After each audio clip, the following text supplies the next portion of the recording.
بە یەکگەیشتنی بلیمەتەکان یەکەم لاپەڕا 157 لە کاتێکی دیاریکراودا پاشنوێژی شێوان گەیشتمە خزمەتی شێخ. دەبینم پەڕەکاخەزێک گەورەی لەبەر دەستدایە و بۆ چەند خانەیەک پۆڵێن کراوە و چەند بڕگەیەکی بەرامبەر یەکتری لە شێوەی ڕاست و چەپیدا نووسرا بوو. چاوم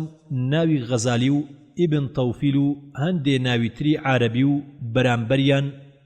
چەند ناوێکی تری فەڕەنسی بەدی کرد. لە جێگاکەی خۆم دانیشتم بەرامبەر شێخ بەبێ دەنجی تاکو و کارەکەی لێ ئاڵۆز نەکەم و پەڕاوگەکەم لەسەر خوانە بچووکەکە دانا و پاشکەمێک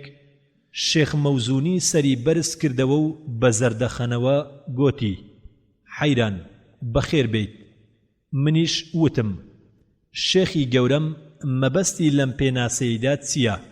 هەرچەندە هەندێ جار فکرم لە هەندێ ئەندێشەدا دووچاری ئاڵۆزی دەبێتەوە، بەڵام ئەوە ناگەێنێت کە من حەیرانەکەی یەکەم جار بم. شێخ: ئەزانم، بەڵێ ئەزانم و ئەم ئاڵۆزیەش دەربازمان نییە لێی، بەڵام بە حەیران پێشوازیم کردی هەستم کرد کە سەرسامی لەم کارم. حەیران: بەڵێ، بەبینینی ئەم نەخشەیە سەرسام بووم. ئایا باسەکانمان بەرەو غەزالی و ئیبن تەوفیل دەگەڕێتەوە؟ شێخ: نەخێر، تەنها بەراوردێکە بۆتی ئامادە دەکەم لە نێوان بیرۆکەکانی موسڵمانەکان و بلیمەتە فەیلسوفەکانی ڕۆژئاوا کە بە 500 ساڵ پاش ئەوان هاتوون. حەیران گەر بە هەڵەدا نەچووبم، شێخی گەورەم ئەمڕۆ باسی گەشەی فەلسەفەم بۆ دەکات. لە کاتی خۆیدا کتێبێکم بینی بەم ناوە لەگەڵ هەندێک لە هاوڕێکانم لە بارەی فەیلسوفەکانی سەردەمی نوێ وەرم گرت و بردم بۆ زانکۆ کە گەورەترین هۆکاری نشستی هەبوو لەسرم. لێیان وەرگرتم و دڕاندیان. دەیانوت ئەم کتێبە هەمووی بەگشتی بێباوڕیە بە خودا. شێخ: مەڵێ گەشەی فەلسەفە،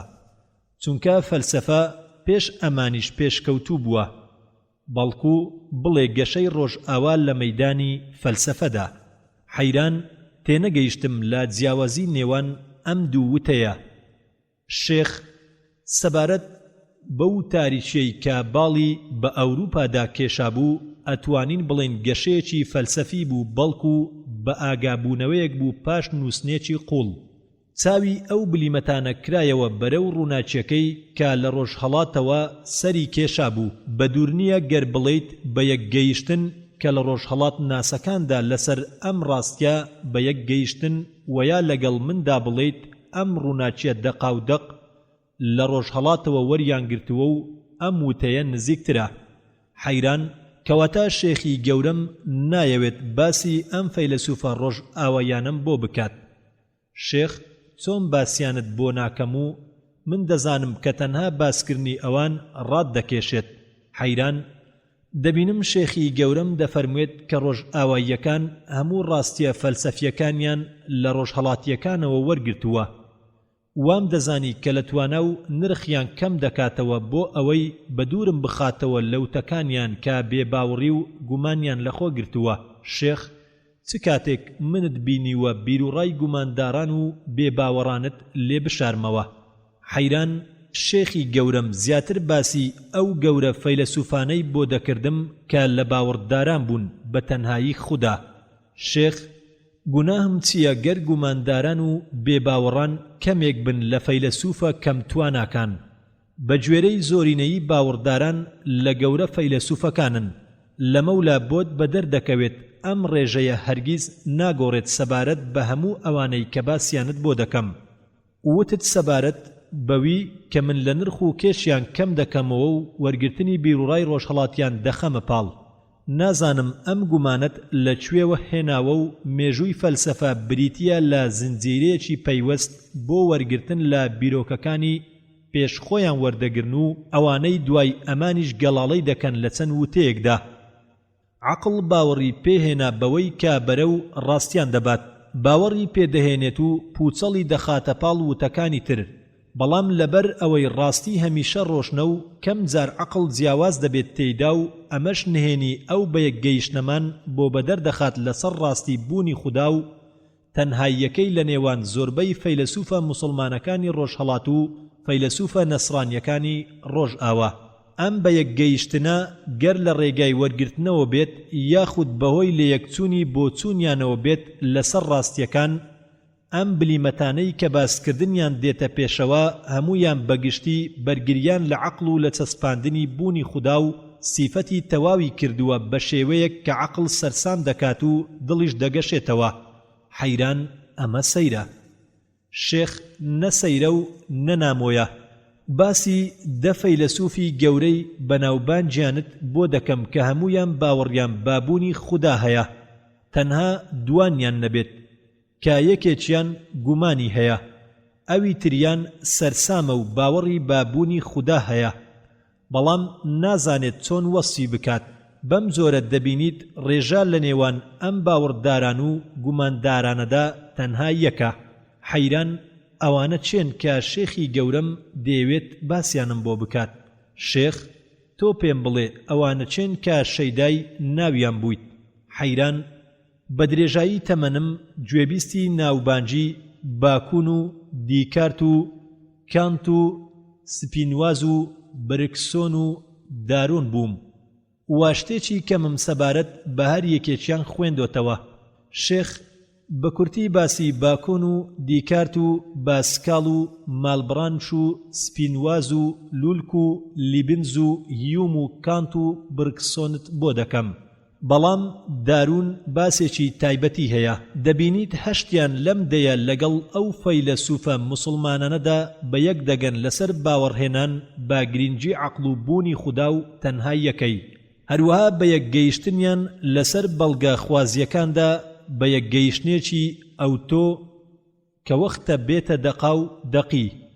شێخ فەرەنسیس باکۆن هەرگیز بنەماکانی لۆژیکی پوچەڵ نەکردوتەوە و ناشتوانێت پوچەڵی بکاتەوە، چونکە ئەمانە بنەماکانی عەقڵی پوختن. ڕێگای هاوناوی خۆی ڕۆجەر باکۆنی گرتە بەر لە وتەیەکدا کە دەڵێت ئەزموونەکان تەنها بەڵگەن بۆ زانیاریە سروشتیەکان و هەروەها هاوشانی ڕۆجەر باکۆنی کرد لە هێرشەکانیدا بۆ سەر ئەرستۆ. حەیران ئەم ڕۆجەر باکۆنە چێیە؟ شێخ گوێبیستی نەبوویت. ئەم قەشە فەرەنسیسکانە ئینگلیزیەیە کە بەناوبانگترین زانای سەدەکانی ڕناوەڕاستە کە بە ماوەیەکی زۆر پێش فەرەنسیس باکۆن هاتۆتە دنیاوە و ئەم دوو پیاوە لە بیر و ڕاکانیاندا لە یەک دەچن، وەک چۆن لە ناو نیشتیمانیاندا لە یەک دەچن. ڕۆجەر هێرشی زۆری دەبردە سەر ڕێبازانی فەلسەفە پەیڕەوکراوەکانی هاوسەردەمی خۆی.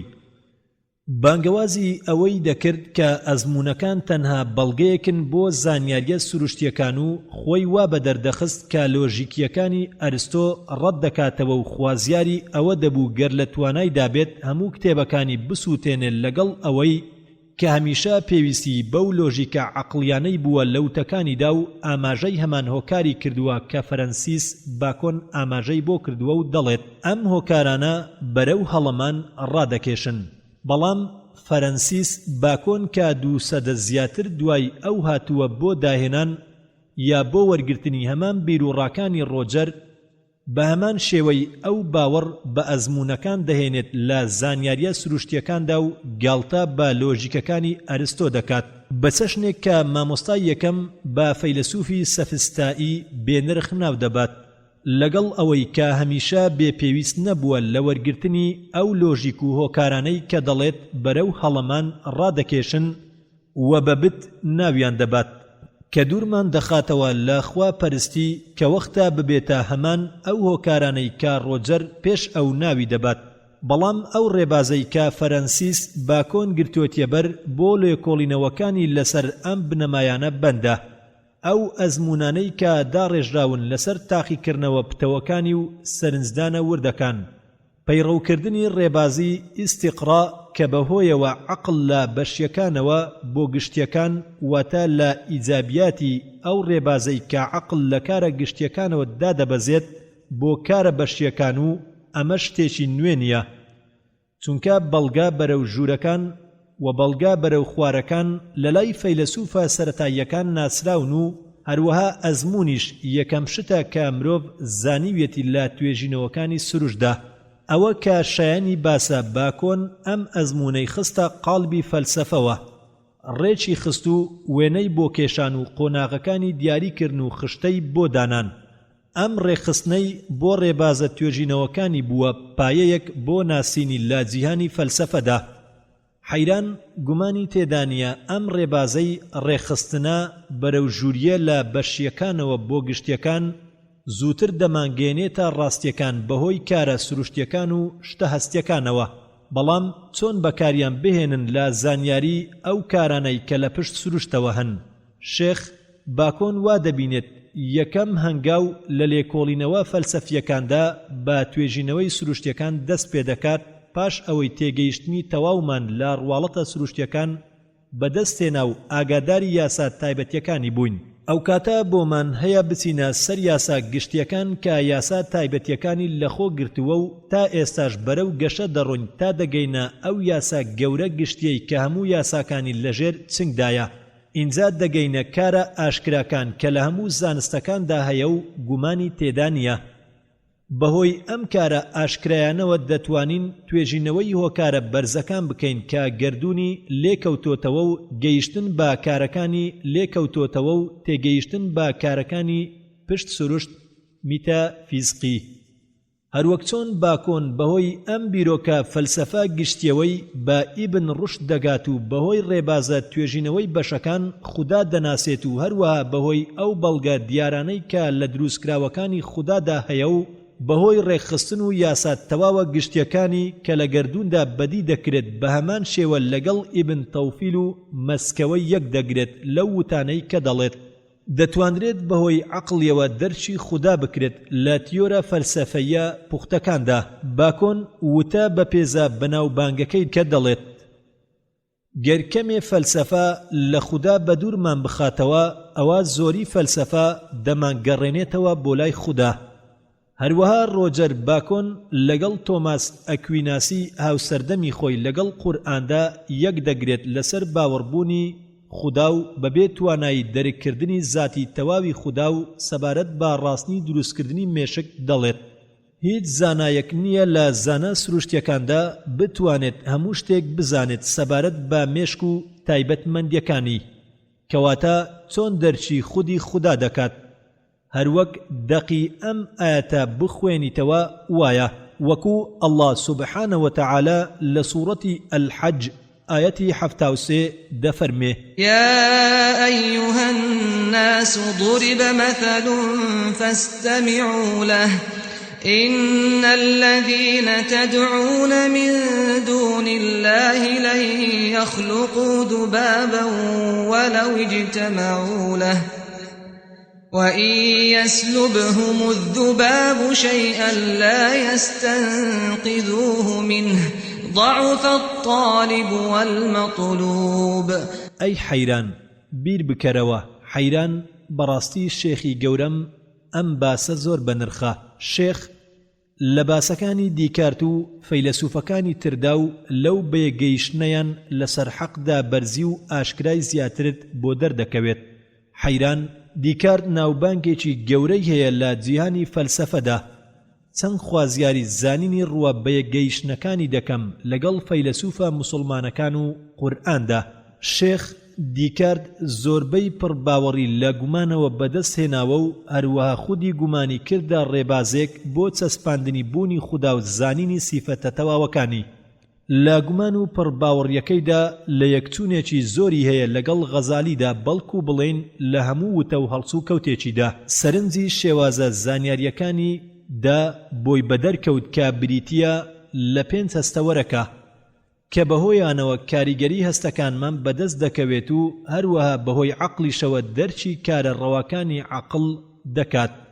بینی کە هەستەوەرەکان زۆر جار هەڵخەڵەتێنەرن و عەقلیش زۆر جار هەڵە دەکات.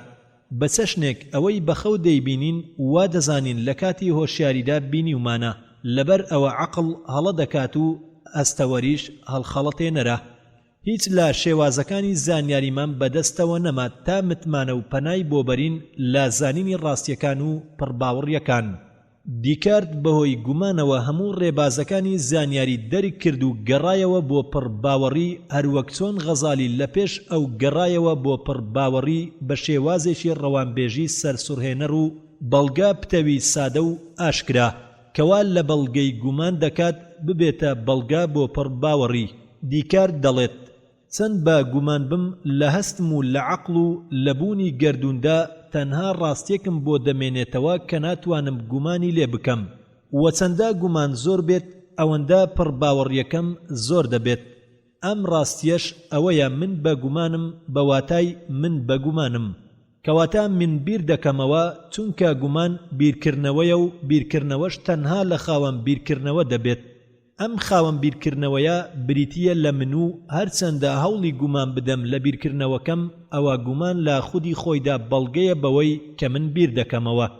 لێرەدا وتە بە نرخە بەناو بانگەکەی وتووە کە دەڵێت من بیر دەکەمەوە کەواتە من بوونم هەیە.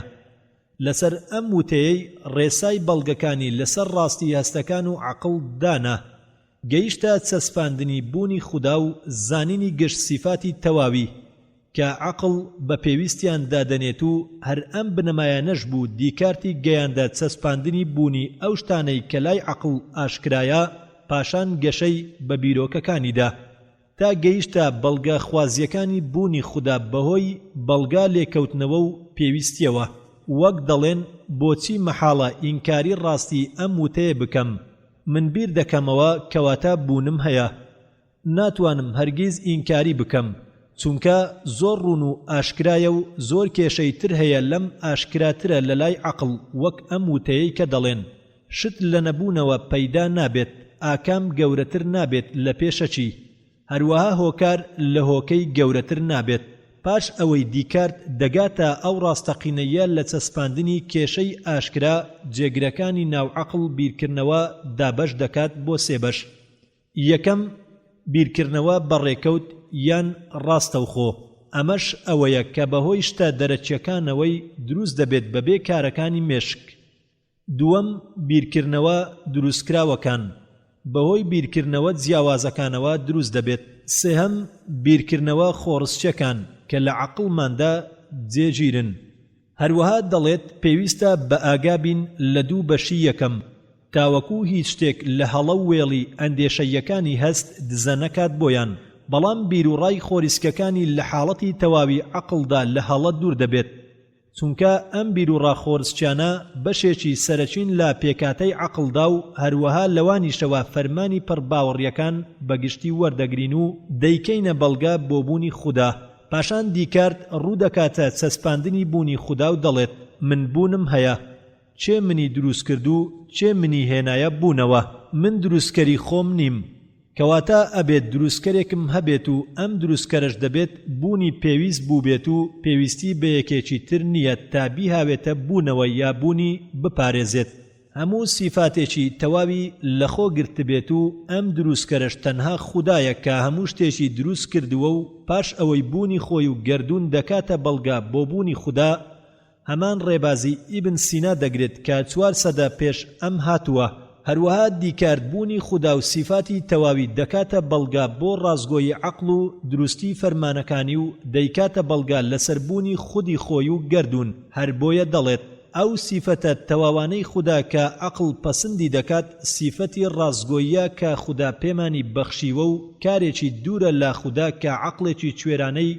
هەڵخەڵەتێنەرمان پێ ببەخشێت کەواتە دەبێت متمانە بەو عەقڵە بدەین کەوا خۆڕستچیانە پێی بەخشیوین چونکە عەقڵێکی ڕازگۆ و شیاوە کە بۆ دەرکردنی ڕاستیەکان و هەر شتێک عەقڵ دەرچی بکات ڕوون و ئاشکرا دەبێت هەروەک شتە سەرەتاییە ئاشکراییەکان کە ڕێنمایی ڕاستی بێگومان دەکات.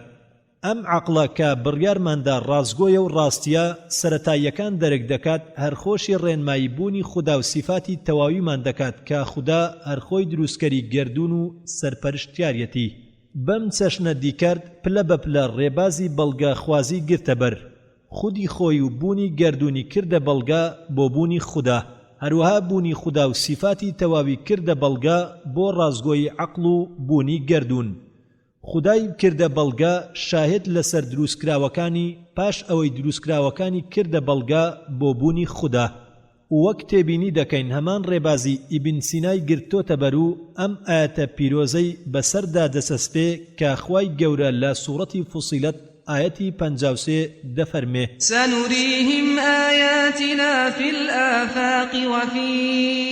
أنفسهم حتى يتبين لهم أنه الحق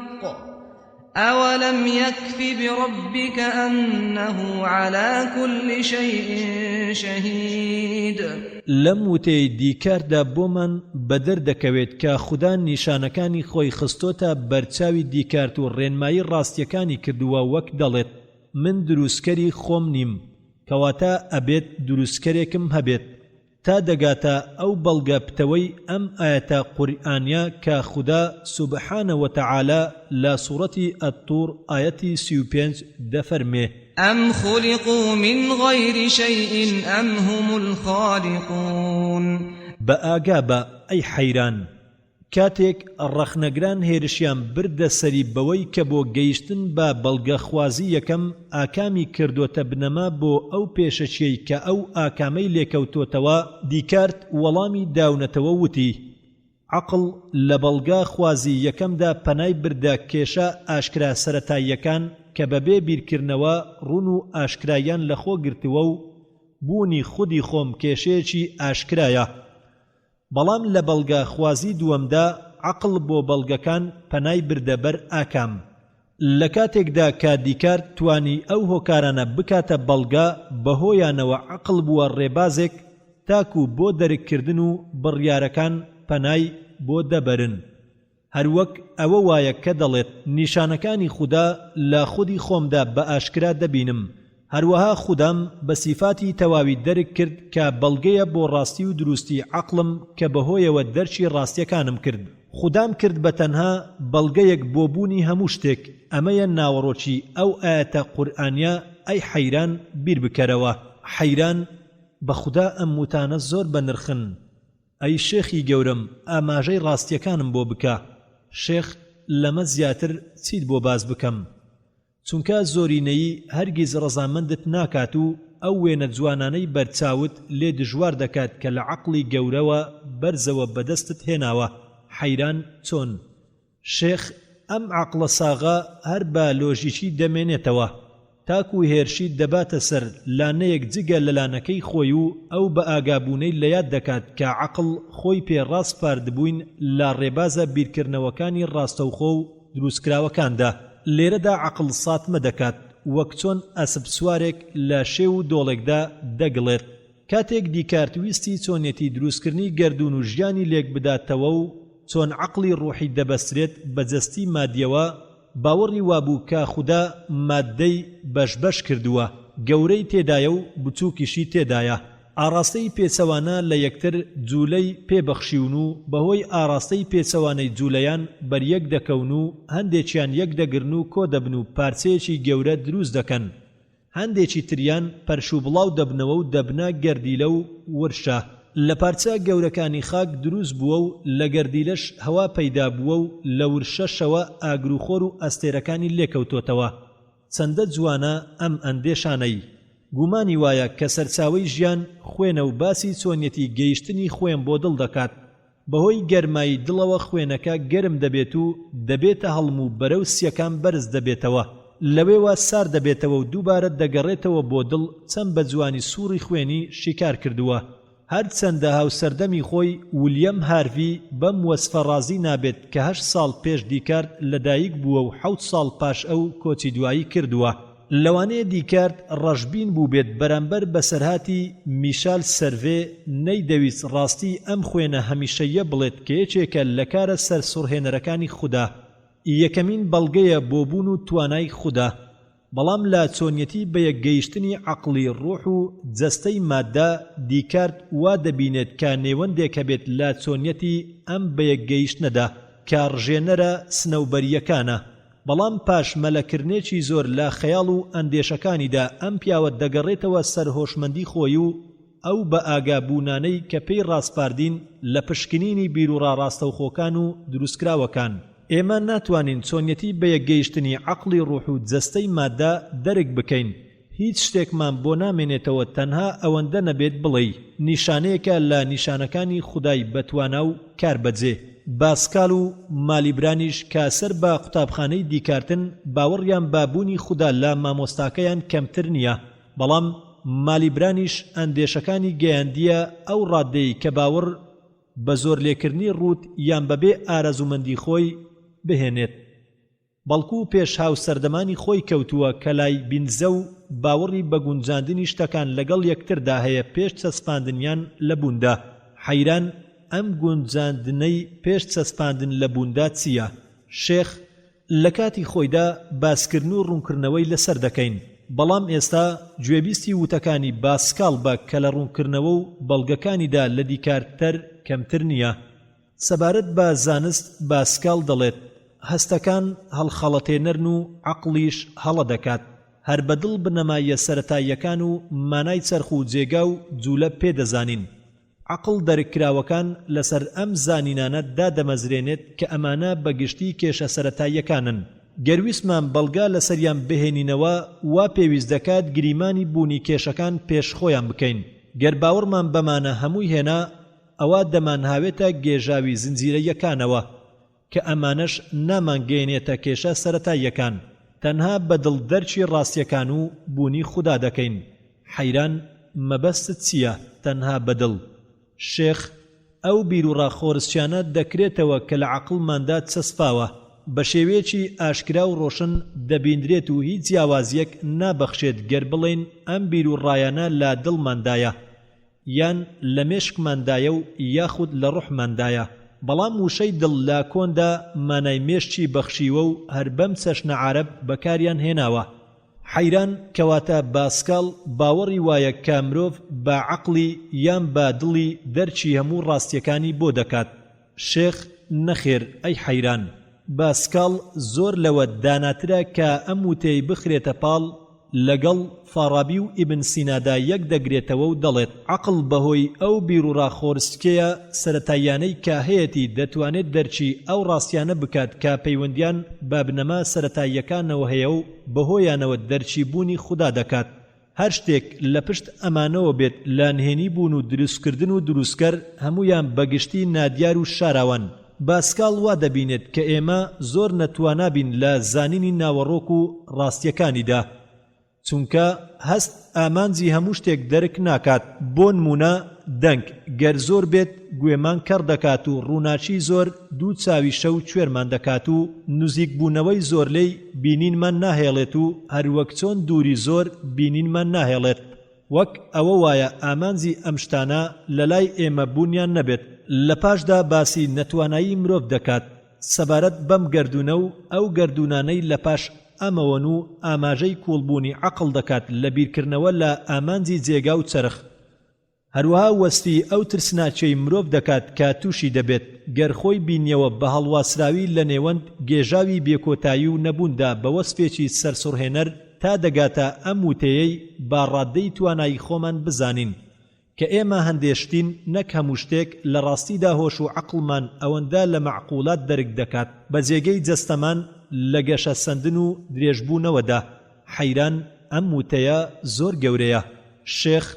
لەم وتەیەی گەورەتر ئەو بە یەکگەیشتنێتی لەگەڵ ئیبن سینا و فارابیدا کە دەڵێت دەرککردنمان بۆ بوونی خوددا لە دەرککردنە سەرەتاییەکانە کە پێویستی بە موناقەشەگیری بەڵگە عەقڵیەکان نییە. لەوانەیە من نەبوومایە گەردایکم پێش لە دایک بوونم بمردایە، بەڵام ئێستا بوونی پێویستە و هەمیشەیی و بێکۆتایی نیم، کەواتە پێویستە بوونێکی بوون پێویست و هەمیشە و بێکۆتایی هەبێت کە بوونم پەنای بۆ بەرێت. ئەویش خودایە کە دەرککردنی بوونی بەهۆی بەڵگە سەرەتاییەکانەوە دەزانین بەبێ ئەوەی بکەوینە جێژاوی موناقەشەی بەڵگە عەقڵیەکانەوە. بەڵام ئەوانەی بەهۆی باوەڕی دڵەوە ناگەن بە دەرککردنی ناکەن بە دەرککردنی بوونی خوددا پێویستە بەڵگە عەقڵیەکان بەکار بهێنن بۆ باوەڕ هێنان. ئالێرەدا باسکال داناییە کۆمەڵناسیە ڕەوانبێژیەکەی خۆی بەکار دەهێنێت کە زۆر لاوتەی زاناکان دەچێت دەڵێت دوو جۆر خەڵکن کە دەتوانین بە ژیر ناویان بەرین. جۆرێک لەوانە ئەوانن کە لە پێناوی خوددادا تێدەکۆشن لەبەر ئەوەی دەرچی بوونی خودایان کردووە و جۆرێکی تریان ئەوانن کە لێکۆڵینەوە بۆ بوونی خوددا دەکەن چونکە دەرچی بوونیان نەکردووە. حەیران بەڕاستی وتەیەکی بەنرخە، بەڵام باسکاڵ لە بەڵگە خوازیەکانی بۆ بوونی خوددا پەنا دەباتە بەر هەمان بەڵگەی پێویستی پێکاتەی عەقڵی کە لە بەڵگە سەرەتاییە ئاشکراکان دامەزراوە. شێخ ئەمە ڕاستە، بەڵام باسکاڵ وا دەبینێت کە ئەم بەڵگە پێویستیانەی عەقڵ لەبەر زۆری کاریگەری بە دەرکەوتنیان لە دەروونماندا بە سەرەتاییە خۆڕسچیە عەقڵیەکانی دادەنێت. دەرچی کرد ئەم بەڵگە ئاشکرایانە بۆ هەموو کەسێک ڕێناکەوێت، واتە زۆر کەس بە ئاسانی پێی ناگات، هەر بۆیە ئاماژەی پەنابردنی بەڵگە عەقڵیەکان دەکات بۆ گەیشتن بە ڕاستیەکان کە ئەم بەڵگانەی پشتگوێ خست و بە کورتی باوەڕی بە خودای هێنا بەهۆی پەیامی دڵیەوە کە ئەویش ماڵبڕانش بوو و تیۆری هەنگاو بەرەو ناسینی خوددا دانا. حەیران مانای ئەمە چییە؟ ئایا دەیەوێت وتەکەی دیکار دووبارە بکاتەوە کە دەڵێت لە هەموو شتێکدا بوونی خوددا دیارە، یا دەیەوێت بڵێت ئێمە بەو عەقڵەی کە خوددا پێی بەخشیوین دەرچی بوونی دەکەین؟ شێخ نە ئەمیانە و نە ئەویان. حەیران کەواتە ئەم پیاوەوە خۆی بە دەردەخات کە باوەڕدارە بابوونی خوددا لە هەمان کاتدا دەیەوێت گومان دروست بکات. حەیران نەخێر نەخێر، باسکاڵ دڵسۆزترین باوەڕدارە بۆ بوونی خوددا، بەڵام عەقڵی وەک هەموو فەیلسوفەکانی تر لە بابەتێکی ئالۆزدا کوڵ دەبێت کە تەنها بابەتێکی ئالۆزتر ڕزگاری دەبێت، وەک چۆن ئەفلاتۆن لە بیرۆکەی نمونەیەکەیدا دووچاری دەبێت. ماڵبڕانش سەرنجی ئەو وتانەی دیکارتیدا کە لە پەیوەندی نێوان عەقڵی ڕۆحی و جەستەی و مادیدا وتوویەتی عەقڵ لە دەرکردنی توانای ئەم پەیوەندیە دووچاری نەتوانایی دەبێت تا گەیشتە ئەو باوەڕەی بڵێت تەنها بیر و باوەڕە خواوەندیەکان چێژی بوون دەکەن. ئێمەش هەمان باوەڕمان هەیە کەواتە هیچ بیر و باوەڕێکی خۆرسچی چەسپاو نییە لە عەقڵماندا. لێکۆڵەڵ لەسەر ئەم باسە دەدوێت دەڵێ هەموو کەسێک بابیر و باوەڕی یەکتاپەرستی و یەکخواناسی لەدایک دەبێ، وەکو ئەڵڵاش سوبحانە وتەعالە لە سوورەتی ئەڕۆم ئایەتی 30 دەفەرموێ فأقم وجهك للدين حنيفا فطرة الله التي فطر الناس عليها لا تبديل لخلق الله ذلك الدين القيم ولكن أكثر الناس لا يعلمون. ڕوت لە دینی خوا بکە بە دڵسۆزی و خۆت یەکلا بکەوە بۆی ئەمەش خۆڕسچی فیتڕەیەکە خوددا خەڵکی لەسەر دروست کردووە و گۆڕانکاری لە دروستکراوەکانی خوددا نییە. ئەمەیە دینێکی ڕاست و دروستە، بەڵام زۆرینەی خەڵک نایزانن. هەروەها پێغەمبەر صلی الله علیه وسلم فەرموویەتی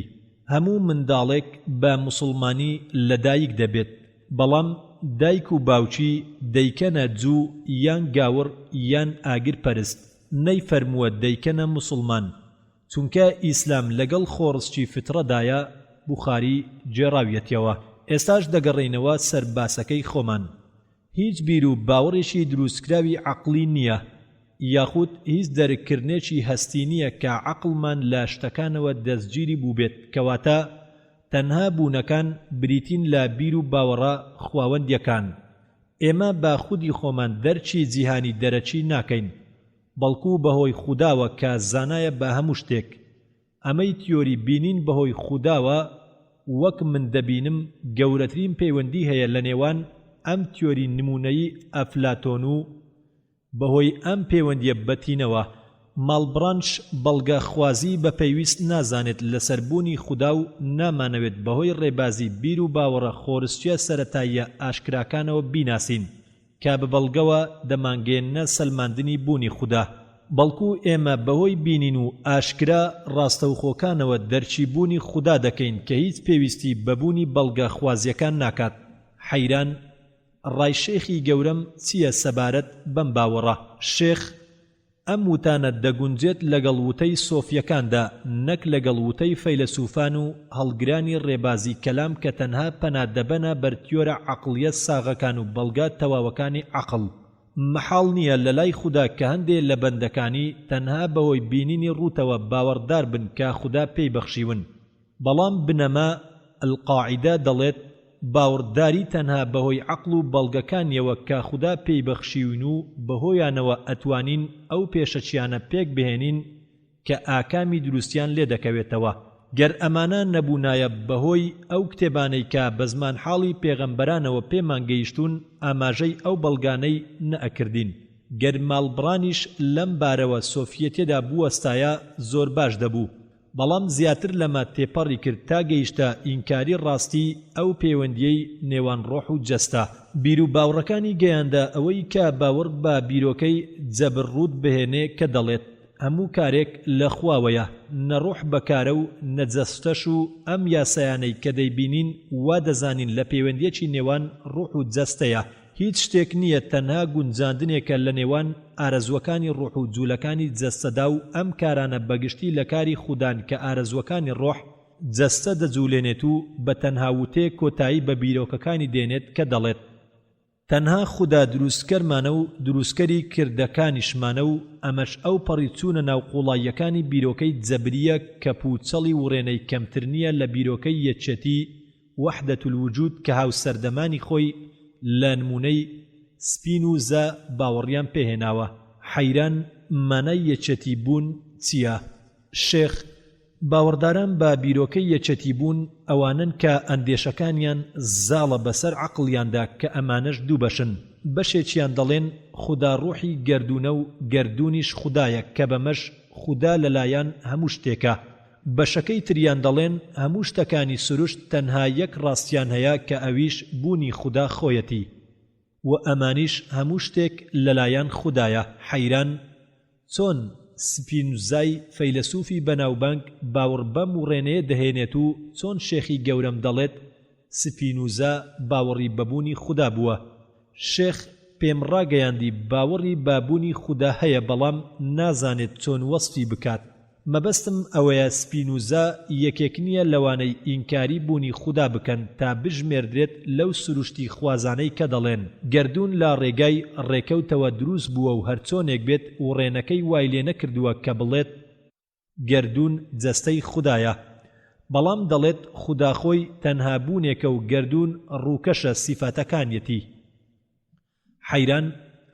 بۆچی شێخی گەورەم خودی خۆی ماندوو دەکات بۆ باسکردنی ئەم ڕێبازە و وەڵامدانەوەیان؟ شێخ ڕاستە ڕێبازێکی پوچەڵە و هیچ لەو فەیلسوفە گەورانەی کە بۆم باس کردیت و باسیانت بۆ دەکەم باوەڕیان پێ نەهێناوە. بەڵام ئەی حەیران وتە بە نرخەکەی غەزالیت یادە کە دەڵێت ڕەتکردنەوەی ڕێبازێک پێش تێگەیشتنی و چوونە ناو قوڵاییەکانیەوە ڕەتکردنەوەیەکی کوێرانەیە. حەیران بەڵێ. شێخ وتەکانی سپینوزا لە بیرۆکەی یەکێتی بوون بۆتی کوور دەکەمەوە تا بێ ئاگا نەبیت لە ڕێبازی ئەم کابرایە و من دەزانم ناوبانگە بەرزەکەی ڕای کێشاویت و پێویستە ناوەڕۆکی ئەم ڕێبازە بزانیت هەتا وەکو ڕاستیەکانت لێ نەشێوێت. حەیران کەواتە هۆی ناوبانجیەکەی چییە؟ شێخ بیرروڕاکانی لە زانست و ڕەوشدا ئەوەندە جوانن توانی وێتی بیرروڕا پوچەڵە میتافیزیکیەکەی بشارێتەوە. هەندێ لە بیرروڕاکانی سەبارەت بە زانین بۆتی بەدەردەخەم تا بزانیت چەند ڕاستی لەخۆ گرتووە. دەشزانی کە ئەم پیاوە چەندە بۆ چوونەکانی هاودژی خودی خۆیەتی کاتێک کە توێژینەوە لەبارەی بوون دەکات سپینوزا وەک باکۆن پایەیەکی بەرز نادات بە ئەزموونەکانی پەنای تەواو نابەت بۆ بەڵگا بەرەو ژوورەکان کە بەهۆیەوە عەقڵ لە بەشیەکانەوە بەرز دەبێتەوە بۆ گشتیەکان بەڵکو بە پێچەوانەوە پەنا دەباتە ئەو بەڵگانەی کە عەقڵ تێیدا نزم دەبێتەوە لە بەڵگە خوازیەکاندا لە گشتیەوە بۆ تایبەتمەندی هەروەها لە گشتیەوە بۆ بەشیەکان و متمانەی زۆر دەکات بەشتە ئاشکرا و سەرەتاییەکان و لێرەدا ڕێبازی باکۆن دەگرێتە بەر. ئامۆژگاریمان دەکات کە عەقڵ پێش توێژینەوەکان لە وێڵی ئەندێشە پاکش بکرێت تا بەهۆی زانیاریەکانمانەوە شتە بەهێزەکانی کە دەمانگەێنێتە بیر و باوەڕی جیا بکرێتەوە لەو باوەڕە پوچەڵیانەی کە متمانەی پێناکرێت و ئامۆژگاری خۆپاراستنمان دەکات لێیان. وەک چۆن فەیلسوفی گەورە دیکارت ئامۆژگاری کردوین، هەروەک جۆرێکی لاوازی تێدایە کە بەهۆی ڕێگای پەرت و بڵاویەوە یاخود بەهۆی ئەزمونێکی نادیارەوە پێمان دەگات کە ئەمەش ناگونجێت پەناو نامتمانەی پێ بکرێت. جۆرێکی تریان لا ڕێگای بەڵگە خوازی و ئاکام خوازیەوە پێمان دەگات کە ئەم جۆرەش لە جۆی یەکەم پتەوترە، بەڵام بۆچوونی ڕاستکردنەوە و گۆڕانکاری لەخۆ گرتووە. جۆری سێم کە ئەمیش بەهۆی بەڵگە ئاشکراکانەوە دەرک دەکرێت، وەک دەرککردنمان بەوەی کا گشتی لە بەشی گەورەترە کە ئەم جۆرەشیان گەشتدارترین جۆرەکانی زانیاریە و بەرەو پڕباوەڕیمان دەبات. حەیران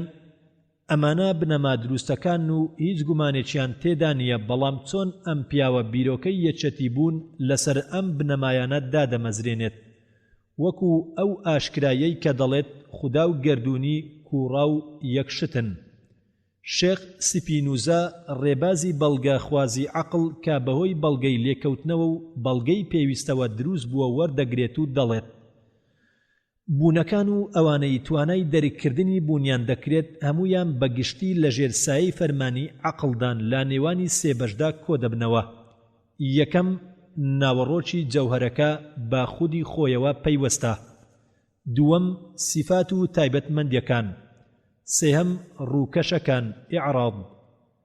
ناوەڕۆک لە لای سپینوزا بریتیە لەو بوونەوەرەی کە لە خودی خۆیدا پەیوەستە و بوونی پێیوەستە کە ئەویش خودای تاک و تەنها و هەبوونی بەردەوامە، بەڵام سیفەتەکانی یان تایبەتمەندیەکان بەهۆی عەقڵەوە دەرک دەکرێن کە لە شێوەی پایەکان و پەیوەستن بە ذاتی خوداوە. بەڵام سپینوزا مەبەستی لە ڕووکەشەکان ڕووکەشی ناوەڕۆکەکان دەگرێتەوە کە لە شێوازی شتەکاندا دێنە بەرچاومان و بەهۆیانەوە دەرچی ناوەڕۆکە پێویستە بوونەکەی دەکەین کە خودایە. حەیران لەم دابەشکردنەیدا هیچ ڕێنە و پوچەڵیەک نابینرێت، بەڵکو ئەو پەڕی باوەڕ و ڕاستیە، چونکە ئەم پیاوە دان دەنێت با پێویستی بوونی خودا و هەروەها باوەڕ بەو سیفاتە تەواوانەی دەهێنێت کە عەقڵ با پێویستی دەزانێت بۆ بوونی خودا، وەدان بەوەدا دەنێت کە خودا ویستی بە سیفاتە تەواوەکانی لە ڕێگەی دروستکردنی ئەم گەردوونەوە بەدەر بکەوێت.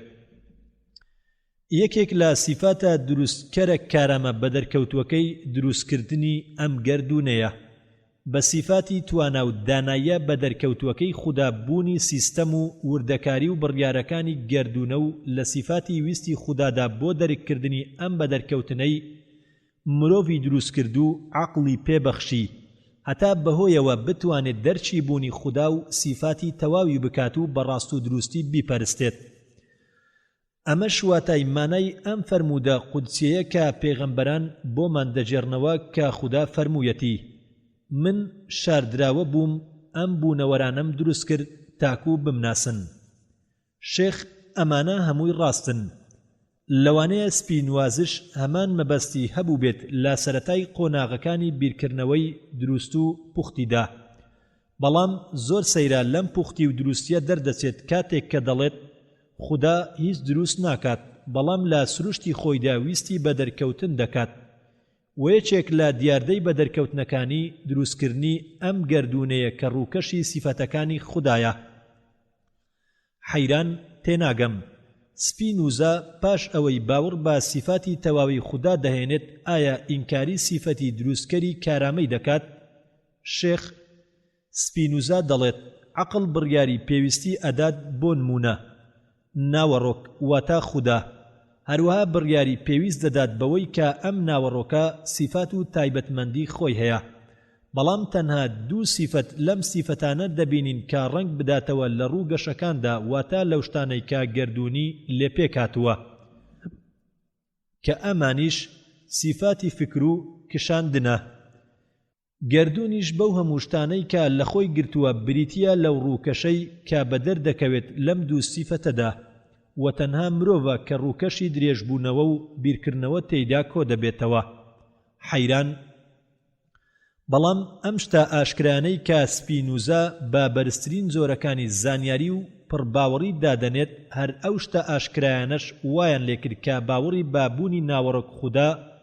وەسیفات و تایبەتمەندیەکان بهێنێت. تەنها ئەم ئاشکرایانەی کە دەسەلمێنن خودا سیفاتی ویست و توانای هەیە بەهۆی ئەم دوو سیفەتەوە گەردوون هاتۆتە بوونەوە.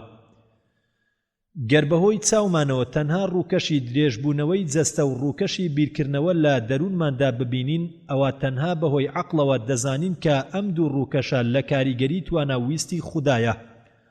هەروەها وەک دەبینین ئەم سیستەمی گەردوون و وردەکاریانە لە کاریگەری کاربەجێی خودان. چۆن سپینوزە وازی لەم لۆژیکە ساغەی هێناوە و لە جیاتی ئەوەی بڵێت خودا سیفەتی توانای هەیە کە بەهۆیەوە درێژبوونەوە و بیرکردنەوەمان پێدەبەخشێت، دەڵێت خودا خۆی تایبەتمەندی درێژبوونەوەی لەخۆ گرتووە. شێخ لەمە و پێش پێم ڕاگەیاندی کە ئەم فەیلسوفانە هەندێک جار لە ڕێبازە ترسناکەکاندا دەوەستن بەرامبەر ئەو ئاڵۆزیانەی کە عەقڵ دووچاری دەبێت لە ئەندێشەکانیاندا و عەقڵیان نەتوانا دەبێت لە گەیشتن بە ڕاستیەکان.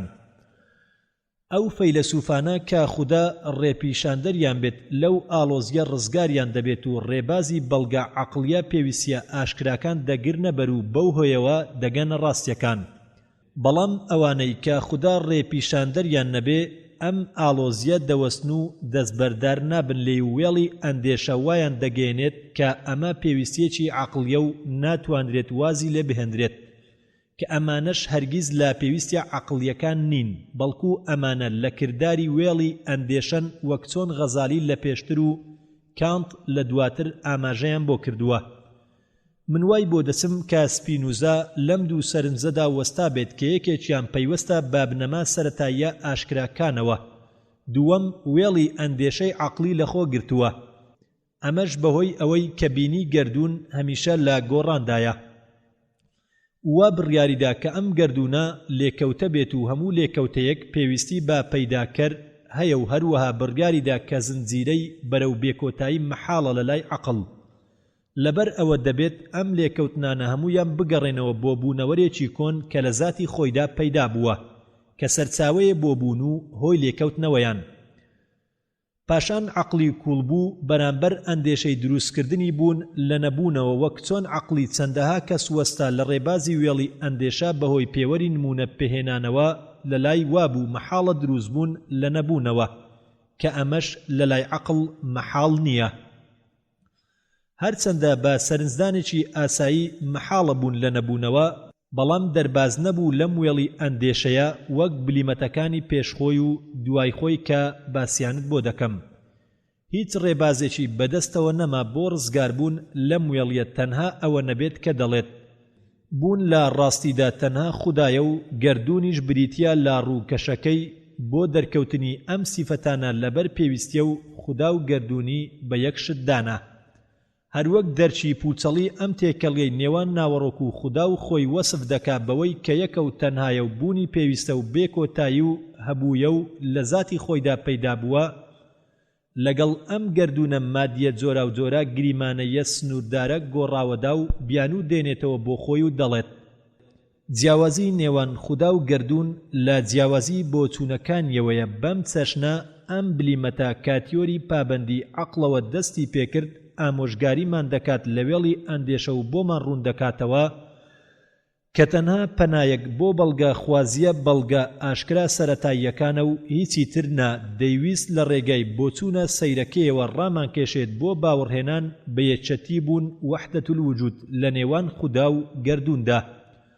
عەقڵمان بەهێزی شتە ئاشکراکان دووچار بکات بۆ دەرککردنی ڕووەها و دژەکانی تەنهایی و چەندی و هەبووی و کۆتایی و پێویست و گریمان و توانایی و بێتوانایی و چاکە و خراپە و زانست و نەزانین. بە عەقڵی داچوو خودای بەخشندا بۆ تەواوکردنی زات و سیفات و تەنهاییەکەی ئەم شتە هاودژانەی لەخۆ گرتووە و دەبێتە یەک و چەندی و کۆتایی بێکۆتایی و پێویست و گریمان و بچووک و گەورە، چاکە و خراپە و نەزان و زانا و تاوانبارێکی گونەهبار و پێغەمبەرێکی بەخشندە و شەیتانێکی دوورخراوە لە ڕەحمەت. خوێنەری بەڕێز ئەم تڕاکە بە کۆتا هات. بە یەکگەیشتنی بلیمەتەکان 2 لاپەڕا 185 حەیرانی کوڕی ئەزعەف دەڵێت دوای ئەوەی لە شێخ جیا بوومەوە ئەو شەوە خەم و پەژارەیەکی زۆر دایگرتم و کاتێک کازیوەی بەیان نزیک بۆوە و نەوزێکی خەو بردمیەوە لە خەومدا باوکم لا ماڵی خۆمان قورئانی دەخوێند و تەنها گوێبیستی ئەم ئاەتە قورئانیە بووم کە ئەڵڵا سوبحانە وتەعالا دەفەرموێ ومن الناس من يجادل في الله کەسانێک هەن مجادلە لەسەربوونی خوددا دەکەن پاش تەواوبوونی خوێندنەوەی قورئانەکە ئاوڕی لێدامەوە و بە زەردەخەنەیەکەوە وتی ئەی حەیران تۆ قورئان ناخوێنیت پێش ئەوەی وەڵامی بدەمەوە لە خەونەکەم ڕاپەڕیم و خەمێکی قۆڵدڵی کوشیم و پەژارەی کردم بۆم بەدەرکەوت کە باوکم لێم زوێرە هەر بۆیە ئەو ڕۆژە بەخەم و خەفەتم بردەسەر وە کاتێک کاتی بەیەکگەیشتنم هات لەگەڵ شێخدا چوومە خزمەتی دەبینم قورئان دەخوێنێت سرم سوڕمە لەم ڕێکەوتە و لەوەی کە لە خەونمدا بینیم و ئێستاش بە ئاگاییم دەبینم وە کاتێک هەستی بەچوونە ژوورەوەی کردم کۆتایی بە خوێندنەوەی قورئان هێنا و ئاوەڕی لێدامەوە بینی دڵتەنگ و زوێرم پرسی چیتە ئەی حەیران حەیران هیچ شتێک نییە تەنها خۆشی تۆ نەبێت شێخ بەڵام بە خەمباری دەتبینم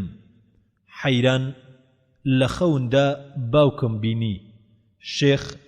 ئەمە چاکە چ پێویستی دڵگرانی دەکات حەیران بینیم قورئانی دەخوێند و تەنها گوێبیستی ئەم ئاەتە بووم کە ئەڵڵا دەفەرموێ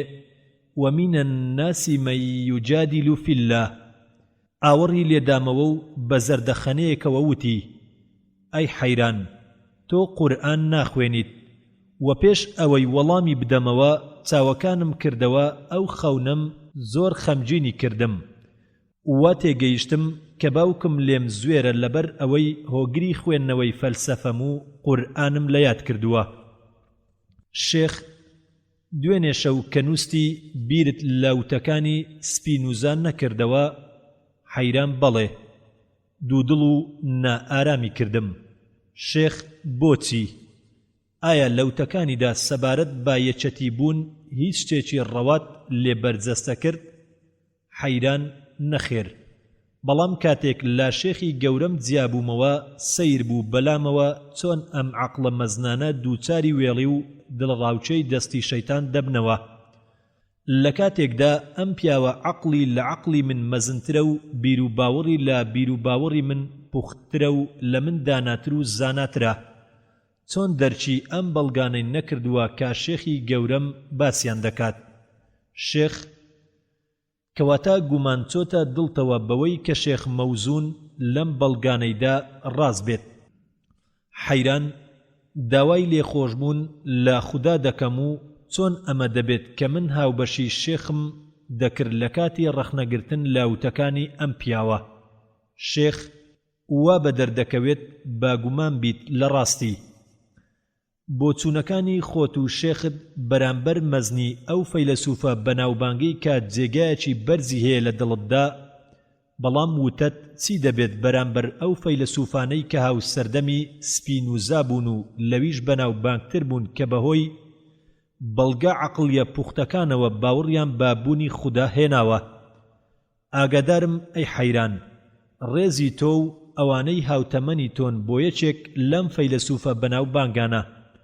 متمانەت پێ سودمەند ناکات هەروەک چۆن متمانەت بە فەیلسوفێکی موسڵمان یاخود بە عەقڵت و بە خودت سودمەندت ناکات بەڵام ئەوەی سودمەندت بکات هەمان ڕێزت بۆ فەیلسوفێکی تر بێت کە لە پلە و پایە و بەناوبانگیدا هاوشانی سپینوزا بێت بەڵام باوەڕی بەبوونی خوددا هەبێت سێ فەیلسوفت بۆ باز دەکەم کە یەک بە دوای یەک داهاتوون و هەمویان لە سپینوزا داناتر و بەناوبانگتر و باوەڕپتەوتر و خاوەن بەڵگەی پوختن کە هەمویان بەگشتی باوەڕیان بابوونی خوددا هەیە وەک چۆن منی بەندەی هەژار و غەزالی و هەڵگرانی ڕێبازی کەلام و چەندەها فەیلسوفانی تر بەگشتی باوەڕیان بەبوونی خوددا هەیە حەیران مەبەست و ئامانجی من ئەمە بوو گومانی تێدانیە شێخی گەورەم بە بەخشندەی خوددا ئەم باوەڕە مەزنەی بەدەستێناوە. شێخ سەبارەت بە خەونەکەت لەو پەڕی ڕاستیدایە، چونکە لە قورئانی پیرۆزدا 2 ئاەت بەم فەرموودەی خوددا دەست پێ دەکەن کە ئەڵڵا دەفەرمێ وَمِنَ النَّاسِ مَن يُجَادِلُ فِي اللَّهِ کە یەکێکیان لە سوورەتی لوقماندایە وَمِنَ النَّاسِ مَن يُجَادِلُ فِي اللَّهِ بِغَيْرِ عِلْمٍ وَلَا هُدًى وَلَا كِتَابٍ مُنِيرٍ کەسانێک هەن مجادلەی بوونی خوددا دەکەن بەبێ هیچ ڕێنمایی و کتێبێکی ڕۆشن و زانستیەک. دووەم لە سوورەتی حەجدایە کە دەفەرموێت وَمِنَ النَّاسِ مَن يُجَادِلُ فِي اللَّهِ بِغَيْرِ عِلْمٍ وَيَتَّبِعُ كُلَّ شَيْطَانٍ مَرِيدٍ كُتِبَ عَلَيْهِ أَنَّهُ مَن تَوَلَّاهُ فَأَنَّهُ يُضِلُّهُ وَيَهْدِيهِ إِلَى عَذَابِ السَّعِيرِ کەسانێک بەبێ هیچ زانست و ڕێنمایی و زانیاریەک مجادلەی بوونی خوددا دەکەن و دەکەونە دووی هەموو شەیتانێکی سەرکێش و ڕێونکەر لە خەڵک و هەر کەسێک ئەم شەیتانە بکاتە پێشڕەوی خۆی ڕێی لێون دەکات و بەرەو قوڵایی ئاگری دۆزەخی ئەسسەعیری دەبات. ئەڵڵا پەناماندات. خەونەکەت ئاماژەی ئەوە دەکات کە سپینوزە نمونەی ئەو کەسانن کە بەبێ هیچ زانست و زانیاریەک مجادلەی بوونی خوددا دەکەن دەکەونە دووی شەیتانی خودی خۆیان کە هەمیشە فەرمانی کاری خراپیان پێ ئەدات و پرسیارەکەی باوکت سەبارەت بۆ خوێندنەوەت بۆ قورئان بریتیە لە ورەدانت بۆ تێگەیشتنی مانای ئەم ئاەتانە کە بەڵگە پوخت و ڕۆشنەکانی لەسەربوونی خوددا لەخۆ گرتووە کە لە ڕێبازە بەڵگە خوازیەکانەوە بەدەست دێن و بەهۆیانەوە فەیلسوفان و هەڵگرانی ڕێبازی کەلام ئەوانەی کە خوددا بیەوێت ئاماژەی ڕێگای ڕاستیان بکات پێی دەگەن. حەیران خوددا دەروی خۆشیت لێ بکاتەوە و بە دوورت بخات لە هەموو خەم و پەژارەیەک وەک دەروی خۆشیت لە من کردەوە، بەڵام بۆچی شێخی گەورەم ئەم ئاەتانەی کە ئاماژەی بوونی خوددا دەکەن بۆمی ساکار و سادە ناکات؟ شێخ لە کاتی خۆیدا بۆتی ئاسان و ساکار دەکەم با گوێرەی ئەو بەرنامە زەینەیەی کە بۆم داناویت. ئەی حەیران بە ئارام بە هەموو تێگەیشتنێک دەگەیت. حەیران ئەو سێ فەیلسوفە گەورانەچێن کە شێخی گەورەم دەیەوێت باسییانم بۆ بکات. شێخ یەکەمیان لۆک، دووەمیان لایبینز، سێهەمیشیان عەمانوئێل کانتە. حەیران بەڵێ زۆر گوێبیستی ناویان بووم لەلایەن قوتابیانی فەلسەفەوە و توێژینەوەکانی لۆک چی دەڵێت. شێخ لە کاتێکدا کە سپینوزە جوولەکەی هۆلەندی نوقمی ناو بیرۆکەی یەکەتی بوو بەهۆی لێکۆڵینەوەی فەلسەفەی میتافیزیکیە هاودجەکانەوە، لۆک کە لە 1 ساڵدا لەگەڵ سپینوزادا لەدایک بوون لەو بەری کەناری دەریای مانیشەوە جیرۆدەی خوێندنی دەرکردنە مرۆڤایەتیەکان بوو بەهۆی پێویستی زۆری بەلۆژیکی ساغی عەقڵەوە. بەخۆ دوورخستنەوە لە ئەندێشە و وێڵی ئەندێشەکان دانی دەنا بەبوونی خوددا و نەتوانای عەقڵ لە دەرکردنی ئەو شتە شاراوانەی کە بە عەقڵ دەرک ناکرێت. سەبارەت بە زانست لۆک لە سەرەتای توێژینەوەکانیدا ئینکاری بیر و باوەڕە خۆرسچەکان دەکات و دەڵێت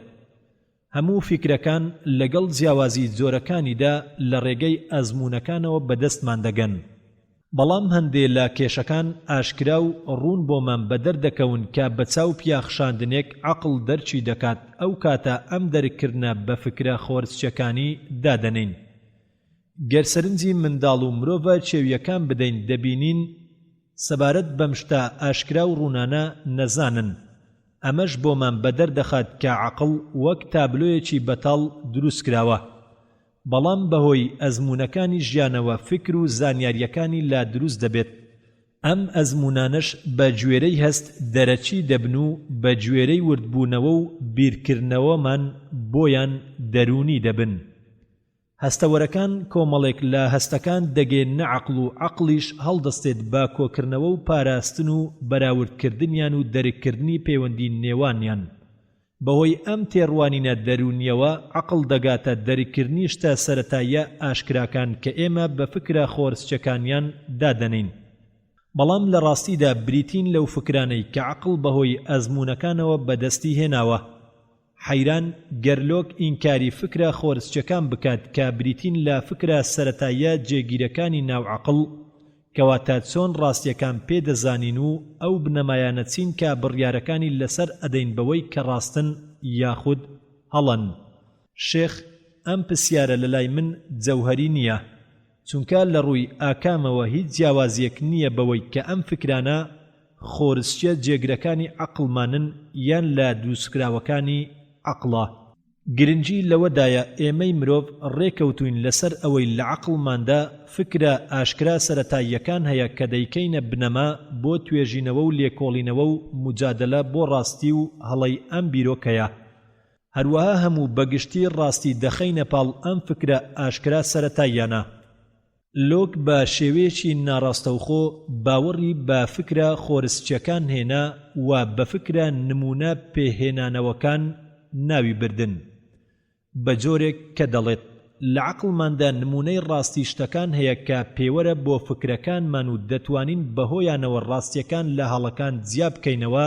بە ڕێژەیە کە بەراوردەکە تەواو و ئاشکرا بێت لە نێوان ئەو فکرەی کە هەمانە لەسەر ئەو شتە و ئەو فکرە. نمونەیانەی کە لە عەقڵماندا جێگیرن ئەو کاتە زانیاریەکانمان لە ڕاستیەوە نزیک دەبن. دابەشکردنی زانیاریەکان بۆ سێ بەش کۆتایی دەهێنێت. یەکەم زانیاریە ئاشکراکان ئەو زانیاریانن کە لە نێوان فکرە بەدەستهێنراوەکان و فکرە نمونەیەکان کە عەقڵ بەهۆی بەراوردەوە بەبێ بەڵگە دەرچی دەکات. دووەم زانیاریە بەڵگەیەکان کە بریتین لە هێنانەوەی بەڵگە لەسەربوونی بەراورد لە نێوان فکرە بەدەستهێنراوەکان و فکرە نمونەیەکان. سێهەم زانیاریە نادیارەکان کە هیچ بەڵگەیەکی لەسەر نییە و بریتیە لە زانیاریەکانمان سەبارەت بە جیهانە مادیەکان. ئێمە بەهۆی هەستەوە ئەم شتانە پێدەزانین بەڵام زانیاریەکانمان نە لە بەشە ئاشکراکان و نە لە بەشە بەڵگەیەکانن، چونکە ئێمە ناتوانین بەهۆی ئەو شتە حەقیقیە مادیانەی کە دەیبینین بەڵگا لەسەر ڕاستی زانیاریەکانمان بهێنین و دەرککردنمان بۆ ئەم شتە مادیە تەنها بوونە حەقیقەتە دەرەچەکەیەتی. ئەمە لە ڕاستیدا حەقیقەتە خودیەکەی نییە، بەڵکو ئێمە تەنها دەرچی ڕواڵەتەکەیمان کردووە و هیچ شتێک دەربارەی حەقیقەتە ناوەڕۆکەکەی نازانین. هەر بۆیە زانیاریمان سەبارەت بە جیهانی مادە زانیاریەکی نادیارە. حەیران ئایا لۆکیش وەک سەفستائیەکان و گوماندارەکان دەیەوێت ئینکاری بوونی زانیاری سەبارەت بە حەقیقەتەکان بکات؟ شێخ دەبینم ئاگاداری هەموو ئەو وتانم نیت کە من دەیڵێم و تۆ دەیان نووسیتەوە،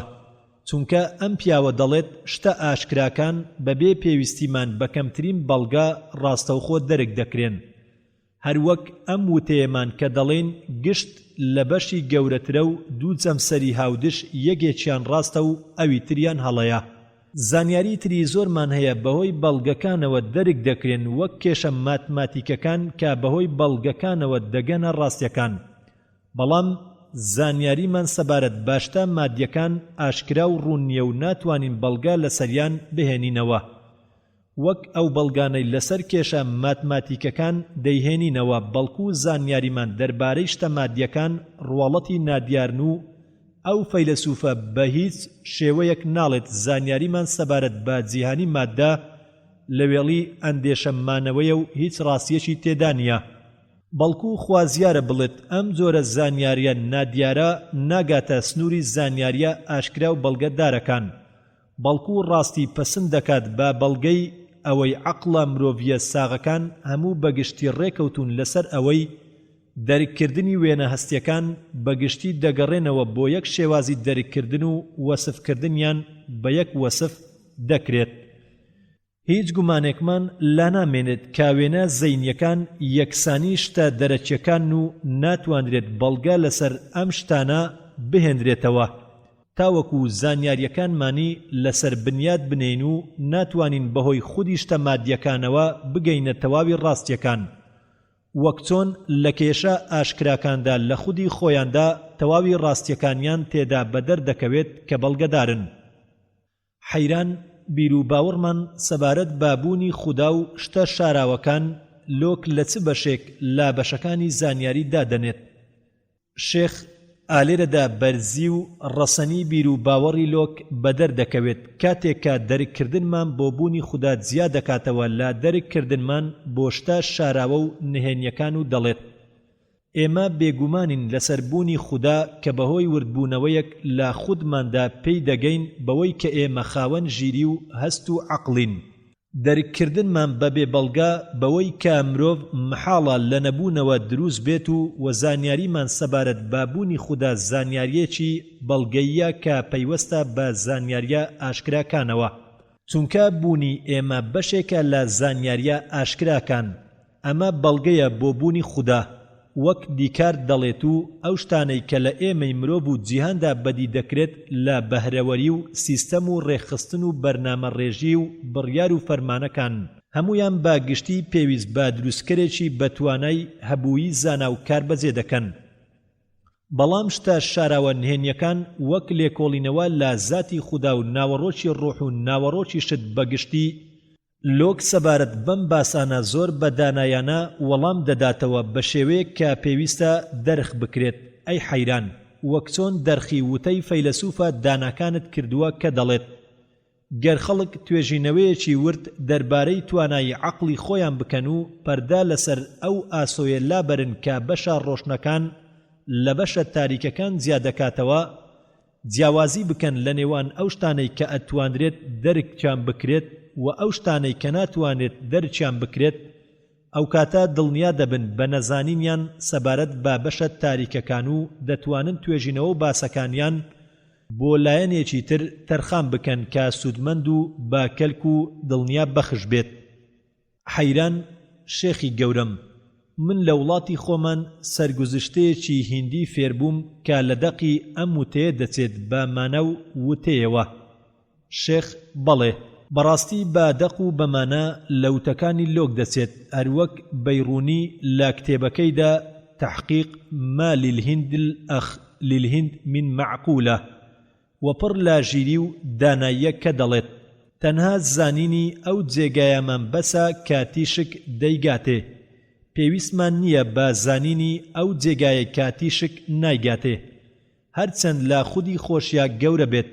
هەر شتێک تیشک نەیگاتێ هەستیش دەرچی ناکات و هەر شتێک هەست دەرچی پێنەکات زاندراو نابێت.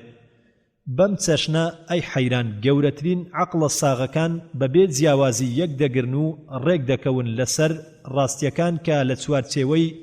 گەیشتنی ئەو تیشکە بەو جێگایە تێناپەڕن. گەر تێپەڕن دووچاری وێڵی و کەوتن دەبنەوە هەر وەکو چۆن سپینوزە تووشی بوو.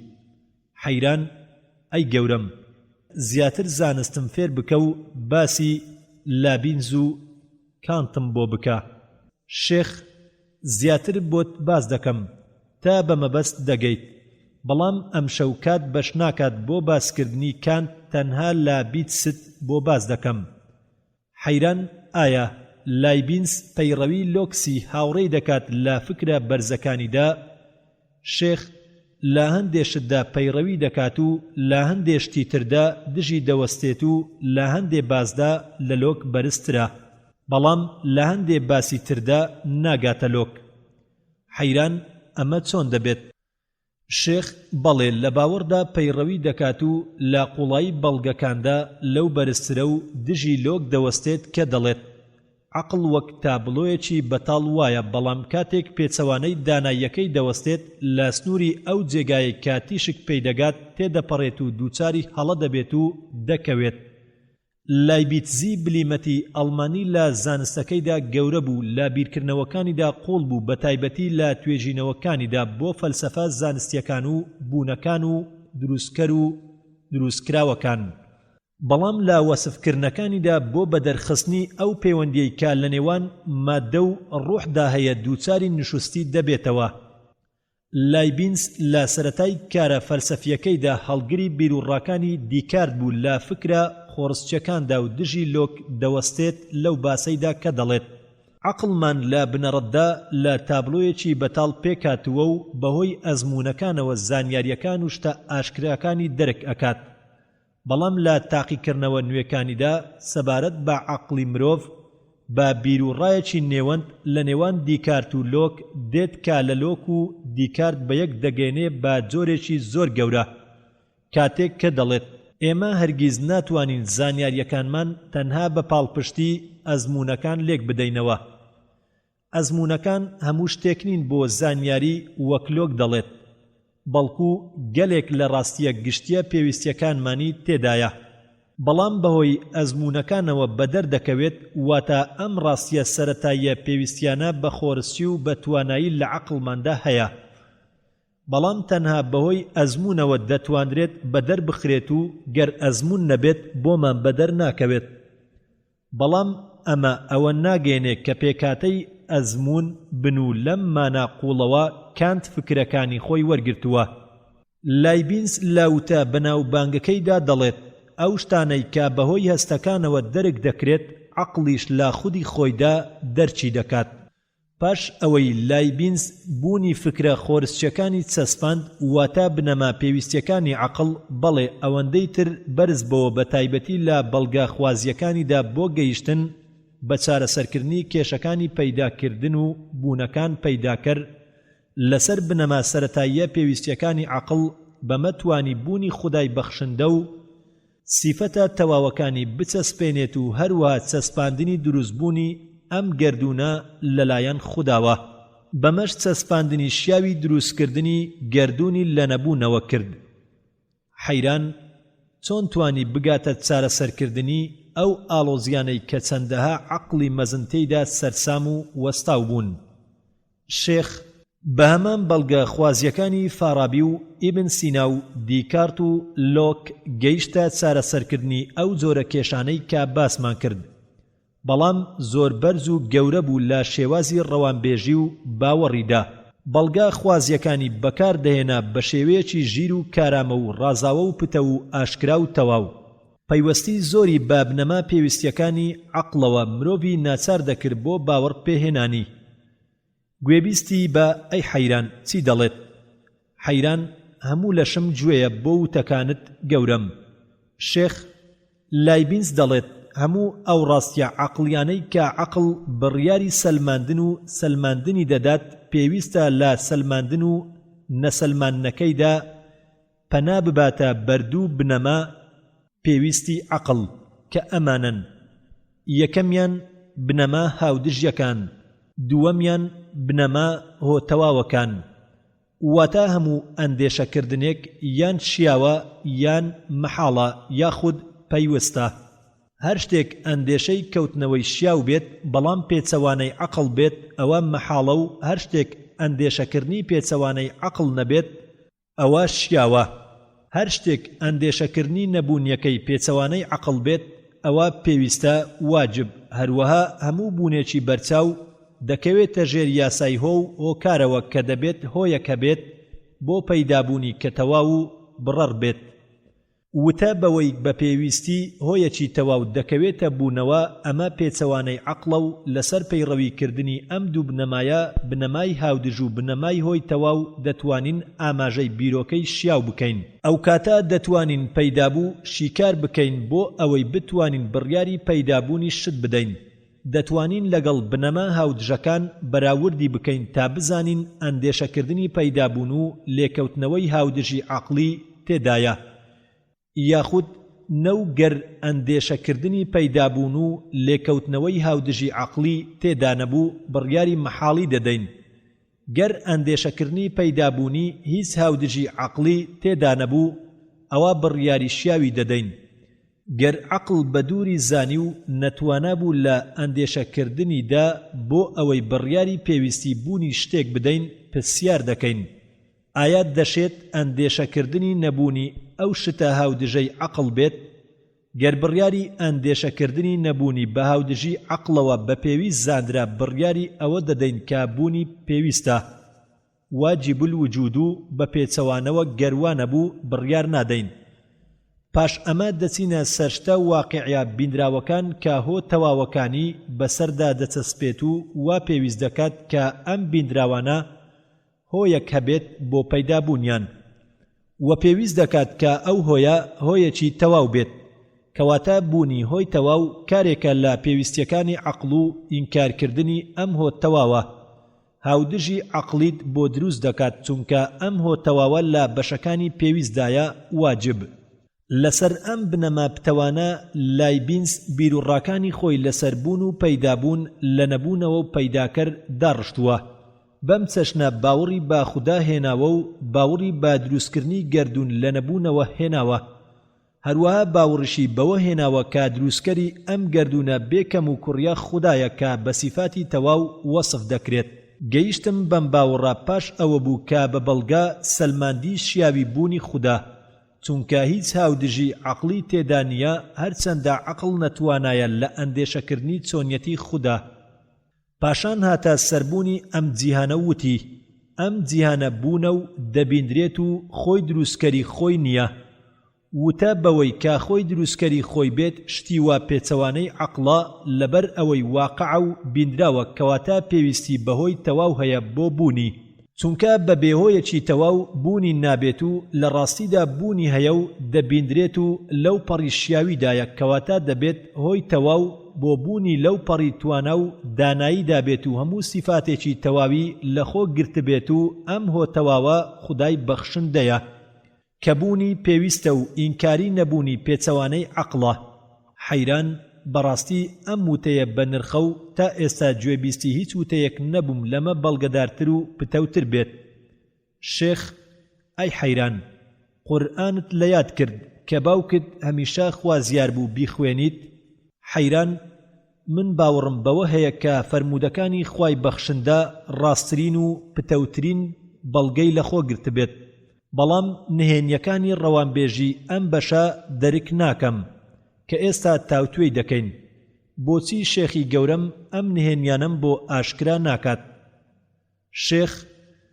زاناکان زیاتر توێژینەوەی ڕەوانبێژی قورئان لە بەشە زمانەوانیەکەیدا دەکەن بەڵام ڕەوانبێژی قورئانی مەزن بە دەرخستنی ئەو توانایانەی کە عەقڵی مرۆڤ دەرچی ناکات لەم بەشەدا خۆی گرتۆتەوە کە بەشی بەڵگەکانە لەسەر بوونی خودا و سیفاتی تەواوی و دروستکردنی گەردوون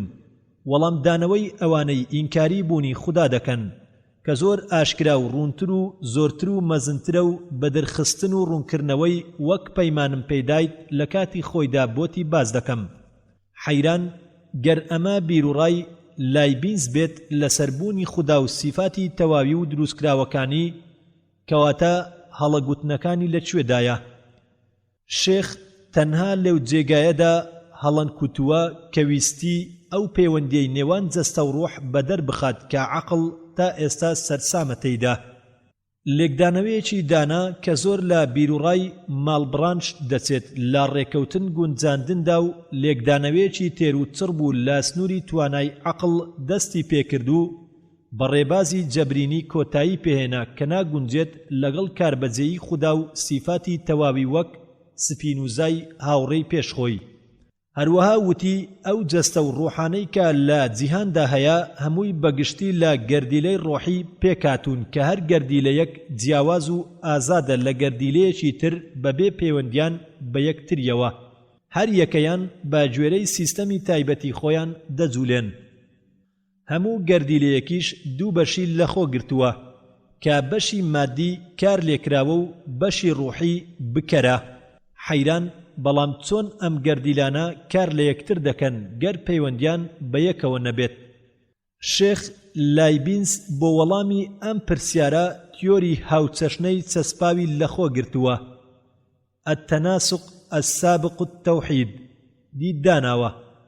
هەروەها دەڵێت گەردیلە بە توانای خودادا لە جوولە و کاردایە بە شێوەیەک دەردەکەوێت کە هەموویان پەیوەندیان هەبێت پێکەوە بەڵام لە ڕاستیدا ئەو پەیوەندیە نییە و تەنها توانایی خودا وا لە جوولەی هەر گەردیلەیەک دەکات بگونجێت لەگەڵ جوولەی گەردیلەکانی تردا و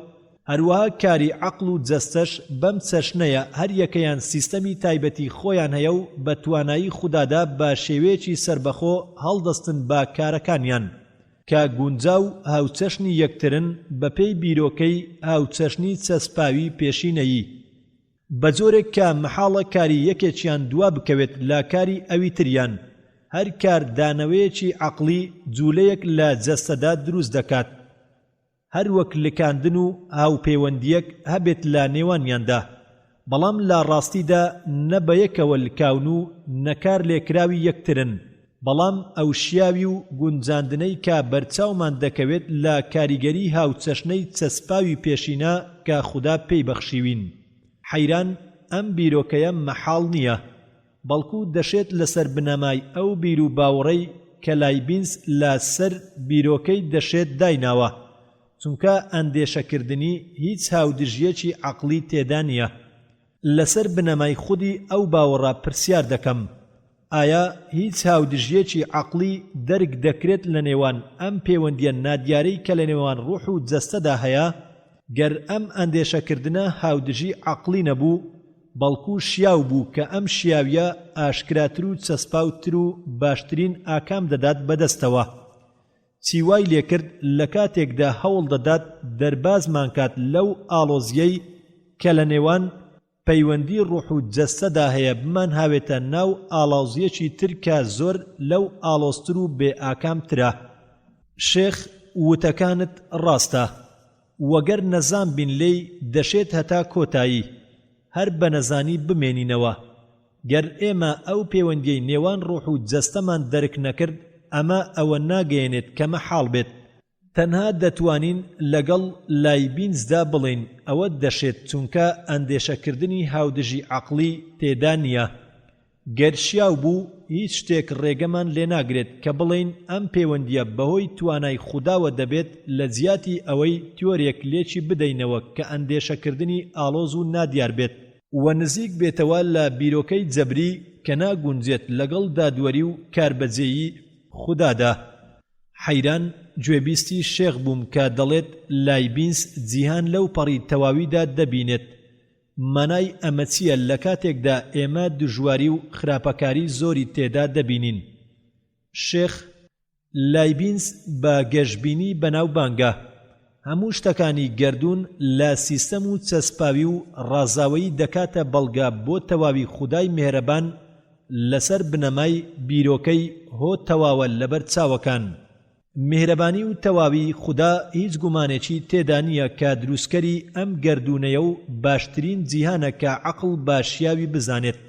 ئێمە نابێت وەک تاکە ڕووداوێک بۆ کاتێکی سنووردار سەیری ئەم گەردوونە بکەین و سەرنج بدەینە خراپەکاریەکان و چاکەکان لە یاد بکەین،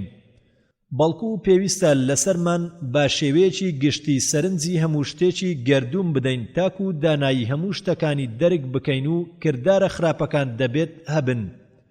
تا بەهۆیانەوە بگەینە کردارە چاکەکان. ئەم وتەیی لابین سەبارەت بە خراپەکاری وتەی هەڵگرانی ڕێبازی کەلام و فەیلسوفانی پێشخۆیم دێنێتەوە یاد، بە تایبەتی وتەیەکی جاحیڵ کە لەو پەڕی بەرزی و داناییدایە کە دەڵێت خۆشبەختی لە کاری دەستپێکردنی دنیا تا کۆتایی ماوەکەی لە تێکەڵبوونی چاکە و خراپەوە زەرمەند و سوودمەندی و ناخۆشی و خۆشی و نزمی و بەرزی و زۆری و کەمیدایە. وەگەر دنیا تەنها خراپەکاری بوایە ئەوە جیهان لەناو دەچوو، گەر تەنها چاکەی ڕوود بوایە چاکە مانای نەدەبوو، هۆکارەکانی بیرکردنەوەش لە یەکتر دەپچڕان و نەبوونی بیرکردنەوەش نەبوونی دانایی دەخستەوە و هەر کاتێک هەڵبژاردن نەبوو جیاکردنەوەش نابێت. ئەو کاتە ئەم گەردوونە بێبەش دەبوو لە چەسپاندن و وەستاندن و فێربوون کە بەمەش زانستی نەدەبوو، ڕێگا چارە نەدەبوو بۆ نەهێشتنی خراپەکاری و دەستکەوتنی سوودمەندی و بە ئارام نەدەبووین بەرامبەر ناخۆشیەکان و نەسوپاس و پێزانینمان دەبوو بەرامبەر خۆشیەکان و نەمان دەتوانی سینجی پەخشانێک لە پەخشانێکی تر جیا بکەینەوە و ململانێ نەدەبوو بۆ پلە و پایە و چێژی خۆشی سەرکەوتن نەدەبوو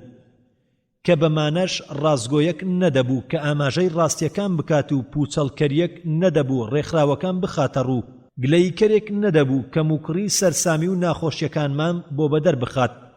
هیچ هیوایەک نەدەبوو بۆ تێرکردنی ئارەزوەکانی مرۆڤ، گەورەی و بێگەردی بۆ ئەو خودایە کە سوودمەندیەکانی ئەم گەردوونەی بۆ کردوینەتە بەهرەمەندی. زۆر کات زەرەرەکان بە سوودمەندی بۆمان دەگەڕێنەوە و کۆی هەموو شتەکانی گەردوون بە گشتی لەو پەڕی سوودمەندیدایە و یەکگرتنیان لەو پەڕی بەهرەمەندیدایە. حەیران بەڕاستی ئەم وتانە لەو پەڕی ڕەوانبێژی و داناییدایە. شێخ جاحید پێش لای بینز بە 9 سەدا هاتۆتە دنیاوە. دەبینیت ئەی حەیران چۆن عەقڵی بلیمەتەکان یەک دەگرنەوە. خوێنەری بەڕێز، ئەم تڕاکە بە کۆتا هات. بە یەکگەیشتنی بلیمەتەکان سەیەم. لاپەڕا 205. حەیرانی کوڕی ئەزعەف دەڵێت چوومە خزمەت شێخ دەبینم خۆشحاڵ و گەش بینە وە کتێبێکی بەدەستەوە بوو. سەرنجمدا بە زبانی ئوردی نووسرا بوو. سرم سوڕما و نیشانەی سۆز و خۆشەویستی لەسەر ڕووم بە دەرکەوت. شێخ سەری هەڵبڕی و سەیری کرم و وتی چییە؟ ئەمشەو بە پێچەوانەی دوێنێ شەوەوە دڵخۆش دەتبینم. بە بێبار ناوت دەنێم یاخود بە چاوپێکەوتنت بە زبانی نیشتیمانەکەت سۆز و خۆشەویستی جوولا بۆ وەتەن. حەیران بەڵێ ئەمە ڕاستیەکەیەتی، بەڵام ئەو کتێبە چییە و باسی چی دەکات؟ شێخ ئەم کتێبە تایبەتە بە شێخ جسر خوا لێی خۆش بێ. حەیران شێخ جسر یەکێکە لە زانایانی هیندستان. شێخ نەخێر یەکێکە لە زانایانی وڵاتی شام، بەڵام وەرگێڕدراوە بۆ زبانی ئوردی و تورکی. حەیران ئایا باسکردنی شێخ جسر هاتۆتە پێشەوە کە تۆ هەردەم باست دەکرد، بەڵام باسی سێهەمینی سێ فەیلسوفەکەت بۆ نەکردم کە عەمانوئێل کانت بوو. زۆر ئارەزومەندی گوێبیستی باسکردنی دەکەم. شێخ کاتی باسکردنی شێخ نەهاتووە، بەڵام وتە و باست لەسەری بۆ ئامادە دەکەم بۆ ئەوەی بۆ شەوی ئایندە توێژینەوەی لەسەر بکەین. بەڵام ئەم شەو باسی ڕابەری گوماندارانی نوێ دەکەین کە هیۆم لەگەڵ کانتدا کە پێشەوای فەیلسوفانی نوێ و باوەڕی بە عەقڵ و دروستکەری عەقڵ هەیە کە خودایە. حەیران من پەیوەندیم چییە بە ڕابەری گوماندارانەوە و گوێبیستی باسی زۆر بووم لەیان. هیچ ساغ و پوخت و فەلسەفەیەکی دروستم لێوەرنەگرتن. شێخ ڕاستە هیوم لە لای ڕەخنەگرانی فەلسەفەوە بە فەیلسوفێکی تەواو بە مانای وتە داناندرێت، چونکە هیچ فەلسەفەیەکی تایبەتی سوودبەخشی دانەناوە، بەڵکو تەنها هۆگری گومان بووە. ئینکاری هەموو شتێکی دەکرد، تەنانەت ئینکاری عەقڵ و خوداشی دەکرد. بەڵام ئەگەر کورتەباسێکی هیۆمت بۆ نەکەم، بەرزی بەرگری کانتت سەبارەت بە عەقڵ و بوونی خودا بۆ بەدەر ناکەوێت. تەنانەت بەرزی هیوم خۆیشی بۆت ئاشکرا نابێت. حەیران چۆن؟ شێخ بەڵێ ئەی حەیران ئەگەر گومانی هیۆم نەبوایە کانت نەیدەتوانی ئەو تەمەنە درێژەی بەسەر بەرێت لە دانانی نووسراوە بە نرخەکانی سەبارەت بە بەرگریکردنی لە عەقڵ. حەیران بەڵام نازانم چۆن هیۆم ئینکاری نەفس و عەقڵی خۆی کرد. شێخ ئەی سوفستائیەکانی پێش و لەگەڵ گوماندارە دێرینەکان ئینکاری هەموو شتێکیان نەکرد. حەیران بەڵێ ڕاستە، بەڵام سوفستائیەکان هەڵخەڵەتێنەر بوون و خەڵکیان هەڵدەخەڵەتاند و گوماندارانیش بە بیرۆکەی لا دەریەوە دژوار و کۆتاییان هات. لە سەردەمێکدا هاتن فەلسەفە لەم ئاسۆفراوانەیەدا نەبوو. ئەم هەموو بەرهەمە زۆرە دڵڕفێنەی نەبوو کە ئەو هەموو فەیلسوفە گەورانەی خستۆتەوە لە نمونەی دیکارت و لۆک و لایبینز. ئەمانە هەموو بەگشتی هاوچەرخی هیۆمن کە تۆ بەڕابەری گوماندارانی دادەنیت. نازانم چۆن هیۆم لە پاش ئەم فەیلسوفە گەورانە گومان چوە عەقڵ و خودیەوە. شێخ هیۆم بە زانیاریەکان دەستی پێکرد و ڕێبازی لۆکی گرتە بەر و هەروەک ئەوان ئینکاری فکرە خۆڕستیەکانی کرد. هەردووچیان باوەڕیان وابوو هەموو دەستکەوتەکانی بەشەکانی زانیاری بەهۆی هەست و ئەزموونەوە بەدەست هاتووە. بەڵام فکرە پێکاتەکان تەنها بریتین لە کۆمەڵە فکرەیەک، بەڵام کاتێک هاوشێوەی بەدەر ناکەوێت لە هەستەکاندا بەداهێنەرەکانی عەقڵی دادەنێن. گەر هیۆم بەمەشەوە بوەستایە هەر باش بوو، بەڵام دەڵێت لەوانەیە فکرە خۆریسکەکان کۆمەڵێک فکرەی سادە و ساکار بن. دوور نییە فکرە سەرەتاییە ئاشکراکانی عەقڵ لە داهێنەری عەقڵ خۆی بێت. زۆر بە پوچەڵیانە دەچێتە ناخی باسەکانیەوە بە شێوەیەک ئینکاری سیستەمی هۆ و هۆکارەکان دەکات. باوەڕی وایە کە پەیوەندی نێوان هۆ و هۆکار لە وێڵی ئەندێشەکانەوە بێت و هیچ سەرچاوەیەکی نەبێت. ئێمە دیاردەیەکی پەیدابوو دەبینین کە بە دوایدا دیاردەیەکی پەیدابووی تر دێت. لامان وایە دیاردە پەیدابووەکەی دووەمیان هۆکاری دیاردە پەیدابووەکەی یەکەمیانە، لەگەڵ ئەوەی کە هیچ پەیوەندیەکی عەقڵی پێویست لە نێوانیاندا نییە کە بڵین دیاردەی یەکەم هۆیە بۆ دیاردەی دووەم. بەڵام ئێمە هەمیشە وا ڕاهاتوون کە ئەم ڕووداوە یەک لە دوای یەکە ببینین. لامان وابووە پەیوەندیەکی هۆ و هۆکار لە نێوان ئەم دوو ڕووداوەدا هەبێت. لەبەر ئەوە باوەڕمان وابوو یەکەم هۆیە بۆ دووەم و بیرۆکەی هۆ و هۆکار فکرەیەکی خودیە کە هیچ بوونێکی نییە و تەنها لە عەقڵماندا هەیە. سیستەمی هۆوهۆکار تەنها بریتیە لە کورتکراوە ئەزموونەکانی پێش و سەبارەت بە دوا ڕۆژ بەرگەی کەمترین دووپاتبوونەوە ناکات. حەیران وتەکانی هیۆم دەربارەی نەبوونی پەیوەندی لە نێوان ئەو دوو دیاردەیەدا لە وتەکانی غەزالی دەچێت کە بەرامبەر ئیبن ڕوشد وتوویەتی هەروەک بۆت باس کردم. شێخ خەمبار نیم بەوەی کە تێگەیشتنت کەم بوو بێت بە کورتکراوەکەی سیستەمی هۆوهۆکار کە غەزالی ئاماژەی بۆ کردووە، چونکە زۆر لە فەیلسوفە گەورەکان وەک تۆ تێگەیشتنیان کەم بووە لە خوێندنەوەی تەهافەت الفەلاسیفەی غەزالی. لەبەر ئەوە بە چاچی دەزانم بگەڕێینەوە سەر ئەو نووسراوەی کە دەربارەی ئەمە نووسیومانە و چاوێکی پێدا بخشێنینەوە. حەیرانی کوڕی ئەزعەف وتی لاپەڕەکانی ئەو دەفتەرەم هەڵدایەوە کە وتەکانی شێخم تێدا تۆمار کردبوو. ئەو وتانم بۆ شێخ خوێندەوە کە دەربارەی غەزالی نووسرا بوو. شێخ وتی بەڵێ حەیران چیت بەدی کرد؟ حەیران هیچ جیاوازیەکی لە نێوان ئەو دوو تەیەدا بەدی نەکرد. غەزالی دەڵێت ئەو شتانەی کە دەیبینین لە پەیوەستبوونی هۆوهۆکار ناتوانین بڵێن تەنها هۆیە بۆ پەیدابوونی ئەم دیاردەیە، هەروەها هیۆمیش هەمان بیرۆکەی هەیە. شێخ نەخێر ئەی حەیران، لە ڕاستیدا جیاوازی لە نێوان ئەو دوو تەیە زۆر مەزنە، لەبەر ئەوە پێویست بە ڕوونکردنەوەیەکی نوێ هەیە. چاک گوێ بیستم بە. حەیران هەموو لە شم گوێیە قوربان، فەرموو. شێخ سوودمەند نابیت و تێگەیشتنت ئاسان نابێت گەر نمونەی ئاگرەکەت بۆ بهێنمەوە کە غەزالی باسی دەکات، چونکە تۆ گەورە بوویت و بێگومانی لەوەی کە ئاگر سوتێنەرە، لەبەر ئەوە ناتوانێت دەرچی ئەم پێویستی عەقڵیە بکەیت بەوەی کە ئاگر پێویستە سوتێنەر بێت. لەبەر ئەوە واز لە نمونەی ئاگر دەهێنین و دەچینە سەر نمونەیەکی تر. بۆ نمونە ئەم زەیتی زەیتونە، گەر بۆ یەکەم جار لە ژیان تا بیبینیت و مرۆڤێک پێی ڕاگەیاندی کەوا ئەم زەیتە بە تەواوی ئاگری لە خۆگرتووە کە بە سوتاندنی ئاگرەکە بە دەردەکەوێت، ئایا باوەڕت بەمە دەبوو؟ حەیران باوەڕم دەکرد گەر لە بەرچاومدا تاقی بکرایەوە. شێخ گەر لە بەرچاوت تاقی کرایەوە، ئایا ئەو پێویستیە عەقڵیەی تێدا دەبینیت کە دام بنێت بەوەی کە زەیت توانای سوتاندنی هەیە؟ حەیران نەخێر گەورم، هەروەک چۆن ئەو پێویستی عەقڵیە بەدی ناکەم لەو باوەڕەدا کە بڵێت نەتەراتی کلیسرین تایبەتمەندی تەقینەوەی هەیە، پێش ئەوەی زانیاریەکی تەواوم نەبێت لە ڕێگەی خوێندنە زانستیەکان و ئەزموونەکانەوە. شێخ زۆر چاکە ئەی حەیران، ئەم نمونەی کە باست کرد باشترە لە نمونەی زەیتەکەوە. ئێستاش پرسیارێکی تازت لێ دەکەم. گەرجەستەیەکمان خستە بەردەمت کە لە ژیانتا نەتناسی بێت و گوێبیستی نەبوو بێت و پرسیارمان لێ کردیت ئایا پێویستیەکی عەقڵی هەیە کە بەسەرتا بسەپێنێت کە باوەڕ بهێنێت بەوەی کە ئەم جەستەیە تەنها بۆ پڕکردنەوەی بۆشاییەکە؟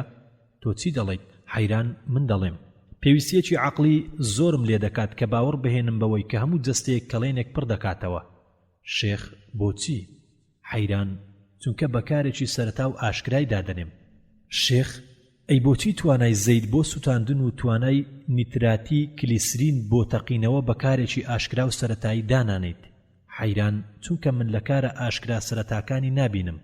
هیچ پێویستیەکی عەقڵی تێدا نابینم کە ئەم ئاشکرایی و سەرەتاییە بەسەرمدا بسەپێنێت. شێخ ئەمانە ڕاستی ڕێبازەکەی غەزالین و غەزالی هەر لە سەرەتاوە بە هیچ شێوەیەک ئینکاری بیرۆکەی هۆکاری نەکردووە. دووریشە لەوەی ئینکاری بکات، بەڵام دەڵێت ئەو دیاردەیەی کە بەهۆ ناوی دەبین داوای پێویستی عەقڵی ناکات بۆ ڕوودانی ئەو کاریگەرەی کە بە هۆکاری ناوی دەبین. عەقڵ ئەو پێویستی عەقڵەیە لە خۆیدا نابینێت کە بڵێت ئاگر سوتێنەرە و پێویستی بە سوتەمەنی هەیە وەک دار، بەڵام بە تاقیکردنەوە بینی. دیاردەی سوتاندن بەهۆی نزیکردنەوە و تێکلکاندنی ئاگرە بۆ دارەکە. ئەم دیاردەیەش دیاردەیەکی گونجاوە، باوەڕم وایە کە ئاگر هۆیەکە بۆ سوتاندن. گەر ئەم هۆ گونجاوە نەبوایە کە عەقڵ دەیبینێت بەسەریان نەدەسەپێندرا پێویستی باوەڕهێنانی ئاگر بۆ سوتاندن، وەک باوەڕهێنان بە پێویستی پڕکردنەوەی کەڵێنێک لەلایەن جەستەوە. بەڕاستی غەزالی دەیەوێت بەمە بگاتە ئەو وتەیەی کە دەڵێت لەبەر ئەوەی تایبەتمەندی سوتاندن بوونی زۆر گرنگ نییە لە پێویستی عەقڵیدا نییە کە ئاگر سوتێنەر بێت، دەتواندرا ئەم تایبەتمەندی ئاگر پێچەوانەی ئەم سیفەتەی بوایە. ئەوەی کە تایبەتمەندی و سیفاتی بە ئاگر و بە هەموو شتێک بەخشیوە هەر خۆی دروستکەریەتی و هەر خۆیشی دەتوانێت ئەم تایبەتمەندیانەی لێدا بماڵێت. بەڵام هیۆم هەر لە بنەڕەت و بناغەوە ئینکاری سیستەمی هۆکار دەکات، تەنانەت ئینکاری عەقڵ و خودی خۆی و گەردوون بە گشتی دەکات و دەڵێت گەر ئێمە باوەڕمان بەبوونی ئەو شتە ببێت کە هەستی پێدەکەین، ئەوە ئەو باوەڕە لەو ساتەی کە هەستەوەرەکانمان کاریگەری شتەکانمان بۆ دەگوێزێتەوە و پاڵمان پێوە دەنێت کە دەرچی بوونی بکەین. بەڵام هیچ بەڵگەیەک نییە کە زۆرمان لێ بکات باوەڕ بەبوونی ئەو شتە بهێنین کە شاراوە بوو لەلایەن هەستەوەرەکانمانەوە. وەک چۆن نەبوونی بەڵگەیەک کە زۆرمان لێ بکات باوەڕ بەو شتە بهێنین کە ئەمڕۆ بینی ومانە وازمان لێهێنان بۆ ڕۆژی دوایی گەڕاینەوە سەری ئەوە ئەو شتە هەمان شتە کە ڕۆژی یەکەم بینیمان وە گرنگیەکەی لەوەدایە کە ئێمە دووشتمان بینیوە و وێڵی ئەندێشەمان وامان لێ دەکات کە ئەم دووشتە بە یەک شت ببینین کەواتە ئێمە هیچ شتێک لە جیهانی دەرەچی نازانین تەنها ئەو شتانە نەبێت کە لە مێشکماندا هەیە لە دەرکراوە هەستیەکان و هەموو ئەو شتانەی لە گەردووندا هەن بریتین لەو فکرانەی کە بە دەرکردن بەدەستی دەهێنین و هیچ شتێک بێجگە لەمانە لە گەردووندا نییە جەوهەری هەموو شتێک گەرمادی بێت یاخود ڕوحی بوونی نییە ئایا هیۆم لە گومانەکەیدا گەشە دەکات نەخێر نزم دەبێتەوە و دەکەوێتە گێژاوێکی بێسەر و بنەوە کاتێک گومان لە خودی خۆی و عەقڵی دەکات و دەڵێت لەبەر ئەوەی زانیاریەکانمان هیچ سەرچاوەیەکی نییە گەر کاریگەری هەستەکان نەبێت ئێمە لە هەستکراوەکاندا هیچ شتێک نابینین کە بە عەقڵ و خود ناو ببرێت کەواتە ئەو عەقڵ و خودەبوونیان نییە کە ئێمە ناویان دەبین ئەم وتەیە ئەو تێگەیشتنم پێدەبەخشێت کە بڵێم من خود و عەقڵم هەیە زنجیرە هەستێک لە ناخمدا هەیە لەگەڵ فکرەیەک لە دوایەکەکاندا کە بە خودێکی ژیر ناویان دەبم وشەی خود و عەقڵ تەنها لە وێڵی ئەندێشەماندا هەیە حەیران دەڵێ ئەمە سەیرە بەڵام شێخ دەڵێ بەڵێ بەم چەشنە ئەم پیاوە ژیرە بە ئاشکرا دووچاری هاودژی و پێچاوانەیەکانی عەقڵ دەبێتەوە سەبارەت بە شت دەڵێت تەنها لە فکرەکانی خۆماندا هەن و فکرەکانمان بریتین لە بەرهەمی هەستکردنمان بە شت پێناسەی شتەکان دەکات بەوەی کە بریتین لە فکرەکانمان و پێناسەی فکرەکانمان دەکات بەوەی لێکەوتەی کاریگەری شتەکانن لە پاشدا ئینکاری هەردوو بەشەکە دەکات حەیران زۆر ئاساییە هیۆم لە پاش ئەوەی ئینکاری خود و عەقڵی خۆی و گەردوون بەگشتی بکات ئینکاری خودای پەروەردگاریش بکات هەروەک شێخ فەرمووی شێخ بەڵێ بێباوەڕی بەبوونی خوددا ئاساییە بۆ مرۆڤێک کە ئینکاری بێسنووری هەبێت بۆ هەموو ئەو شتانەی کە بوونیان هەیە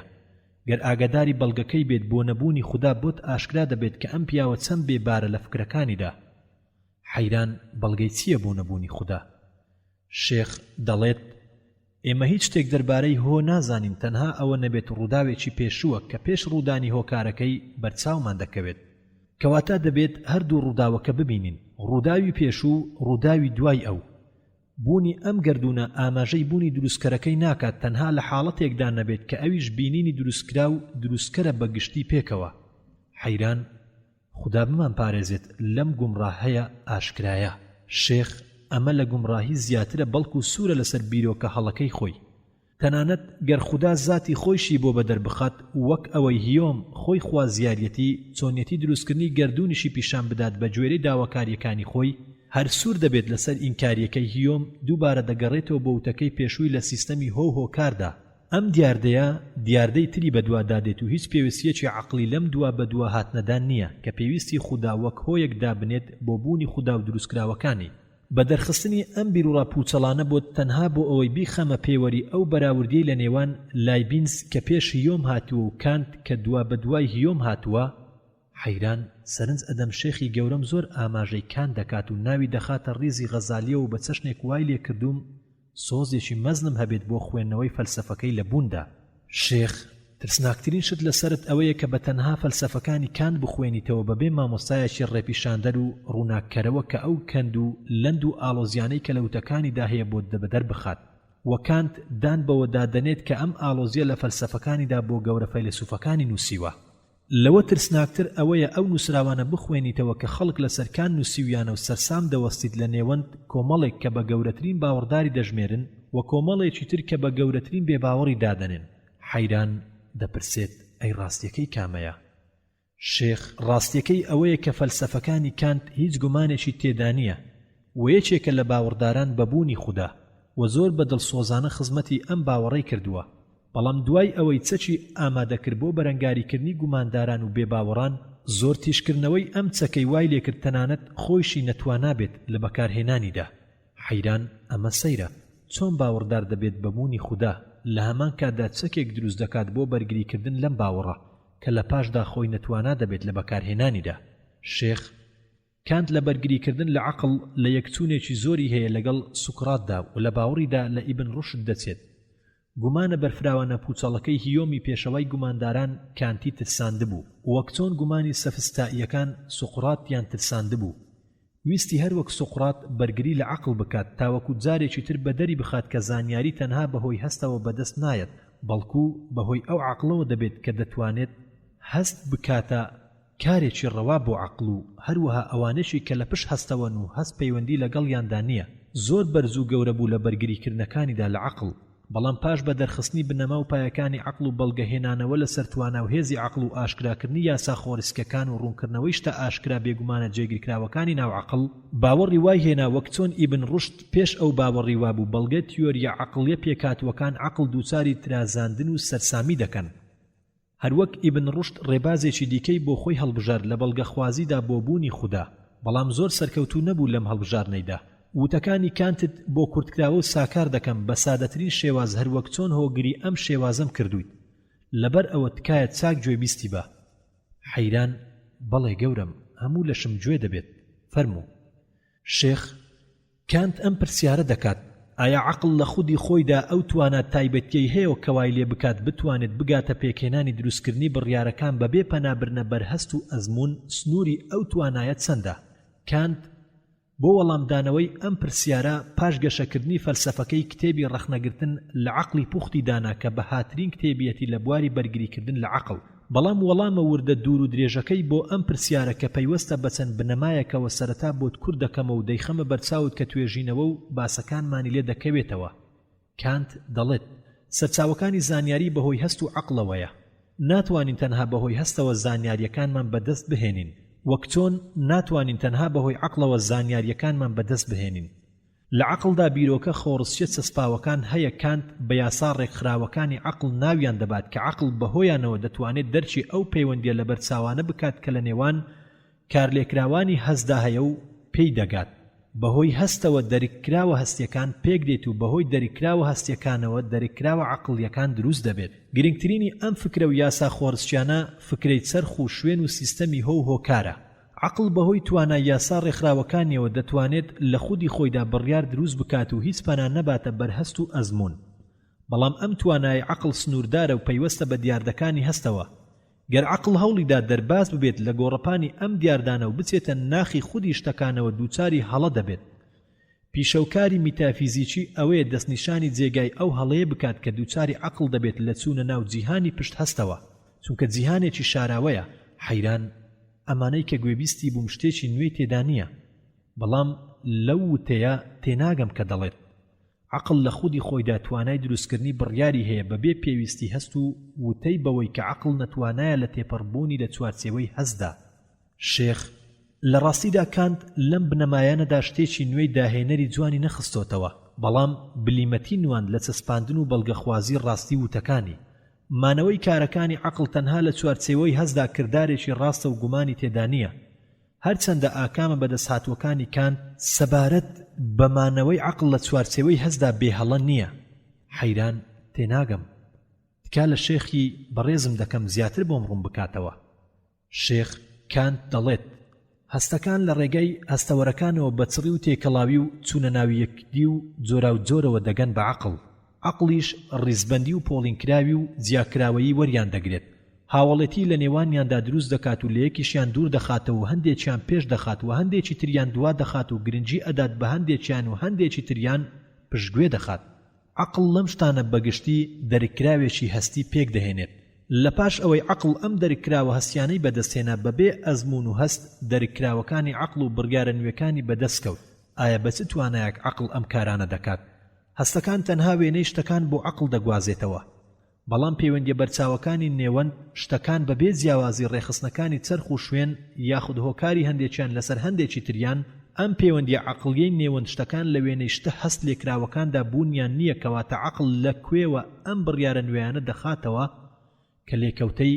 ئەم پەیوەندیانن ئێمە سەیری دوو ژمارەی جیاواز دەکەین بەڵام دەتوانین بەهۆی کۆکردنیانەوە ئاکامێک بەدەست بهێنین کە جیاوازە لە ئاکامی لێکدانیان گەر ئەم دەریکردنە تەنها بەهۆی هەستەوە بێت هیچ پێویستی نەدەکرد کە ئەم کردارە ژمێریانە جیاواز بن چونکە چاو تەنها یەک شێوەی وێنەمان دەداتێ کە هەرگیز ناگۆڕێت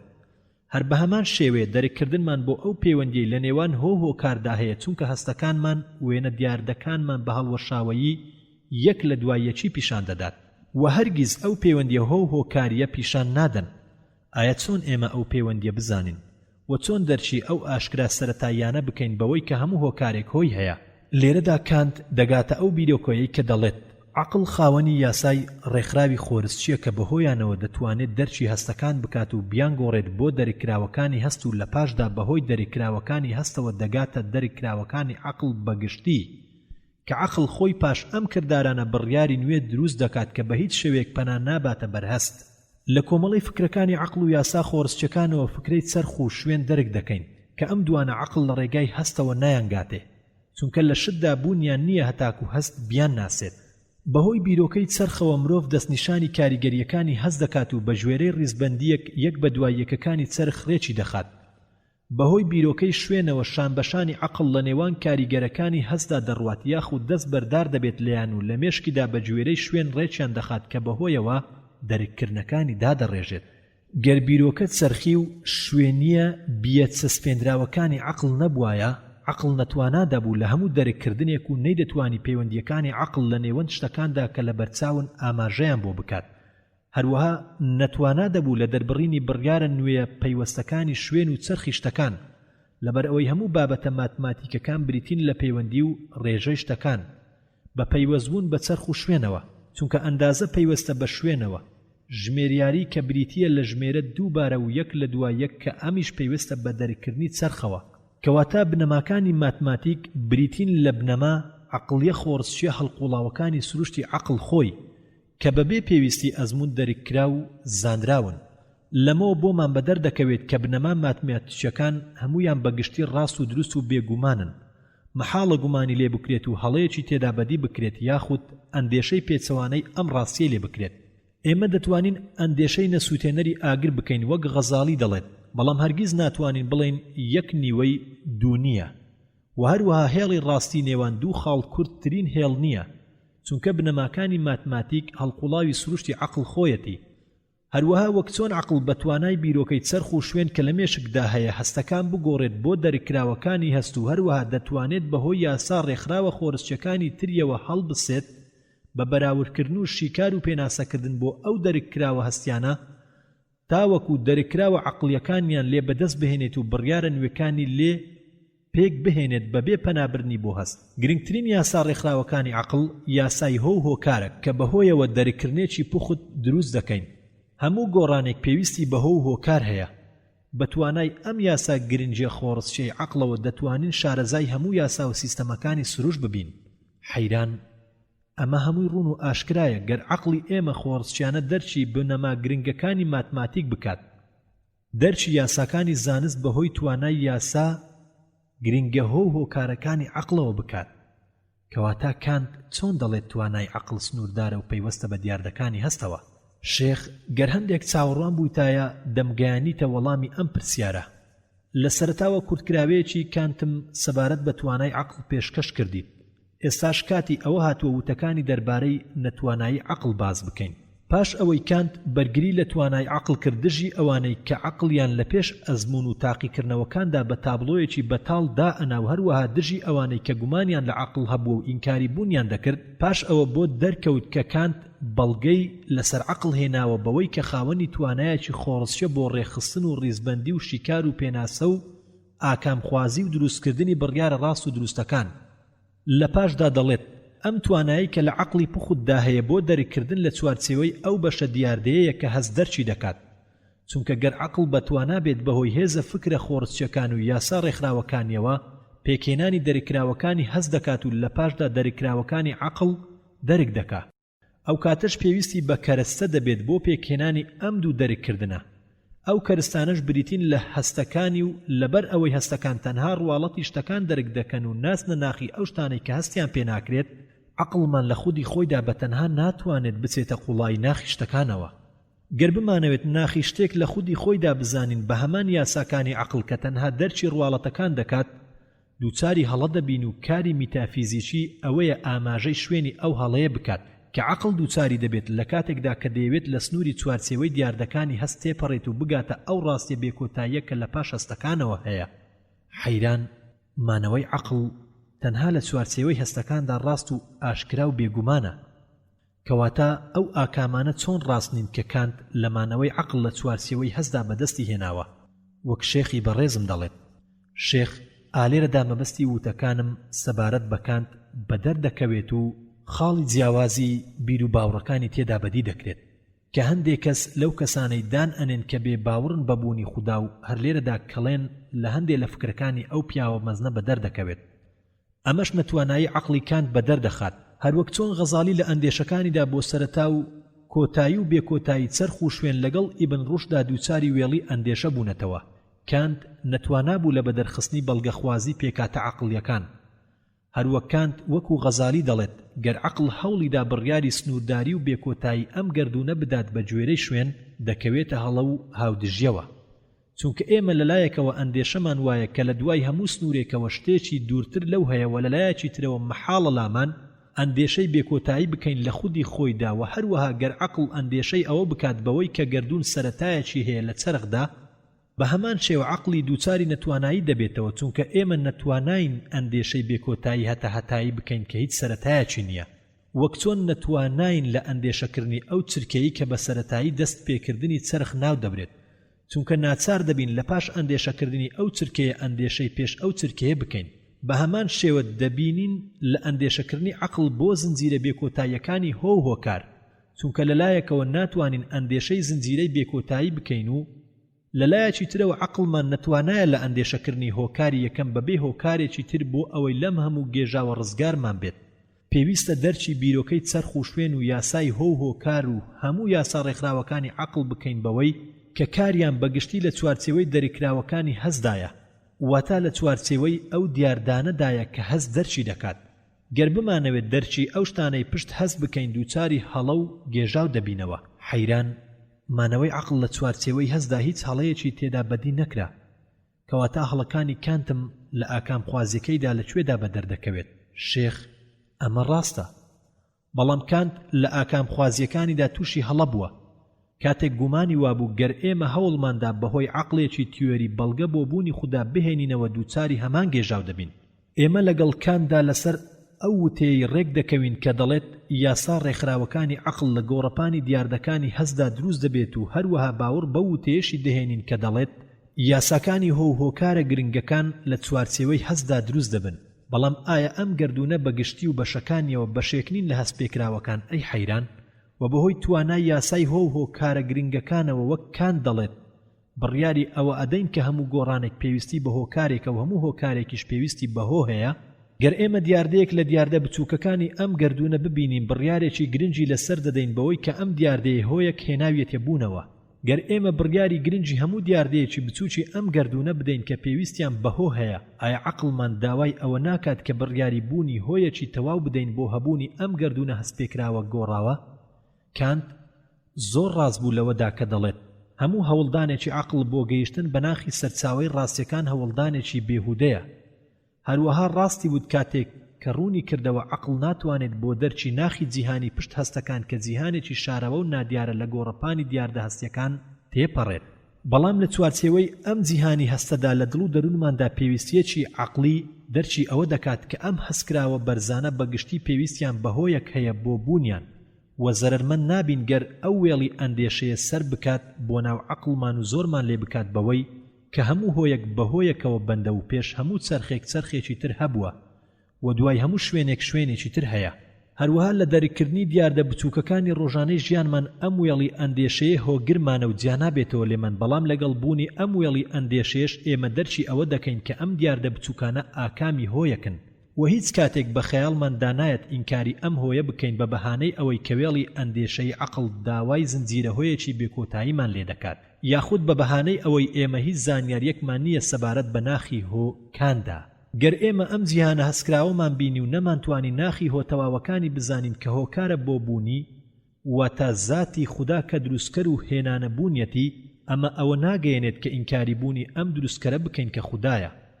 تەنها لەبەر ئەوەی هیچ زانیاریەکی تەواومان دەربارەی زات و سیفاتی نییە. گەر ئێمە ئەم ئینکاریەمان کرد ئەوە ئینکاری یاسای هۆکار دەکەین کە کانت سەبارەت ئەم یاسای هۆکارە دەڵێت هەموو هۆشمەندێک باوەڕی وایە کە یاسای هۆکار یاسایەکی گرنگی چەسپێنراوی عەقڵە. حەیران کەواتە شێخی گەورەم کانت بە باوەڕدار دادەنێت و چ بەڵگە خوازیەکی گرتە بەر بۆ باوەڕهێنان بەبوونی خوددا. شێخ وەک بۆت بە دەرکەوت کانت بەڵگە تیۆریە پێکاتەکانی عەقڵی بە زەحمەت زانی وەک چۆن پێش ئەو ئیبن ڕوشد بە زەحمەتی زانی هەر بۆیە بەڵگەیەکی تری گرتەبەر کە تێکرا لە دەریکردنی ڕاستەوخۆ دەچێت ئەو بەڵگانەی کە برکسۆنی گەورە فەیلسوفی باوەڕدار بەبوونی خودا لە سەدەی 20دا بە هەمان شێوە پەیڕەوی دەکرد. حەیران ئەیکان پەیڕەوی بەڵگەکانی سیستەمی نەکرد کە ئیبن ڕوشد گرتبوویە بەر کە بە بەڵگەی بایەخدان و داهێنان ناویان دەبات. شێخ نەخێر ئەی حەیران ئالێرەدا کەڵێنی لاوازیەکەی کانت بە دەردەکەوێت. شتێکی سیر نییە بۆ کانت گەر بەڵگە پێکاتوەکانی عەقڵ بە زەحمەت بێتە بەرچاوی. هەروەک ئیبن تەوفیل و ئیبن ڕوشد پێش ئەو بە زەحمەتیان زانی و کانت واز لەو بەڵگانە بهێنێت و لە دوی بەڵگەیەکی سادەی ئاشکرا بگەڕێت. و ئەوەی جێگای سەرسوڕمانە تەنانەت بەڵگەی سیستەمیشی پەسەند نەکرد. هەروەها ئەم بەڵگەیەش بە زەحمەت هاتە بەرچاوی و بەڵگەیەکی تری داهێنا کە لای وابوو ئەم بەڵگەیە لە دڵ و دەروونەوە هەڵدەخوڵێت نەک لە عەقڵەوە. حەیران ئەمە چۆن دەبێت؟ شێخ کانت و لابینز دەڵێن عەقڵمان ماوەمان ئەداتێت تاکو بڵێین لە پشت ئەم گەردوونەوە خواوەندێک هەیە و هەستی ئەخلاقیمان زۆرمان لێ دەکات باوەڕمان بەبوونی خودا هەبێت. حەیران چۆن کانت ڕێبازی لایبینز دەگرێتە بەر و لە هەمان کاتدا ئینکاری بەڵگەکانی عەقڵ دەکات کە ئەم فەیلسوفە مەزنە پەیڕەوی دەکرد. شێخ ئەی حەیران لاتوایە دەشێت کانت جیاوازی هەبێت لەگەڵ لایبینزدا سەبارەت بەشتە ئاشکرا و سەرەتاییەکان کە هاودژی لە عەقڵدا دروست دەکەن یان دروستی ناکەن. کانت وا دەبینێت وەک چۆن لایبینز و هەموو هۆشمەندێک دەیبینێت عەقڵمان ڕێمان پێدەدات باوەڕمان وابێت کە لە پشت ئەم گەردوونەوە خواوەندێک هەیە چونکە فکرەی بوونی خودا هاودژی لە عەقڵدا دروست ناکات بەڵکو ئەوەی کە هاودژی لە عەقڵدا دروست دەکات ئینکاری بوونی خودایە. بەڵام کانت پاش ئەوەی فەلسەفەکەی لە ڕەخنەگرتنی عەقڵی پوخوددا تەرخان کرد بەمانەوەی کاری عەقڵ لە سنووری دیاردەکاندا کە بەهۆی هەستەوە دەرکراوە بەڵگە پێکاتوەکانی عەقڵی خستەڕ و کە فەیلسوف و داناکان باسییان دەکرد. کانت باوەڕی وابوو کە بەڵگەکانی لێکەوتە و پێویست پەنا دەبەنە بەر سیستەمی هۆکار و بڕیارەکانی عەقڵ کە بیرۆکەی زنجیرەی لە جیهانی وێنە و لێکەوتە و گریمانەیەکان بە مەحاڵ دادەنێن. باوەڕی وابوو کە ئەم دوو بڕیارە ڕاست و دروستەی عەقڵ لە ئەندێشەکردندا دووچاری هەمان ئەو وێڵی ئەندێشەیە دەبنەوە کە عەقڵ تووشی دەبێت لە داواکردنی شوێنێک لە دوای شوێنێکی تر و یان بوونی چەرخێک پێش چەرخێکی تر و بوونی هۆیەک لە دوای هۆیەکی تر. لە پاش ئەم وێڵی ئەندێشە عەقڵیە بێسەر و بەرانە گەیشتە ئەو وتەیەی کە بڵێت ئەم دوو بەڵگەیە باوەڕهێنان بە بوونی خودا دووچاری گومان و ئاڵۆزی دەکەن. لە پاشدا کانت سەرنجی ڕێبازی بەڵگەخوازیدا کە ڕەنگ دەداتەوە لە نێوەند ئەم دوو گەردوونەدا. لە بەڵگەکانی مەبەست و نەخشەکێشان و سیستەم و دانایی ون بووبوون تێیدا و بەهۆی هەندێک زەرمەندیەکانی ئەم گەردوونەوە ئەم هۆی کردە بەهانە بۆ لاوازی بەڵگەی سیستەم بەبێ هیچ بەراورد و مەزندەیەک لە نێوان ئەم بەشەکەمایەتیە زەرمەندەدا کە هیچ ئاگاداری دانایی بوونی ئەم زەرمەندانە پێنازانین لەگەڵ بوونی بەڵگەکانی مەبەست و دانایی و نەخشەی و سیستەمی کە ناتوانرێت بژمێردرێت و ئامار بکرێت کە لە نێوەند ئەم هەموو بوونەوەرەدا دەبینرێت. هەر بۆیە گەیشتە ئەو ئاکامەی کە بڵێت محاڵە بە عەقڵی تیۆری بگەینە باوەڕ بە بوونی خودا هەر لەبەر ئەمە عەقڵێکی تری بۆ داهێنان کە ناوینە عەقڵی پراکتیکی بەواتای ویژدان. ئەم عەقڵە پراکتیکیەی کردە بەڵگەخوازی بۆ بوونی خودا. حەیران ئەی شێخ تێناگەم. شێخ کان دەڵێت ئێمە لە ناخی خودی خۆماندا خاوەنی هەستێکی پتەوین کە بە هیچ شێوەیەک ئینکاری ناکرێت و فەرمانی کردداری چاکەمان پێدەکات بە وازهێنان لە خراپەکاری لە کاتی هەستانمان بەکردەوەی دژوار و ناڕەوا ئازارمان دەدات و سەرزەنشتمان دەکات. ئایا ئەم هەستەمان لەکوێوە بووهات؟ بە باوەڕی کانت لە هەستەوەرەکان و ئەزمونەکانەوە پێمان نەگەیشتووە چونکە هەستەوەرەکان تەنها وێنەی شتەکانمان بۆ دەگوێزنەوە و لە شتدا هیچ شتێک نابینرێت کە ناوی سەرزەنشت و ئازاری ویژدان بێت و لە عەقڵی تیۆریشەوە نەهاتووە چونکە کردداری عەقڵ پەنگ دەخواتەوە لە دەرکردنەکانی هەست و گۆڕینیان بۆ دەرکراوەکانی عەقڵ. کەواتە ئەم هەستە پتەوە ئاشکرایەمان لەکوێوە بووهات کە بە هیچ شێوەیەک ئینکاری ناکرێت. ئەم هەستەی کە خەڵک بە ویژدان ناوی دەبات کانت بە عەقڵی پراکتیکی ناوی دەبات. لەسەری دەڕوات و دەڵێت بریتین لەو یاسایانەی ئەخلاق کە خودمان خۆریسکانە هەروەک چۆن عەقڵمان خۆڕسچی ئەو یاسا ڕێکخراوانەیە کە لەوە و پێش باس کرا و ئەو کارانەمان بەسەردا دەسەپێنێت کە پێچەوانەی کارە دەرکراوە عەقڵیەکانی ترە لە بە ئاگابوون و دوورکەوتنەوە لە مەترسی و فەرمانی هەستانمان بە کردداری چاکە و پەلەوەری و کەمکردنەوەی مەترسیەکان و خۆبەختکردن لە پێناوی چاکەی خەڵکیدا. ئالێرەدا کانت گەشە بە بەڵگەخوازیەکانی خۆی دەدات و ئەم یاسا ئەخلاقیەت دەکاتە بەڵگەخوازی بۆ ئازادی ویست و بەهۆی ئەم ئازادی ویستەوە نەمری خود بۆ ژیانی دوای مردن و ڕۆژی لێپرسینەوە دەسەلمێنێت. بەهۆی ڕۆژی لێپرسینەوە بوونی خودای دادوەر دەسەلمێنێت و دەڵێت یاسای ئەخلاقیمان زۆرمان لێ دەکات بە ئازاد بین لە هەڵبژاردنی چاکە و خراپەدا. ئێمە لەم جیهانەدا زۆر کەم دەبینین خاوەن چاکە پاداشتی چاکەکەی بدرێتەوە، بەڵکو بە پێچەوانەوە دەبینین هەندێک جار پاداشتی چاکە خراپەیە. لەبەر ئەوە پێویست دەکات ژیانێکی تر هەبێت بۆ ئەوەی پاداشتی ئەو چاکەی تێدا وەرگرین و ژیانی دوای مردن وا پێویست دەکات ژیانێکی نەمری بێت تاکو نەفسەکان پاداش وەرگرن و بە هیچ شێوەیەک ناتوانرێت ئینکاری نەمری نەفسەکان بکرێت، چونکە دەبێتە هۆی ئینکاری ئەو یاسا ئەخلاقیەی کەوتمان ڕاستە و گومانی تێدانیە. هەر لەبەر ئەوەیە کانت لای وایە نەمری ئەم نەفسانە لە بنەما عەقلیە سەرەتاییە پراکتیکەکان دەژمێررێن. پاشان گەشە بە بەڵگە خوازیەکان دەدات و دەڵێت دوای ئەوەی کە نەمری خودەکانمان چەسپاندووە دادوەری بۆ پاداشتی چاکە و سزای خراپە پێویست کرا، کەواتە دەبێت باوەڕمان بەبوونی دادوەرێکی یەکسانی بە توانای نەمری سەرپەرشتی کار هەبێت بۆ بڕیاردانی دادوەری لە دواڕۆژدا، چونکە نەمری و سزا کە بڕیاری پێویستمان لە سەردان هەردووچیان زۆرمان لێ دەکەن کە دام بنین بەبوونی هۆیەکی تەواو بۆ پاداشدانەوەی هەردووچیان. کەواتە دەبێت ئەوەی نەمری بهێنێتە کایەوە دەبێت خۆی نەمر بێت و ئەوەی بڕیاری داد ئەدات پێویستە خۆی دادپەروەر بێت و ئەوەی پاداشتی چاکە و خراپە ئەدات دەبێت بەتوانا بێت و ئەو نەمر و بەهێز و دادوەرە خوای پەروەردیگارە. ئەمە ئەو بەڵگە ئەخلاقی و وجدانیەیە کە کانت هەڵی بژاردووە بۆ بوونی خوددا. هەرخۆشی دەڵێت ئەم بەڵگەیە لە ڕێگەی تیۆر عەقڵەوە بەدەست نهاتووە، بەڵکو وەرجێڕراوە لەو هەستە خۆڕستیانەمان کە پەیوەستە و بەندە بە یاساکانی ئەخلاقەوە و پێویست دەکات لەسەر و عەقڵی تیۆریەوە دابندرێت. حەیران بەڕاستی ئەم بەڵگە خوازیەی کانت ڕازاوە و خۆرستیە، بەڵام وا لەوتەکانی شێخ دەگەم کە زۆر ڕەزامەندی لەسەر ئەم بەڵگە خوازیە نەبێت. شێخ هەموو ئەو بەڵگانەی کە ئەم بلیمەتانە لەسەر بوونی خوددا هێناویەتیانەوە بەگشتی ڕاستن و یەکێک لەو بەڵگانە ئەم بەڵگەیەی کە قورئانی پیرۆز ئاماژەی بۆ کردووە کە ئەڵڵا سوبحانە وتەعالا دەفەرمێ ئەفەحەسیبتم ئەنەما خەلەقناکم عەبەثا وەئەنەکم ئیلەینا لا تورجعون. ئایا لاتەنوایە کە ئێمە ئێوەمان بە بێهودە دروست کرد بێت و ئێوە بۆ لامان ناگەڕێنەوە؟ بەڵام هەندێک لە ڕێبازە بەڵگە خوازیەکان بە شێوەیەکی پێکاتەی قوڵی ئالۆزدێنە بەرچاو و هەیانە بە پێچەوانەوە سادە و ئاسان و ئاشکران و ئەمە هیچ پەیدابوونێکی دروستکراوی تێدا نییە، بەڵکو خودای پاک و بێگرد ئاگاداری هەموو نهێنی و ئاشکراکانە و ئەم سیفەتە خوددا لە قورئانی پیرۆزدا ئاماژەی پێدەکات. بەڵام بەڵگە خوازیەکانی کانت بە بەڵگەی ئەخلاق ئەو بەڵگە خوازیە پتەوە نییە کە خۆی دەڵێت گەر ئاینەکان ئاماژەی سزا و زیندووبوونەوەیان نەکردایە ئەو کاتە پێویست نەدەکرا کە عەقڵ باوەڕ بەبوونی زیندووبوونەوە و سزا بکات، چونکە زۆر گرانە لەسەر عەقڵ کە لە خودی خۆیدا باوەڕ بە زیندووبوونەوە بکات پاش لە ناوچوون و مردن، مەگەر زۆر باوەڕدار بێت بەبوونی توانایی و کاربەجێی و دادوەری خوددا. گەرگەیشتە ئەم پلە باوەڕداریەی ئەم باوەڕە پتەوەی متمانەی ئەداتێ کە باوەڕی بە توانا و کاربەجێیی خوددا هەبێت و بڵێت پاش مردن زیندووبوونەوە و لێپرسینەوە هەیە، کەواتە باوەڕهێنانمان بە ژیانێکی تری دوای مردن لە پاش باوەڕهێنانمانە بەبوونی خوددا.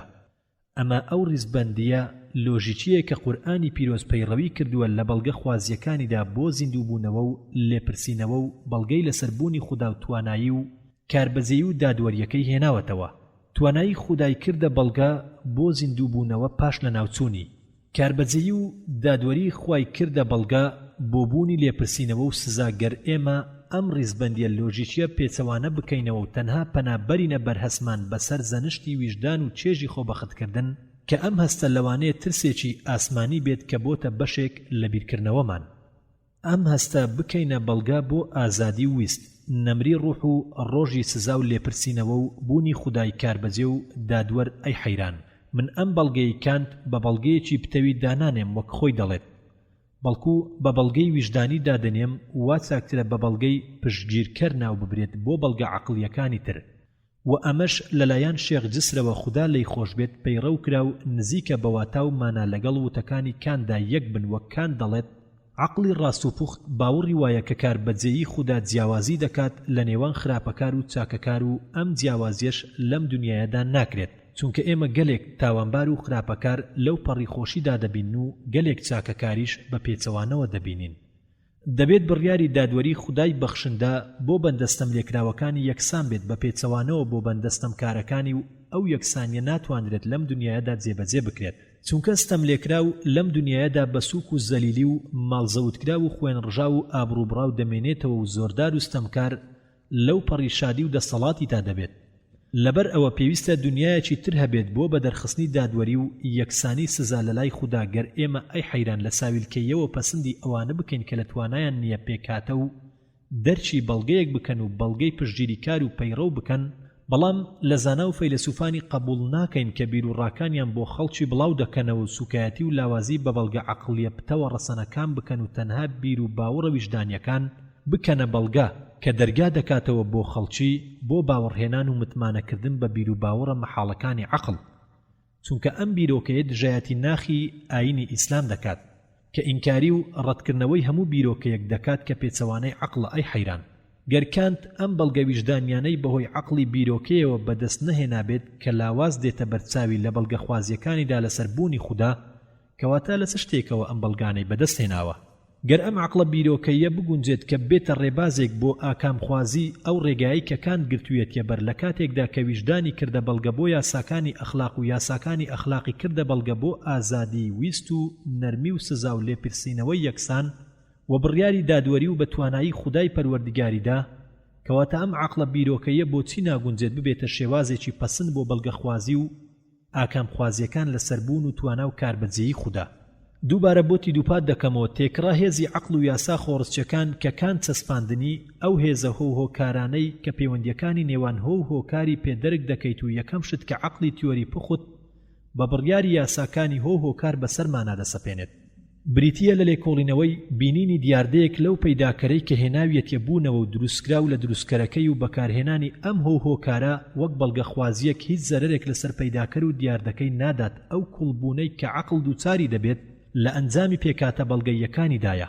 عەقڵ بەڕاستی نەتوانا دەبێت گەر ئەندێشەی شتێکی بێکۆتای بکات، وەک چۆن کانت و غەزالی و ئیبن تەفەیل دانیان بەمەداناوە، وەک چەرخێک کە چەرخ نەبێت لە پێشیەوە و ئەندێشەی هۆیەک بە بێهۆیەکی تر و ئەندێشەی زنجیرەیەکی بێکۆتایی. بەڵام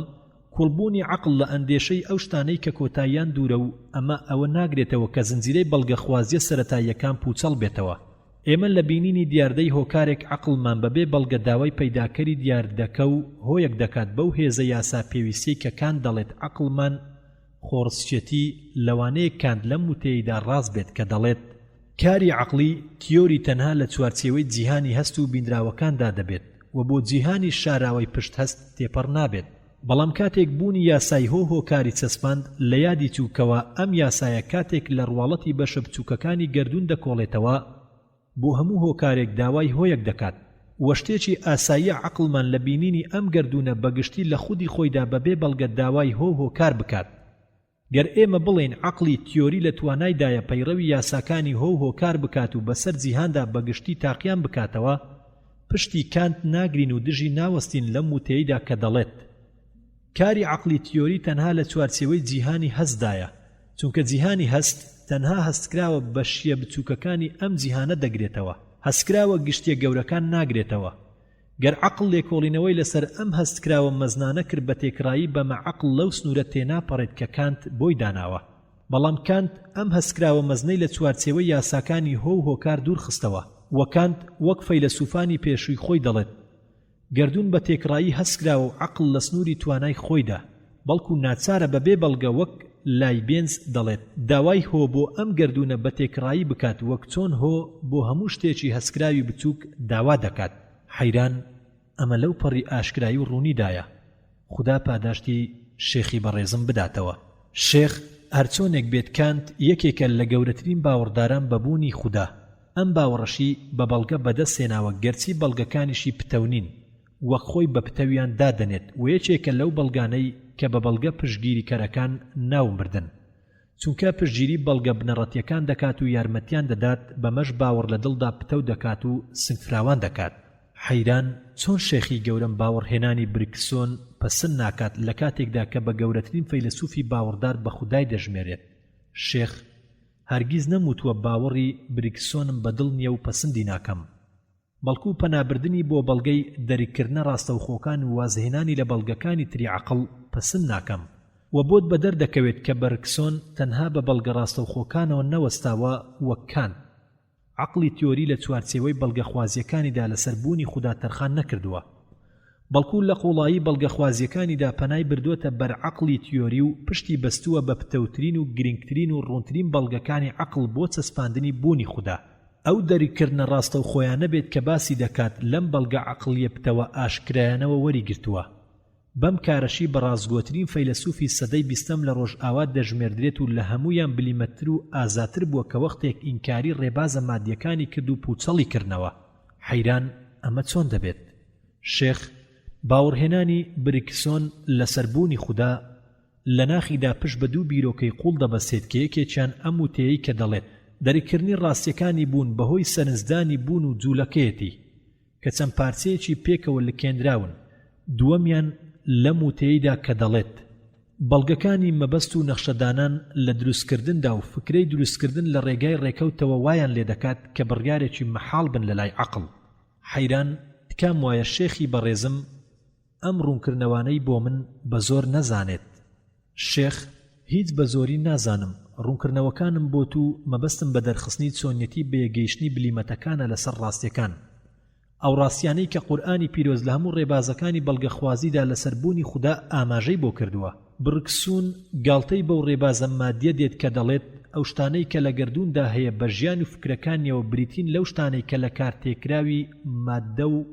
هێزەوە پەیدا دەبن و هەروەها گاڵتەی بەم وتەی مادیەکان دێت کە دەڵێت عەقڵ تەنها بریتیە لە مێشک. بڕکسون وەڵامیان دەداتەوە و پێیان دەڵێت نەخێر، عەقڵ تەنها ئەو مێشکە مادیە نییە کە جومجومە لە خۆی گرتووە، بەڵکو عەقڵ شتێکە و مێشکی شتێکی ترە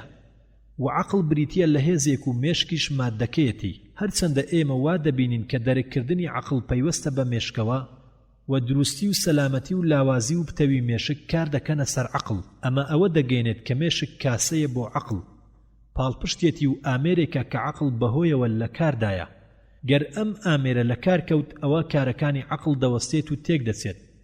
وەک ڕۆیشتنی ئاو لە جۆگەیەکدا کە ئەبینین ڕۆیشتنی ئاوەکە ملکەتی پێچ و پەنای جۆگەکەیە و ئەم ملکەتیە ئەوە ناگەێنێت کە ئاو و جۆگەکە یەکشت بن. ئەوەی کە عەقڵمانی ئارەزومەند کردووە کە هەموو شتێک بەهۆی ڕێبازە مادیەکانەوە لێک بدەینەوە دەگەڕێتەوە بۆ دوو هۆکاری سەرەکی. یەکەمیان ئەوەیە کە بە شتێک لە عەقڵمان لەسەر جێبەجێ دەریکردنی جەستە مادیەکان گەشەی کردووە و بەمانەوەی لە چوارچێوەی شتە مادیەکاندا وای لە عەقڵ کرد زۆر لە ئەندێشە و یاساکانی بەدەست بهێنێت و دووەمیان کە زۆر گرنگە ئێمە تا ئێستا چۆنیەتی تێڕوانینی ڕاستی شتەکانمان نەزانیوە و هەرگیز نەمانزانیوە چۆن زیندویان بکەیتەوە تاکو بیان بینین، واتە ڕاستیەکان بەشبەش دەکەین تاکو دەرچیان بکەین. بەواتای ئەوەی عەقڵمان وێنەکانی گردوون بە بەشبەشی وەردەگرێت بەبێ ئاگایی و دەریکردنی ئەو پەیوەندیەی کە لە شێوەی جوولەیەکی بەردەوامی لە نێوانیاندا هەیە و بەگشتی بەم چەشنەیە. هەرچەندە کە ئەم ڕاستیانە بەهۆی تێڕوانینی گشتیەوە نەبێت دەرک ناکرێت کە بەهۆیانەوە دەتوانین ڕاستیە گشتیەکان بەدەر بخەین. ناگونجێت بوترێت وێنەکانی هەست بریتین لە بەشیەکانی گشتی و بەشیەکانی ڕاستی و دەریکردنی ئەو بەشانە. دەریکردنی ڕاستیەکی زیندوی لە بەرچاوە، دەریکردنی بەشەکان بە پارچەکراوی شتێکە و دەریکردنی جوڵە و پێکەوەڵکاندنیان و بەردەوامیان شتێکی ترە. لە نمونەی بەکرەیەک کە وێنە جوڵاوەکانی لەخۆ گرت بێت، ئەم وێنانە لە کاتی وەستاندنیاندا پارچە پارچەن و جوولەیان تێدا نییە. گەر ئەم بەکرەیە جوولێنرا وێنەکانی ناوی بەگشتی دەجوولێن، لەمەدا ڕاستی ژیان لە کۆمەڵەی وێنەکاندا دەردەکەوێت وەک ڕاستیەکی گشتی و لێوەی دەرچی مانای چیرۆکەکە دەکەین و هەروەها ناتوانرێت بوترێت. بۆ دەریکردنی بەشیەکان شتێک پێویست بە دەریکردنی شتە گشتیەکەی دەکات بۆ زانینی ڕاستیەکەی بەبێ پێوەلکاندنی بەشیەکان پێکەوە. و ڕازگۆترین بەڵگە بۆ ئەم وتەیە هێڵی ڕاست و هێڵی چەماوەیە. گەر ئێمە سەرنجی ئەم دوو هێڵە بدەین دەبینین هەر یەکێکیان لە چەندەها خاڵ پێکاتون کە هیچ جیاوازیەکیان نییە لە هەردوو هێڵەکەدا، لەگەڵ ئەوەی پارچەکانی ئەم دوو هێڵە لە یەک شت پێکاتون، بەڵام ناتوانین بڵین هێڵی ڕاست و هێڵی چەماوە وەک یەکن. هەروەها ناتوانین تەنها بەهۆی دەریکردنی بەشەکانیەوە دەرچی حەقیقەتی بوون و ئەو ژیانەی کە تێیایەتی بکەین، بەڵکو پێویستە ئەو پەیوەندی و جوولە و بەردەوامیەتی نێوانیان ببینرێت و ئەمەیە کە عەقڵ بێ ئاگایە لێی. بەڵکو بەهۆی پەیامێکی ڕاستەوخۆوە دەرچی دەکەین هەروەک چۆن برکسۆن ناوی دەبات کە مەبەستی هۆشمەندی و پەیامە کە لە دڵ و دەروونماندا هەستیان پێ دەکەین بەبێ ئەوەی پەنابەرینە بەر عەقڵی تیۆری. حەیران من لە مەبەستی ئەم وتەیە تێناگەم کە دەڵێت دەرکردنی ڕاستەوخۆ هیچ پەیوەندیەکی بە عەقڵەوە نییە. شێخ حەقی خۆتە کە لە وتەکەی تێنەگەیت. گەر لە وتەکەی برکسۆن وا تێگەیشتبین کە ئەم دەرکردنە هیچ پەیوەندیەکی بە عەقڵەوە نییە ئەوە برکسۆن ئەم وتەی نەوتووە. بەڵام دەیەوێت بڵێت ئێمە هەز بەم دەرکردنە ڕاستەوخۆیە دەکەین کە لە پەیام دەچێت بەبێ پەنابرنی بۆ عەقڵی تیۆری ئەو عەقڵە تێڕوانینەی کە لە پێکاتەی بەڵگەکانەوە دروست دەبێت. ئێمە بۆ ئەوەی بەم دەرکردنە ڕاستەوخۆیە بگەین پێویستە دوور بکەوینەوە لە بیرکردنەوە لە حەقیقەتی شتەکان لە ڕێگای بەهەڵە پێکهاتەکانی عەقڵ. حەقیقەتەکان زیندوو بکەینەوە تاکو لە بەرچاو بن. حەیران بەڵام بە چ شتێک زیندویان بکەینەوە تاکو بیان بینین؟ شێخ ئێمە بەهۆی عەقڵەوە زیندویان دەکەینەوە بەڵام برکسۆن خوازیار بوو کە ئەم زیندووبوونەوەی لە ڕێگای بەڵگە تێڕوانینە پێکهاتەکانەوە نەبێت چونکە هەندێک جار عەقڵ کوڵ دەبێت لە پاشماوەی ئاکامی ئەم بەڵگانە بەڵکو بەهۆی تێڕوانینێکی سەرتاسەریەوە بێت و کاتێک کە بینی عەقڵی تیۆری بە تێڕوانینی بۆشتە بەشیەکان نەتوانایە لە دەرکردنی حەقیقەتی بوون و ئەو ژیانەی کە تایەتی بە تێڕوانینی سەرتاسەری گەیشتە زانینی بەشیە گشتیە جولاوە لکێندراوە بەردەوامیە زیندوەکان. ئەم هەستکردنانەی بە دەرکردنی ڕاستەوخۆ یاخود پەیام نیگا ناونا. لەم هەموو شتانەدا بەگشتی لە ڕاستیدا پەنای بردە بەر عەقڵی تێڕوانینی بەبێ خۆهیلاکردنی بە بەڵگە پێکهاتەکانەوە. سوێن بێ ئەی حەیران ئەم تێڕوانینە سەرتاسەریەی کە ئیبن ڕوشد خوازیاری بوو هەروەها قورئانی پیرۆز لەم فەرمایشتەیدا ئاماژەی بۆ کردووە وەکو ئەڵڵا سوبحانە وتەعالا دەفەرمێ ئەوەلەم ينظروا في ملكوت السماوات والأرض وما خلق الله من شيء ئایا سەرنج نادەنە دروستکراوەکانی ئاسمان و زەوی و ئەو شتانەی کە خودا تیایاندا دروستی کردووە بە هەزارەها وێنە ئەم پارچە و بەشبەشانەی نیشان داوین. حەیران چۆن شێخی بەڕێزم دەڵێت بڕگسۆن پەنای بردۆتە هەمان تێڕوانینی ئیبن ڕوشد لە کاتێکدا ئێمە دەزانین کە ئیبن ڕوشد هەمیشە پەنای بردۆتە بەر بەڵگەی سیستەم و بایەخدان و داهێنان. شێخ بڕکسون هەمان تێڕوانینی هەبووە و هەروە هەڵگری هەمان بەڵگەی مەبەست و نەخشەدانان و دانایی و سیستەم و بایەخدان و داهێنان بووە کە ئیبن ڕوشد پەیڕەوی دەکردن. بەڵام بڕکسون لە تێڕوانینیدا بەرزتر و ئاسۆفراوانتر بووە. گردون وا هاتە بەرچاوی لە گەردیلەکەی تاکو و گشتە سارەکان بریتین لە یەک جەستە و یەک ژیان.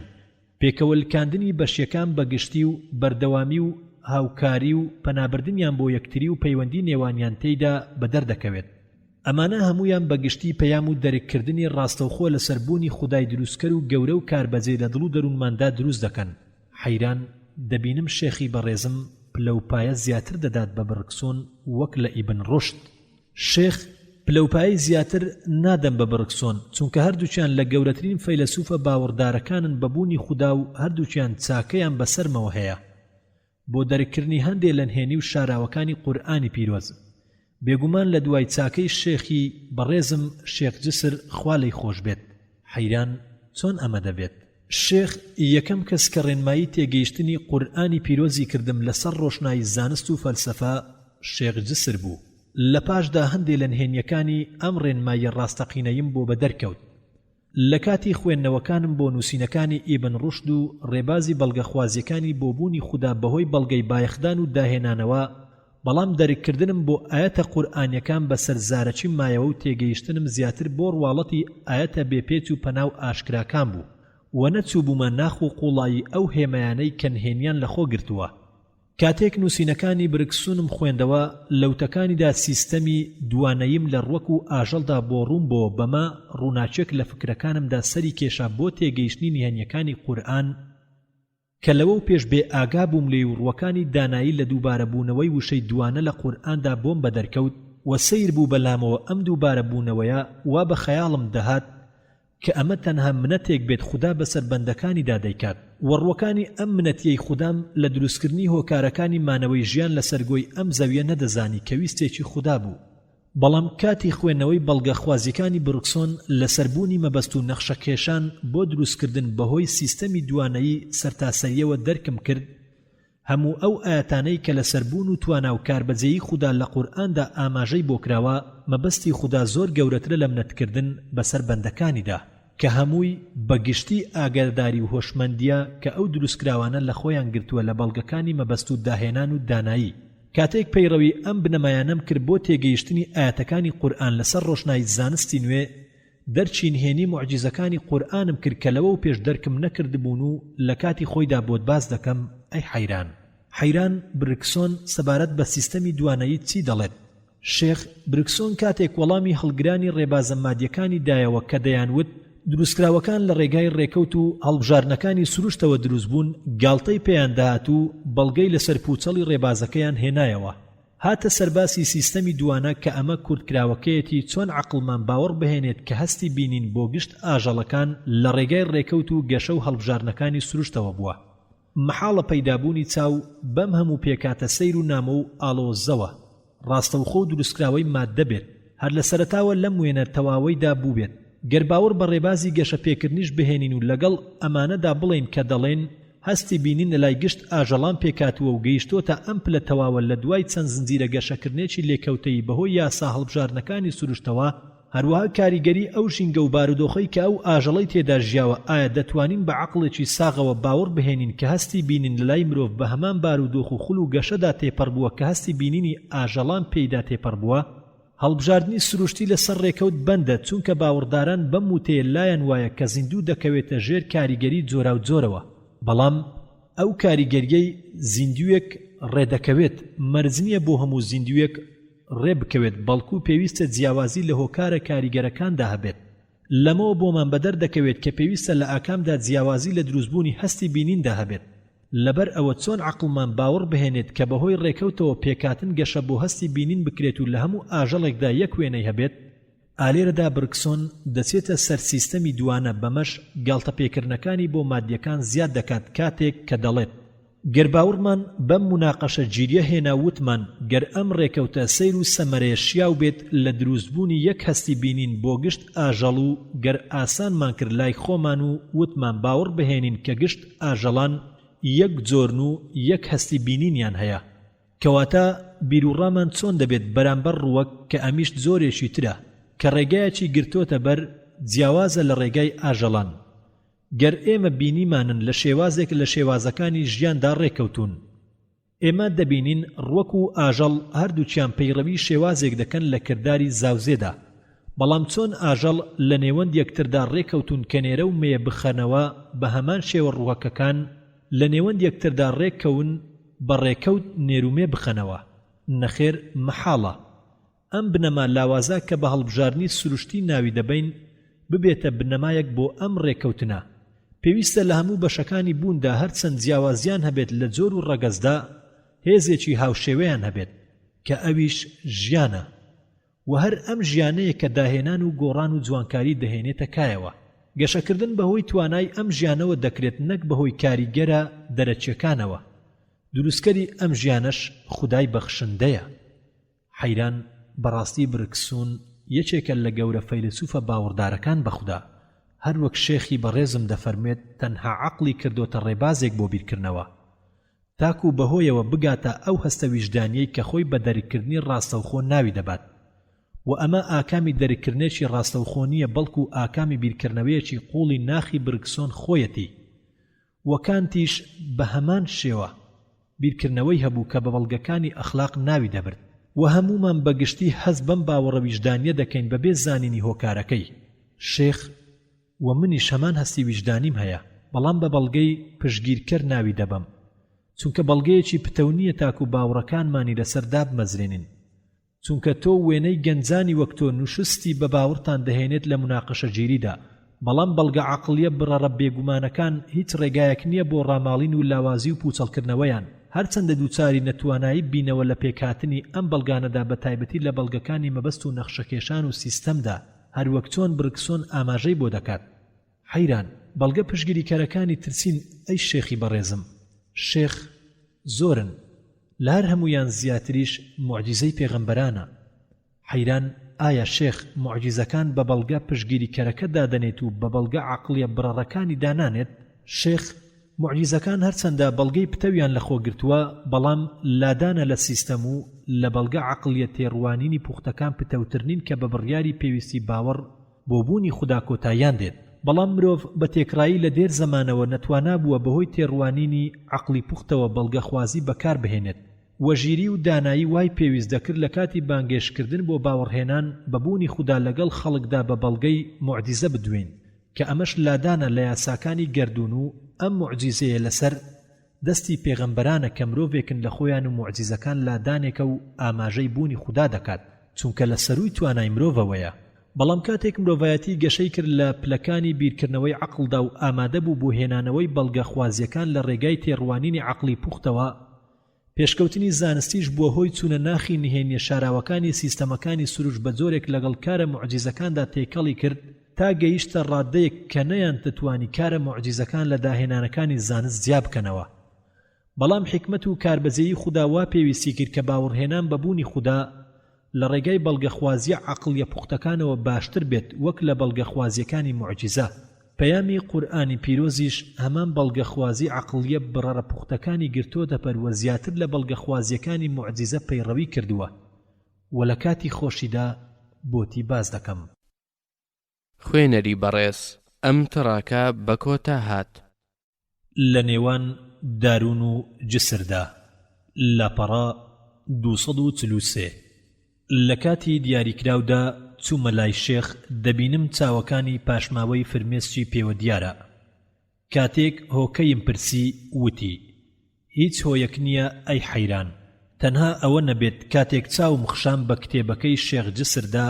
یادەوەریەکان بە ئاگایان هێنامەوە. حەیران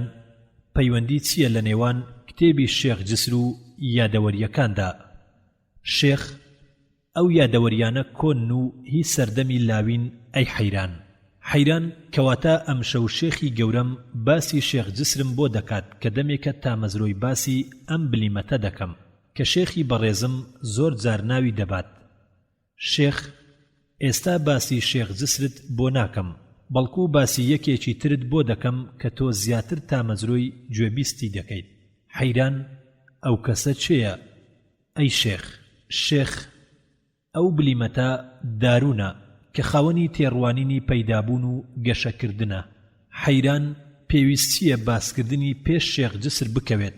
ئایا تۆ وا دەبینیت کە ڕیزبەندی لە مێژوودا پێش جسر بێت؟ شێخ نەخێر، بەڵکو هاوچەرخی یەکترن، بەڵام باسکردنی جسر بەتامتر و بەماناتر دەبێت گەردوای دارون بێت. حەیران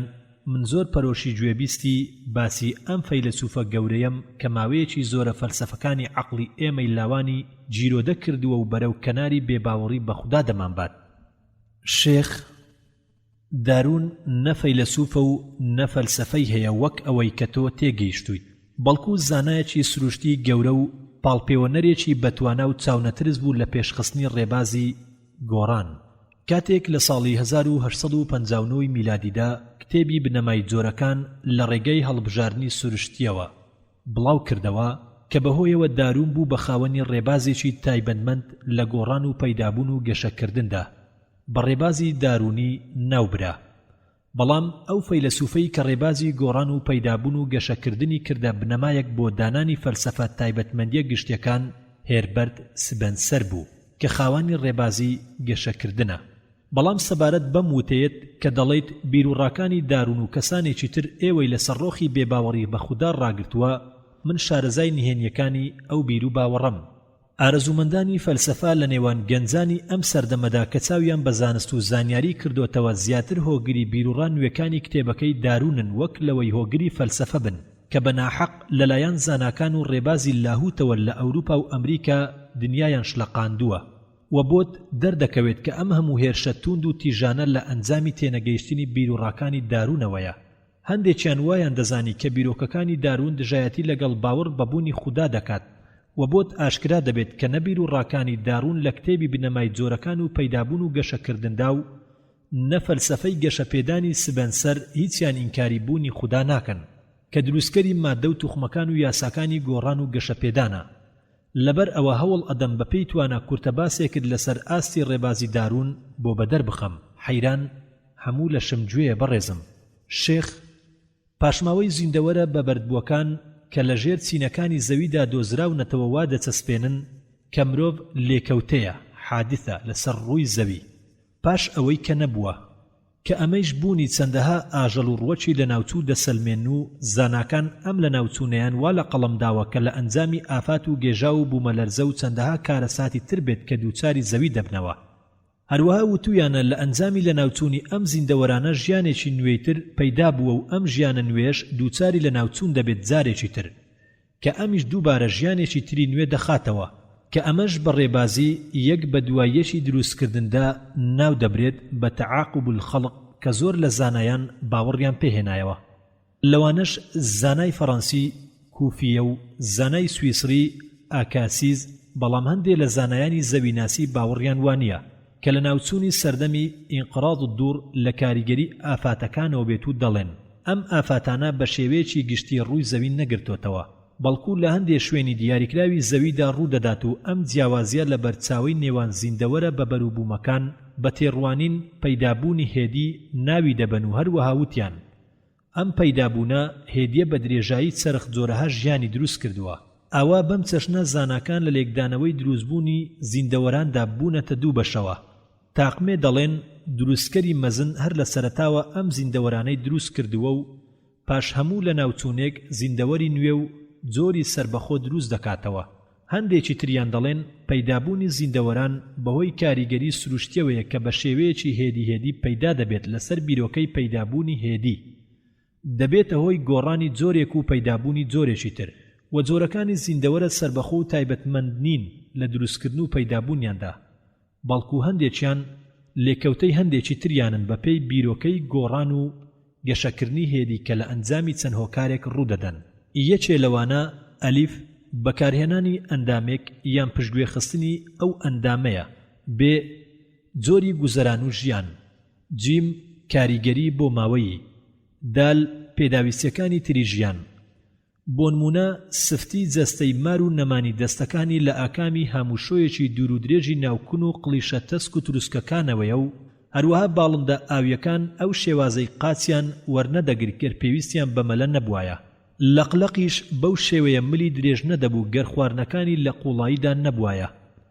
وەزەڕافەش ملی ئەوەندە درێژ نەدەبوو گەر خواردنەکەی لە لقوپۆپی درختە بەرزەکاندا دەستگیر نەبوایە. بەڵام ئەم ڕێبازی گۆڕانە هەر بەلاوازی مایەوە کە نەیدەتوانی بەرامبەر بیرۆکەی یەک بە دوا هاتنی دروستکردن بوەستێت تا بە دەرکەوتنی دارون کە ڕێبازی گۆڕانی بەرەو پێش برد کە لە ساڵی 1859 میلادیدا کتێبە بەناوبانگەکەی بەناوی بنەمای ڕەگەزەکان بە ڕێگەی هەڵبژاردننی سروشتی دانا و پاشان لە ساڵی 1870 میلادیدا کتێبی زنجیرەی قۆناغی مرۆڤی دانا.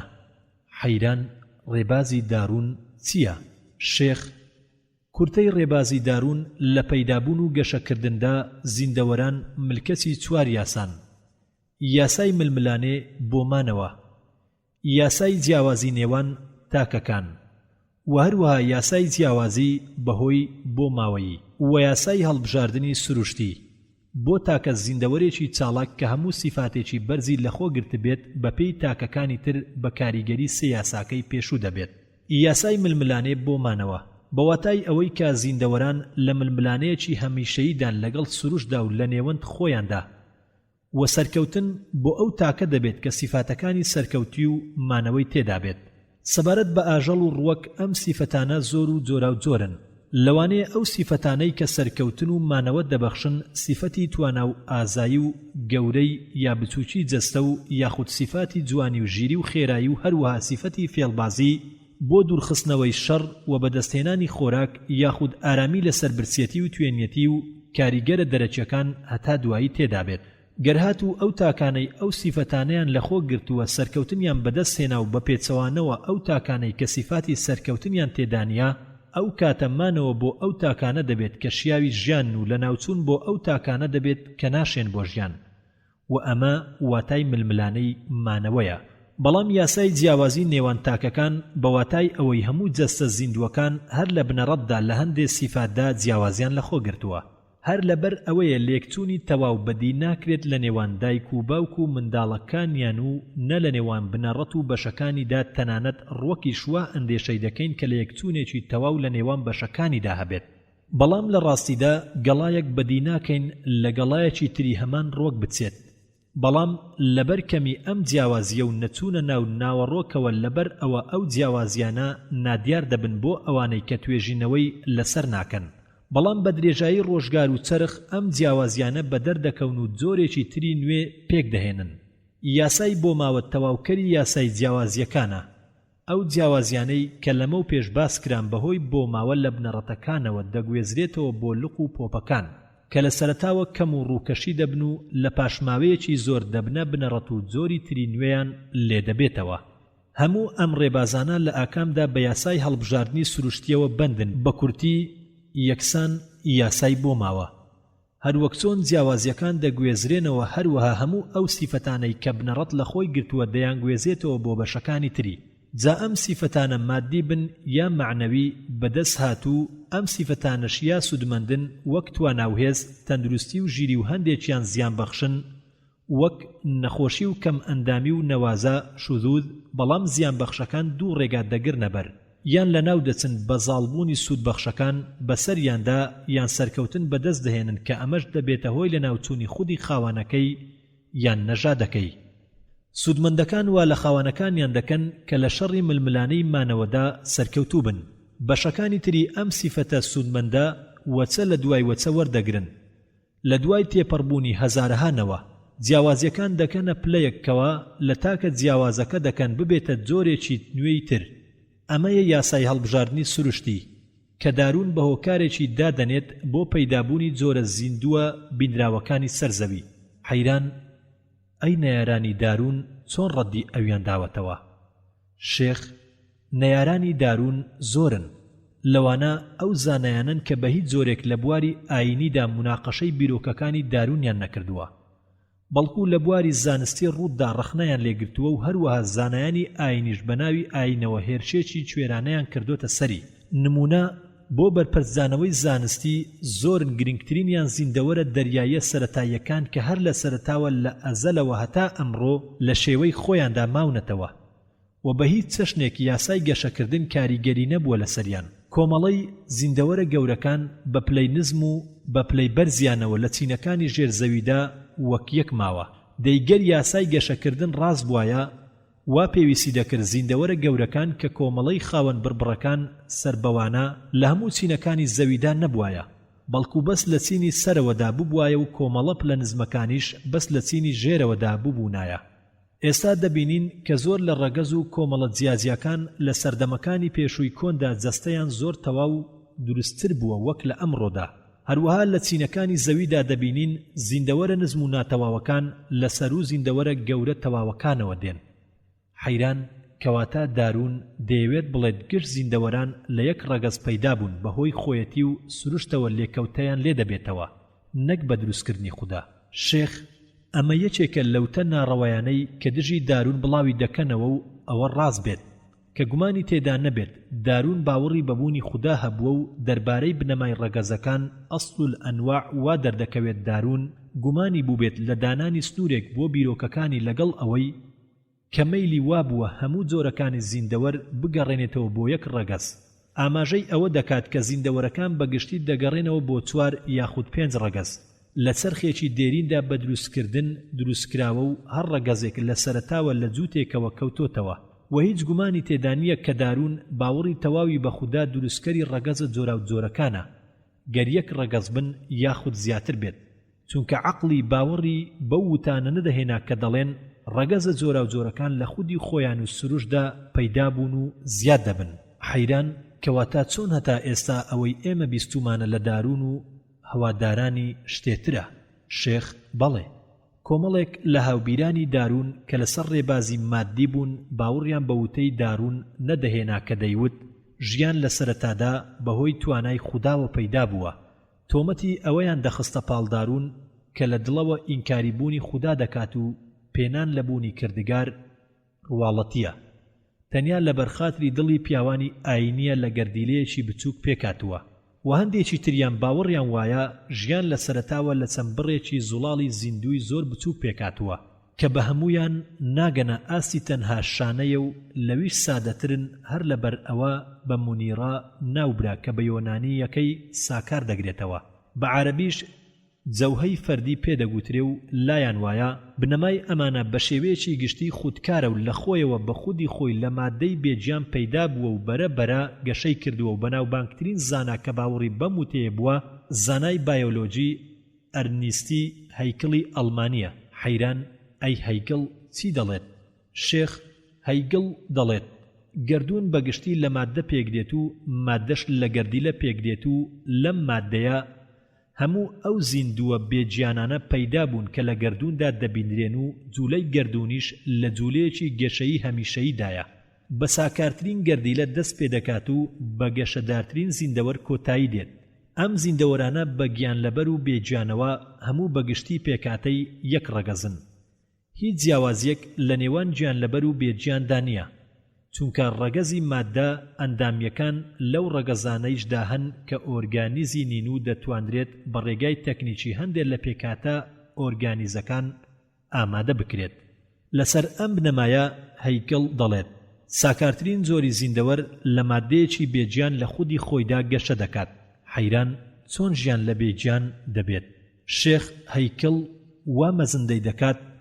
کە سەرچاوەی ژیان لە پێوەری ڕێژەیی نێوان ڕێژە تایبەتیەکانی ڕەگەزەکانی مادە پێکات بێت. بەڵام ئەم پێوەرە زۆر وردەکاری تێدایە و تا ڕادەیەک زۆری و کەمی بەشێکی ڕەگەزێک هۆکارێکە بۆ پەیدابوونی ژیان یاخود وەستانێکی ژیان. ئەمە بۆ چوونەکانی هەیکڵە،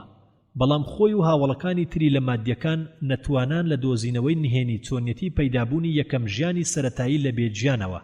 تەنانەت بوخنەر کە یەکێکە لەوانەی کە زۆر لە یانگری ڕێبازی پەیدابوون و گەشەکردنی دەکرد لە هەموو مادیەکانی تر زیاتر هۆگری ڕێبازی مادیە و یەکێکە لەوانەی کە دارون تاوانبار دەکات بەوەی کە موداراتی پیاوانی ئاینی دەکات و سەرسام و دەستەوسام و بەرامبەر بەوتەی پەیدابوونی ژیان لە بێجیاندا بە چەشنێک کە بە ویجدانەوە زاناکان لەو تاوانانە دوور دەخاتەوە. بڕیار لەسەر ئەو فەرمانەی کە دەڵێت هەموو لێکەوتەیەکی سەرەتایی لە خودی خۆیدا پەیدا بووە کە یەکەم ڕەگەزی لێ پەیدا دەبێت. بڕیارێکی هەروە ئاسان نییە چونکە بارودۆخێکی گونجاو بۆ ئەو پەیدابوونە خۆیەتیە نادیار و نەزاندراوە. تەنانەت ئەو خانە سەرەتاییانە کە پێکاتە و دروستکراون پەرپەرچی ئەوە دەدەنەوە کە لێکەوتەی بێجیان بن، بەڵکو لە بواری زانستدا لێکەوتنەوەیان لە بێجیان بە موعجیزە دادەنرێت. موعجیزەیەکە کە بە گوێرەی عەقڵەوە کەمتر نییە کە بڵێن زیندەوەرە گەشەدارەکان ڕاستەوخۆ لە بێجیان پەیدا بوون. حەیران ئەمە زۆر ڕاستە، بەڵام من وا گوێبیست بووم کە دارون دەڵێت ڕەگەزی مرۆڤ دەگەڕێتەوە بۆ مەیمون کە بە پلەکانی گێشەدا تێپەڕ بووە تا بۆتە مرۆڤ. ئەمە چۆن دەگونجێت لەگەڵ ئەو وتەیە کە دەڵێت دارون موداراتی پیاوانی ئاینی کردووە؟ شێخ ئەمەش دووبارە وتەی دارون نییە، گەرچی ئەو لەبارەی ڕەگەزە جۆرە و جۆرەکانەوە ئەم جۆرە گوتنەیش هەڵدەگرێت، بەڵام هەندێک لە توندڕەوە مادیەکانی ڕێبازەکەی دارون و هەندێک قسەی ئەویان سەبارەت بە هەندێک پاشەڕۆکی مادی ئەندامی کردووە بە بەهانەیە بۆ نەفی ئامانجوو دانایی لە دروستکردنی دروستکراوەکان بە پاڵپەیوەنەری ڕاستەوخۆ کردووە کە لە کتێبە پیرۆزە دابەزیوەکاندا ئاماژەی بۆ کراوە. باوەڕیان وابووە کە ڕەگەزی مرۆڤ دەگەڕێتەوە بۆ مەیمون، بەڵگە خوازیان وابووە کە لێکچوونێکی زۆر لە نێوان مرۆڤ و مەیموندا هەیە. لە زۆر لە ئەندامەکانیەوە هەندێک ڕەوشتی بۆ ماوەیان وەک حەیض و هەروەها دەیانوت زۆر لە زیندەوەران هەستی خۆشی و ناخۆشی و قین و سۆزیان تێدایە و لە هەندێکی تریاندا توانای بیرکردنەوە و بەراوردکردنیان تێدایە. ئاکامخوازی توێژینەوەکانیان وا بە دەری دەخات کە ئەم زیندەوەرانە وەک مرۆڤ خاوەنی عەقڵ و سۆزن لەگەڵ جیاوازی لە پلەکانی گەشەکردندا. ئەوانەی کە دەڵێن ڕەگەزی مرۆڤ دەگەڕێتەوە بۆ مەیمون سەرسام بوون لە چۆنیەتی گواستنەوەی سروشتی ئاژەڵیەتی مەیمون بۆ سروشتی مرۆڤایەتی مرۆڤ کە ئەم پلەیەش دوا گواستنەوەیە. هەندێکیان دەیانوت ئەم گواستنەوانە لە پڕ و بێبەرنامە بوون، هەندێکی تریان دەڵێن پلە بە پلە ڕوویداوە چونکە گواستنەوەی لە پڕ و بێبەرنامە زۆر دوورە لەو جیاوازیەی کە لە نێوان مرۆڤ و مەیموندا هەیە، بە تایبەتی لە عەقڵیاندا و زۆر گەڕان لە چینەکانی زەویدا لە دووی ئەو زنجیرە ونبووی کە مەیمون پێیدا تێپەڕیوە. هیچ پاشماوەیەکیان نەدیتەوە، هەتا ئەمڕۆژ نەیانتوانیوە بڕیاری تەواو لەسەر ئەم گواستنەوەیە بدەن بە بیرروڕایەکی بڕەڕ و پەسەند. حەیران کەواتە فەلسەفەی گەشەپێدان چییە کە سبەنسەر دایناوە و جیاوازی چییە لە نێوان گۆڕان و گەشەپێدان؟ شێخ ئەو جیاوازیەی نێوان گەشەپێدان و گۆڕان لە ڕووی زاراوەی زانستی فەلسەفیەوە زۆر کەمە، هەروەک چۆن لە بواری زماندا کەمە. ڕێبازی گۆڕان ئەو ڕێبازە بایۆلۆژیە کە دەڵێت هەموو جۆرەکانی ئاژەڵ و ڕووەک دەگۆڕێن و جۆری نوێیان لێ دەکەوێتەوە. ڕێبازی گەشەپێدان ئەو ڕێبازە بایۆلۆژیەیە کە دەڵێت ڕوودانی گۆڕانێکی گەشەدارە لە زیندەوەراندا. لە ڕاستیدا ڕێبازی داروینی بریتیە لە گۆڕانی گەشەپێدانی گەشتدار، بەڵام دارون ڕێبازی گەشەدانی بە ڕێبازی بایۆلۆژی داناوە و نەیکردۆتە فەلسەفەیەکی گشتی سەرتاسەری بۆ بوون، بەڵام سبەنسەر بە پێچەوانەوە ڕێبازی گەشەپێدانی کردۆتە فەلسەفەیەکی گشتی سەرتاسەری بۆ بوون کە هەموو شتە مادی و معنەویەکان دەگرێتەوە بەمەش بە دانەری فەلسەفەی گەشەپێدان دادەنرێت. کورتەی ئەم فەلسەفەیە کە لە ڕاستیدا وەسفێکی جوانە بۆ هەندێک لە بیندراوە ڕاستەقینەکان کە لە وێنەبووندا بە دەردەکەون زیاتر لەوەی کەشیکردنەوەیەک بێت بۆ پەیدابوونی ڕاستی ئەم بوونە. هەموو شتێکی ئەم گەردونە لە مادە و ئۆرگانیزم و عەقڵ و داب و نەریت و ڕەوشت ئاکامی کۆکبوونی بەشە لە یەکچوەکانە کە ئەم کۆبوونە سنوورێک بۆ جوولەکان دادەنێت و دەیان بەستێتەوە و هێزەکانیان پەرچ و بڵاو دەکاتەوە کە بەمەش وێنە و جۆرەیاتی نوێ پێدەبەخشێت. پاشان بەرەو ململانێ و لاوازی و لە ناوچوونیان دەبات. دووبارە بۆ کۆبوونێکی تر هەر بەم چەشنە بەردەوام دەبێت. لە کۆمەڵبوونی گەردیلەی مادیەکان بەرد و شاخ پەیدا دەبێت.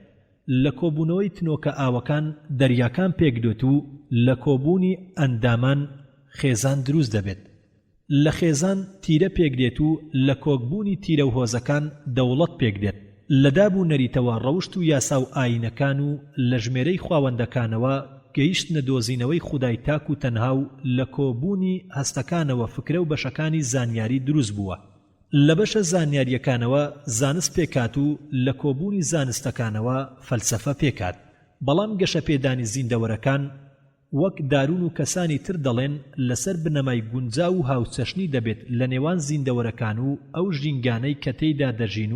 و ئەو پێویستیانەی کە گرنگە بۆیان و ئەو پێویستیانەی کە یارمەتی دەرن بۆ مانەوە و ژیانیان. بە فەرمانی ئەم پێداویستیە ئەو پێویستیانەی کە ئەندامەکانی لەش و هەستی لێ پێکاتووە تەنانەت عەقڵ و ئەو فکرانەی کە ئێمە بە فکرە خۆرسچەکان ناویان دەبین هەمویان بەگشتی پێکاتەی ئەم گەشەپێدانن.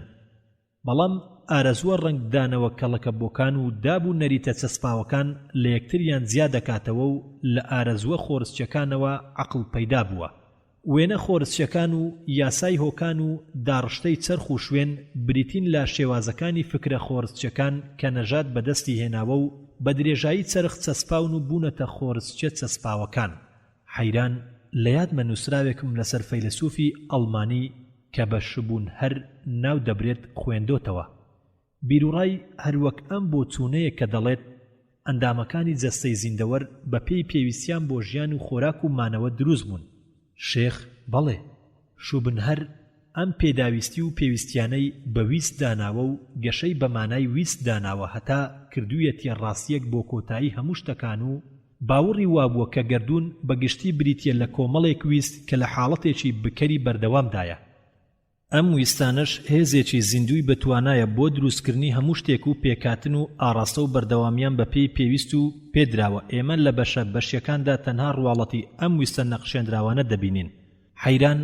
ئایا مەبەستی شوپنهار لە ویست ئەوەیە کە خوددا ئەو خۆرسک و ئارەزوانەی بە زیندەوەران بەخشیوە لەگەڵ هەموو ئەو یاسا و سیستەمانەی کە لە گەردووندا هەن، یاخود مەبەستی لە ویستی پێکاتوو ئەوەیە کە ویستی خوددا ئەم گەردونەی پێکهێناوە و چەندەها ویستی خوددا ئەم گەردونەی پێکهێناوە، چەندەها ویستی پێبەخشیوە کە هۆیەکە بۆ بەردەوامی و گەشەپێدانیان کەواتە گەروە نەبێت مانای ویستیە و چێ دروستی کردووە. شێخ منوا لەوتەکانی شوبنهاوەر تێدەگەم هەرچەندە نادیاریشی لەخۆ گرتووە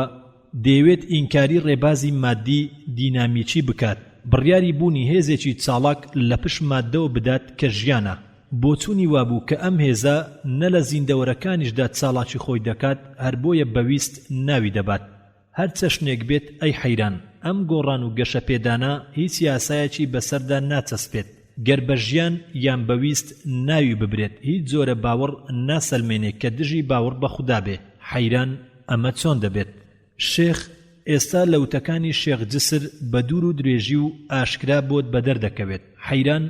هەموو باسەکانی سبەنسەر دەربارەی فەلسەفەی گەشەپێدان نهێنی ئەم سیستەمەی بۆ دەرنەخستوین کە گەشەپێدان پێیدا تێپەڕ دەبێت و هۆی یەکەم بۆ بوونی ئەم گەردونە بە گەردیلە و بەشەکان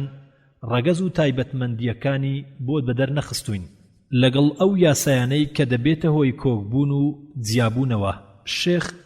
سبەنسەر وای لە فەلسەفەکەی کردووە کە تایبەتمەند بێت بە وەسفی ئەم گەشەپێدانە لە وێنەکانی ژیاندا.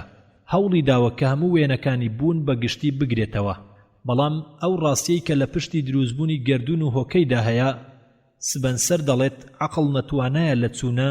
ناوقوڵاییەکانیەوە و تەنها بۆ تێگەیشتن و زانینی ڕواڵەتی شتەکانی گەردون دروستکراوە. عەقڵ بەهۆی بەکارهێنانی ئەم ڕواڵەتانەوە بوونی خۆی سەپاندووە و هەموو تێڕوانینەکانی بیرۆکەیەکانی عەقڵ کە باسی پشتی ئەم ڕواڵەتانە دەکات عەقڵ دووچاری هەڵە و سەرسامی و گێژاو دەبێت. وتە بەوەی کە ئەم گەردونە لە خودی خۆیدا بەبێ هیچ هۆیەک دروست بووە و هیچ سەرەتایەک نییە ئەم وتەیە عەقڵ باوەڕی پێناکات. ئەو عەقڵەی کە دەڵێت هەموو هۆکارێک بەبێ هۆ نابێت، هەروەک چۆن عەقڵ داوا دەکات کە هەموو هۆکارێک هۆی هەبێت هەر هەمان هۆکارە بۆ بوونی ئەم گەردونە. عەقڵ دووچاری کوڵبوون و نەتوانایی دەبێت لە ئەندێشەکردنی هۆی یەکەم بەبێ هۆ پەیدا بوو بێت. حەیران هەر بەم چەشنە بووە بیرروڕای ئەمانوئێل کانت لە بابەت نەتوانایی عەقڵەوە.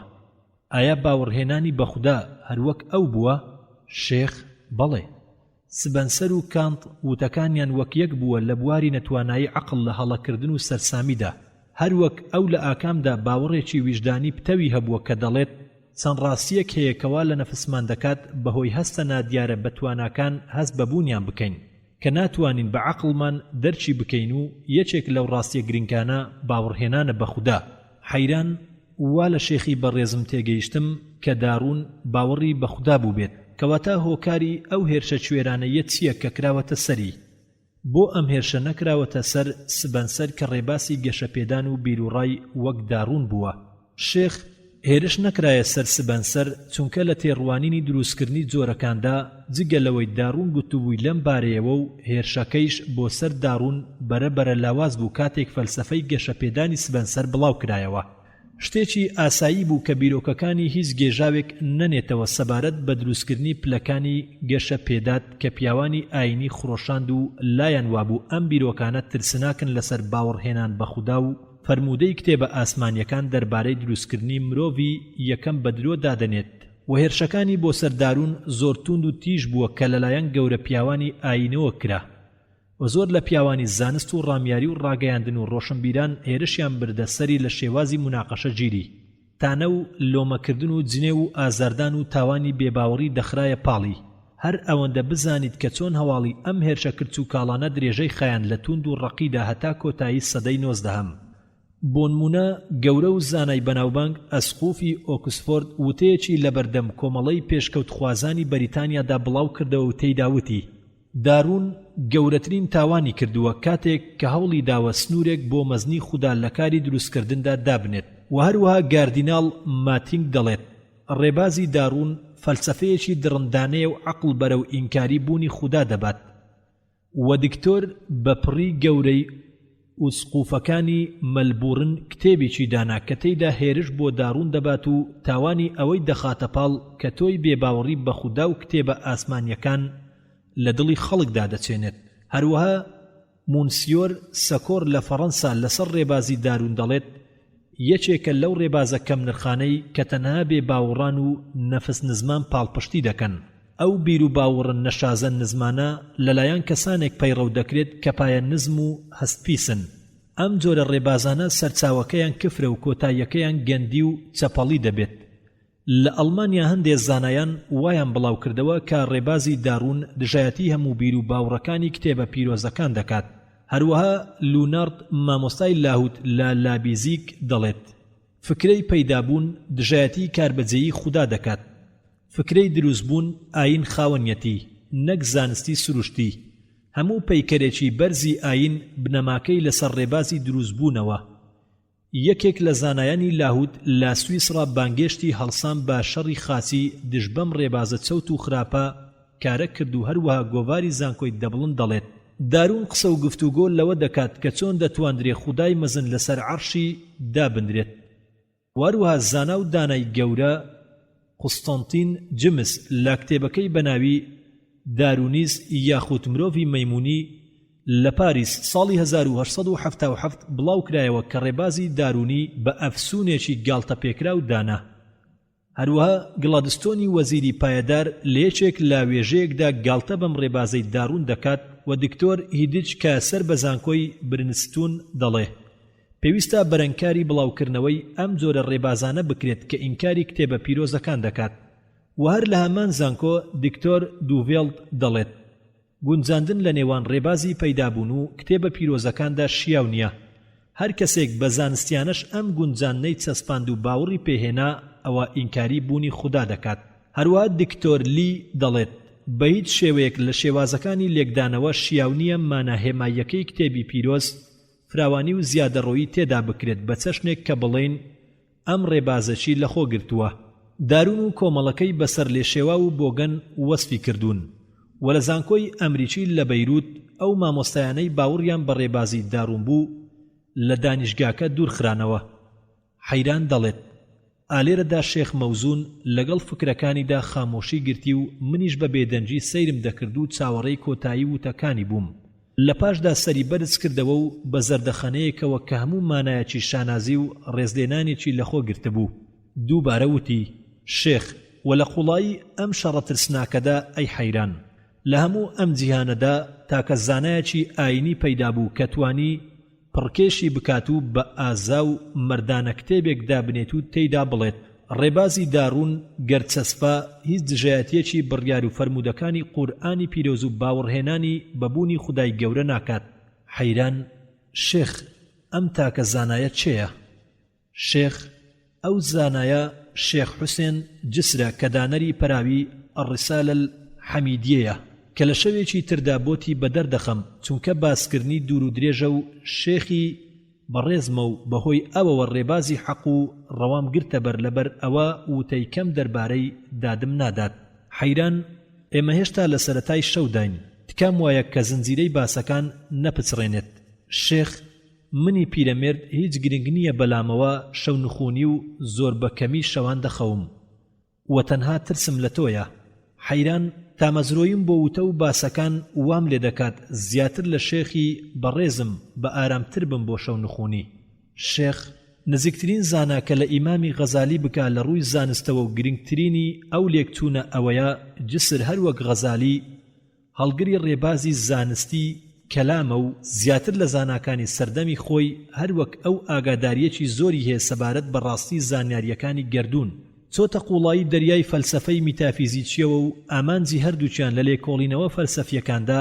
چەسپاندنی بوونی خودایە هەروەک چۆن غەزالی باوەڕی بەڕاستیە زانستیەکان هەبووە کە بە بەڵگەی ڕاست و دروست چەسپاوە و ئینکاری ئەوەی دەکرد کە ئەم ڕاستیانە پێچەوانەی ئاین بن و زۆر سەرزەنشتی ئەوانەی دەکرد کە ئینکاری ئەم ڕاستیانەیان دەکرد و وایان دەزانی بەهۆیەوە ئاین سەردەخەن و پێی دەوتن بێگومان ئەم زانایانە زیانیان زیاترە بۆ ئاین وەک لە دوژمنەکانی. هەروەها شێخ جسریش زۆر تون بوو بەرامبەر ئەو زانە ئاینیانەی کە ئینکاری ڕاستیەتی زانستیە بڕەوەکانیان دەکرد و دەیوت ئەوانە کۆسپ و تەگەرن لەسەر ڕێبازی ئیمان و بڕواهێنان چونکە جاهیل و نەفامن بە بناغە و بنچینەکانی ئاین و ناتوانن دەقەکانی خوای کاربەجێ و بەڵگە عەقڵیە بڕەڕەکان لەگەڵ یەکتردا بگونجێنن بۆیە ئەمانە زەرەر و زیانیان زیاترە بۆ ئاین لە دوژمنە سەرسەختەکانی. غەزالی و جسر ڕێکەوتون هەر یەکەیان کتێبێکی تایبەتیان دانا بۆ ڕەتدانەوەی فەیلسوفەکان لەو بوارانەی کەوا تێگەیشتن پێچەوانەی ئاینە بە تەواوی. غەزالی کتێبی خۆی دانا بەناوی تەهافەت الفەلاسفە کە بۆم باس کردی. جسریش کتێبێکی خۆی دانا بەناوی ڕسالە الحەمیدیە. بەڵام جیاوازی نێوان ئەم دوو پیاوە لە دوو شتدایە.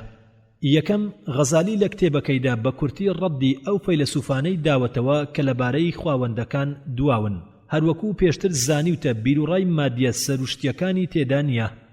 کە ئینکاری وجودی خوایان کردووە.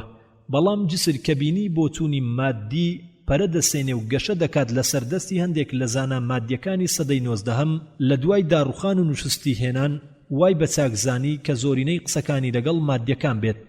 دووەم جسر ڕوبەڕووی هەندێک بیرروڕای نوێ بۆ کە لە سەردەمی ئەودا دەرکەوتن گرنگترینیان بۆ چوونی پەیدابوون و گەشە سەندن بوو کە زانان مادیە سروشتیەکان گرتبوویانە بەر بۆ ئینکاری خوای دروستکەر و دەیانوت ژیان پەیدا بووە لە نەبوونەوە بە بوونێکی خۆیەتی. ئەم بیرروڕە مادیانە لە سەردەمی غەزالیدا بەم چەشنە وردەکاری و ئاڕاستەکراو نەبوو. ئەم هەموو لایەنگر و دۆستانەی نەبوو وەک ئەمڕۆ ڕەچاو دەکرێ. جسر بۆ چوونی وابوو مناقەشەگیری ئەم ڕایانە لەسەر ڕووناچی ئاینی ڕاست و زانستی دروست و بێهەڵە بکات. هەر لەبەر ئەوە هەستا بە توێژینەوە و لێکۆڵینەوە لەگەڵ مادیەکان بۆ چەسپاندنی لێکەوتەی گەردون و چەسپاندنی بوونی خودا و سیفاتی خودا کە عەقڵ مەزندەیان دەکات و دەستی کرد بە لێکۆڵینەوەی گومانی مادیەکان کە سەر دەکێشێ بۆ باوەڕنەهێنان بە بوونی خودا و دروستکردنی گەردون لە نەبوونەوە و بوونی سیستەم و دانایی لە دروستکردندا و هەمووی بەگشتی پوچەڵ کردەوە و لە ناوی بردن. لە پاشاندا دەستی کرد بە توێژینەوەی فەلسەفەی پەیدابوون و گەشەکردن و بە دوور و درێژی باسی لەسەرکردن و بە نیشانەی بەرز و ویژدانیەوە لێکۆڵینەوەی لەسەر دەکردن و لە هەموو بیرروڕاکانیدا زۆر پەیوەستی ئاینی دەکرد و سوور بوو لەسەر گونجاندن لە نێوان عەقڵیەکان و نەقڵیەکان و زۆر شارەزایی هەبوو بە شێوازەکانی ئەم گونجاندنە دوور لە کرچ و کاڵی و دەمارگیری کوێرانە و باوەڕێکی پتەوی هەبوو بەوەی کە ئاینی ئیسلام هەرگیز دژایەتی و ئینکاری فەرمانەکانی عەقڵی ساغ ناکات. حەیران ئایا وتەکانی جسر سەبارەت بە کێشەکانی لێکەوتەی گەردون و کۆنیەتی گەردون هیچ جیاوازیەکی هەیە لەگەڵ وتەکانی غەزالی و کەسانی تردا؟ شێخ لە ناوەڕۆکدا هیچ جیاوازیەک نییە، بەڵام جسر وەڵامی بۆ سروشتی و چەرخیەکان دەهریین بوو کە ئینکاری بوونی خودایان دەکرد بە پێچەوانەی غەزالیەوە کە هەمیشە وەڵامی ئەو فەیلسوفە خواوەندیانەی دەدایەوە کە باوەڕیان بە کۆنیەتی گەردون هەبوو بەبێ ئینکاری بوونی خودا. وتەکانی جسر لە هەندێ بواردا جیاوازە لەگەڵ وتەکانی غەزالیدا لە شێواز و مناقەشەگیری و بەڵگەیی مادیەکان لەگەڵ بوونی ئەم جیاوازیانشدا جسر پەیڕەوی ڕێبازی غەزالی دەکرد و لە سەرەتادا بە زمانی حاڵی مادیەکان بڕیاری لەسەر وتەکانیان دەدا و لێکی دەدانەوە، پاشان وەڵامی دەدانەوە. ئەمەش کوردکراوەیەتی ئەو بڕیارەی کە ئێوە ددانتان پێداناوە بەوەی کە بنەمای گەردون دووکارە، مادە و هێزەکەی واتە جوولەکەی و هەردووچیان کۆن و هەر لە ئەزەلەوە پەیوەستی یەکترن. ئەم جوولەیەش هۆکەی تەنها مادەکە خۆیەتی. دروستکراوەکان هەمویان بەگشتی لێکەوتەی مادەن بەهۆی جوولەیەکەوە و پەیدابوون پاش ئەوەی نەبوون،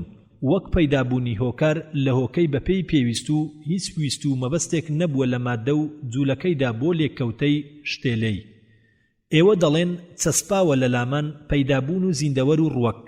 پاش ئەوەی نەبوو بوون بەهۆی دۆزینەوەی پاشماوەیان لە ناوچین و توێکانی ژێرزەویدا کەواتان بۆ دەرکەوت کە دوواچینی زەوی هیچ زۆرە زیندەوەرێک و پاشماوەیەکی تیانە و چەرخێکی زۆر بەسەر زەویدا تێپەڕ بووە بەبێ زیندەوەر و بە کۆکبوونی بەشەکانی مادە بەهۆی جوڵەیەوە ڕەگەزە بنەماییەکان پەیدا بوون و بە تێکەڵبوونیان بە ڕێژەی تایبەتمەند جەستە زیندوەکان پەیدا بوون و یەکەم شت کە پێکات لە جەستەی زیندوو مادەیەکی بێگەردی زوڵاڵیە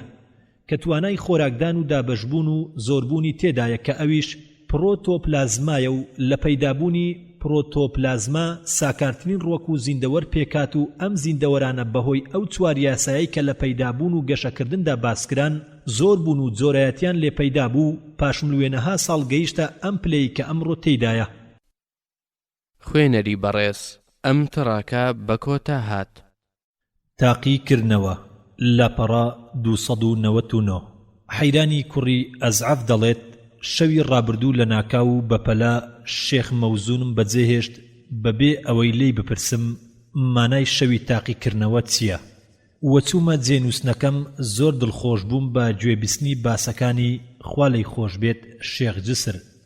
لە پاشدا خۆمدا بە دەستنووسنێکی قوڵەوە تا پێش نیوەڕۆ بە ئاگان نەهاتم کە ڕاپەڕیم مانای شەوی تاقیکردنەوە لە گوێمدا ئەزرنگایەوە بە چەندەها شێوەی جیاجیا لێکم ئەدایەوە وە گەلێک شت دەهاتە یادم و ئەوەی کا پەسند بوو لەلام ئەوەیە کا شێخ ئاماژەی ئەو باسانە دەکات کە لە شەوانی پێشوودا ناومان بردبوون دەستم کرد بە پێداچوونەوەی دەفتەری ئاماڵی کە شێخ پێی نووسی بوومەوە بەڵکو خوددا بکات شتێکم لێی دەستگیر ببێت کە ئاماژەی شەوی تاقیکردنەوە بکات. لە کۆتاییدا وای بۆ چووم کە مەبەستی شێخ ئەوەیە کە تاقیکردنەوەیەکی گشتیم بکات لەو باسانەی کە خوێندومانە.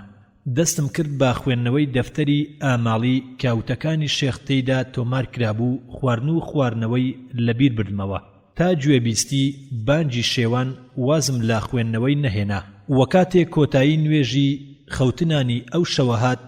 چوومە لای شێخ، سەرنجێکی دوور و درێژی دام و بە زەردەخانەیەکەوە وتی: بۆ وا پەشۆ کاوی، چییە لە تاقیکردنەوە دەترسی؟ حەیران دەڵێ: گوتم: چێ هەیە لە تاقیکردنەوە نەترسێت؟ ئەی بەڕێزم، بەڵام ئەوەی من تەنها ترس نییە، بەڵکو ترس و ماندووی و برسیەتیە. شێخ دەڵێ: برسیەتی؟ حەیران گوتی: بەڵێ برسیەتی شێخم، وەتا ئێستا هیچ خواردنێکم نەخواردووە. شێخ دەڵێ: چۆن دەبێت؟ هیچت لا نییە بیخۆیت یاخود نەخۆشیت؟ حەیرانت نە ئەمە و نە ئەوەش. بەڵام گوێم لێ بوو فەرمووت سبەی شەو تاقیکردنەوەیە، وا هات بە یادما کە دەتەوێت تاقیکردنەوەم بکەیت لەو وتانەی کە بۆت باس کردووم، وە ترس دایگرتم نەک دووچاری شەرمەزاری لای تۆ ببم. ئەی شێخ، خۆم تەرخان کرد بۆ پێداچوونەوە و هیچ کاتێکم بۆ نەمایەوە بۆ خواردن لەبەر ئەوە ترس و ماندوێتی دایانگرتم. شێخ دەڵێ: ڕاست بۆی چوویت و بە ئاگا بوویت. لە ڕاستیدا دەمەوێت تاقیکردنەوەکەت بکەم. ئایا وا دەزانی هەروەک هەندێک لە مامۆستای نەزان تاقیکردنەوەکەت دەکەم کە قوتابیانی خۆیان تاقی دەکەنەوە؟ ئەم باسە بەها بەرزانە لە جۆرەکانی دەرەخکردن نین، تاکو لا قوتابیان پرسیار بکرێت هەروەک بابەتی هۆندراوە دەرەخ بکرێت، بەڵکو گفتوگۆیەکی عەقڵی پوختە پێویستی بە تاقیکردنەوە هەیە. بە جۆرێک کە لە کاتی پرسیارکردندا قوتابی بۆی هەبێت لا کتێبەکەیدا بە دوایدا بگەڕێت و مناقەشەکردنی بابەتەکانی و لەم گفتوگۆ و مناقەشانەدا مامۆستا ڕادەی تێگەیشتنی قوتابیەکەی بۆ دەردەکەوێت و ئاکامی تاقیکردنەوەکە لە لای مامۆستاکە ئاشکرا دەبێت. لەبەر ئەوە با دەفتەرەکەت لا بەردەمدا بێت و هیچ مەترسیت نەبێت. ئەی حەیران، بەڵام پێش ئەوەی دەست پێ بکەین هەندێک ماس بخۆ، زۆر نا، چونکە برسیەتی زۆر مێشک دەوەستێنێت، وەک چۆن تێری زۆر مێشک دەوەستێنێت. چوومە ژوورەکەی خۆم و هەندێ ماستم خوارد. گەڕامەوە بۆ لای شێخ و دەفتەری ئەمالیەکانم هەڵگرت و بە شێخم وت: ئێستا من لە بەردەستم. ئەی شێخ. شێخ: ئەی حەیران، تۆ دەڵێیت من بەسەر هەموو دەفتەرەکەدا چوومەتەوە. حەیران گوتی: بەڵێ. بەڵام پیاچوونەوەیەکی شڵەژاوی ترسناک. شێخ گوتی: هیچ نییە، ئێستا کتێبەکە لەبەر دەستدایە، بەهێمنی و لەسەرخۆ ئەو شتانەی کە نەت خوێندوتەوە بیان خوێنەرەوە. حەیران گوتی: سوپاس شێخم. شێخ گوتی: تەنها پرسیارێک. ئەی حەیران، ئایا ئەزانیت ئامانجی من چییە لەو باسانەی کە بۆم کردویت و بۆم هەڵبژاردویت؟ و مەبەستی گەورەم چییە کە دەمەوێت پێی بگەیت؟ حەیران: بەڵێ، دەرکم کردووە شێخم ئەو ئامانجەی کە جەنابت ئاواتخوازی پێی بگەم کە بۆم بەدەر بخەیت کە بەرهەمی فەلسەفەی ڕاست کە گەورە فەیلسوفەکان بەدەستیان هێناوە و لەسەری ڕێکەوتون، هەرگیز پێچەوانەی ئاینی ڕاستەقینە ناکات لە چەسپاندنی بوونی خودادا، بەڵام ئەم چەسپاندنە عەقڵی پوختیش پشتگیری دەکات، واتە عەقڵی گەورە پیاوانی ئاین و فەیلسوفان هەمیشە لەسەر یەک بەڵگە ڕێک دەکەون، و لەبەر خۆشەویستی و ڕێزی زۆری ئەم فەیلسوفانە لامبوونەتە ڕێبازێک بۆ گەیشتنم بە باوەڕی پوخت بە خودا لە ڕێگای بەڵگەکانەوە کە بەهۆی سەرنجە عەقڵیە پوختەکانەوە پشتیان پێبەستراوە بەبێ پشتبەستن بە بەڵگەی ئاینی. پاش ئەوەی کە بینیت وازم هێناوە لەو بەڵگانەی کە گوێبیستی دەبووم لە پیاوانی ئاینەوە، و بۆم بەدەر بخات ئاینی ڕاستەقینە هیچ کاتێک دژایەتی و ئینکاری ڕاستیەکانی زانست ناکات کە بەڵگا بڕەڕەکانی عەقڵ پابەندێتی، چونکە ئاینی پوخت بڕیاری عەقڵ دەکاتە یاسایەکی بەرزی جیاکەرەوە بۆ ناسینی ڕاستیەکان. ئەمە ئەو ئامانجە بەرزەیە کە ویستم پێمی ڕابگەێنیت. شێخ: ئایا ئەی حەیران، تۆم گەیاندۆتە ئەم ئامانجە؟ حەیران گوتی: بەڵێ شێخم. شێخ وتی: زیاتر ئارەزومەندی وتەی کام فەیلسوف بوویت و چ بەڵگە خوازیەک زیاتر باوەڕت پێهێناوە؟ حەیران دەڵێ: بە وتەی هەمویان ئەی شێخم، بە تایبەتی وتەی گەورەکانیان، لە پوختی بیرکردنەوە و ڕاستی بەڵگەکانیان، و نەفرەتم دەکرد لە وتەی هەندێک لە بچووکەکانیان لەوەی کە نادیاری و لاوازی و کرچ و کاڵیان لەخۆ گرتبوو. ئەوانەی کە خۆیان با ڕێبازی سەفستەوە هەڵواسی بوو چوو بوونە ناو قوڵاییەکانی گومانەوە لە ناو هەموو میلەت و بیر و باوەڕێکدا لەسەر ئەوەی کە ڕاستی یەکشتە لەگەڵ زۆری ڕێبازە بەڵگەکان و بە بەراوردکردن و پێوەرکردن لا نێوان هەردوو لایەنەکە کە گەیاندمیانە ڕۆخی زانستەکانی قورئان و ڕێنمایی پیرۆزی تۆش ئەی گەورەم گەیاندمیە دەروازەکانی باوەڕ. سوپاس بۆ خوا. شێخ دەڵێ ئایا باوەڕی دەرونی خۆت بوو یان باوەڕی بەڵگەکان بوو؟ حەیران ئایا مەبەستت لە باوەڕ با پەیامی پێغەمبەرەکانە؟ سوێن بێت بە خودا هیچ کاتێک بێباوەڕ نەبووم با خودا و کتێبە پیرۆزەکان و پێغەمبەرەکانی. شێخ دەڵێ ئەزانم ئەم باوەڕە ویژدانیە خۆرسیە و بۆ ماوەیە لەو خێزانەوە وەرت گرتووە کە تێیدا پەروەردە بوویت بەڵکو بۆتان ماوەتەوە بۆ نەوەکانی داهاتوو. بەڵێ ئەم باوەڕە زۆر بێگەرد و پوختە گەر فەلسەفەچی نەزان لێڵی نەکات و بەدبەختی ڕێگای پێنەگرێت. حەیران کەواتە مەبەستی شێخم لە باوەڕی دەرونی چییە؟ شێخ پرسیارت لێ دەکەم ئایا ئەو باوەڕەی کە ئەمڕۆ پێیگەیشتویت پاش گوێبیستنت بە وتەی فەیلسوفەکان کە باوەڕێکی پەیامی دەرونیە کە ڕێزت بۆیان هەڵقوڵاوە کە لە ناختدا شاراوە بوو بۆ گەورە فەیلسوفەکان کە پێش ئەوەی وتەکانیان لێک بدەیتەوە و باوەڕیان بناسیت یاخود بەهۆی ئەو بەڵگانەی کە عەقڵت دەرچی کردووە؟ حەیران دەڵێ باوەڕی یەقین و ڕێزلێنانی بەرزە هەروەها باوەڕی بەڵگەکانیشە بەگشتی. بەڕاستی بۆم بە دەرکەوت لە بینینی بە یەکگەیشتنی فەیلسوفەکان لەسەر حەق و ڕاستی و باوەڕ بەبوونی خودای گەورە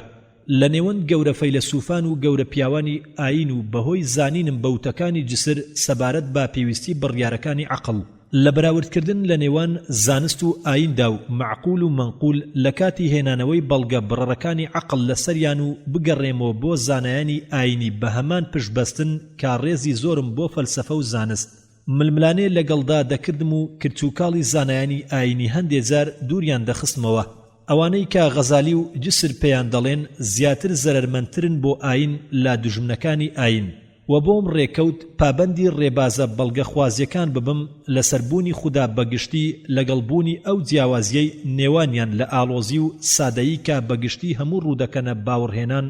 بە خوددا.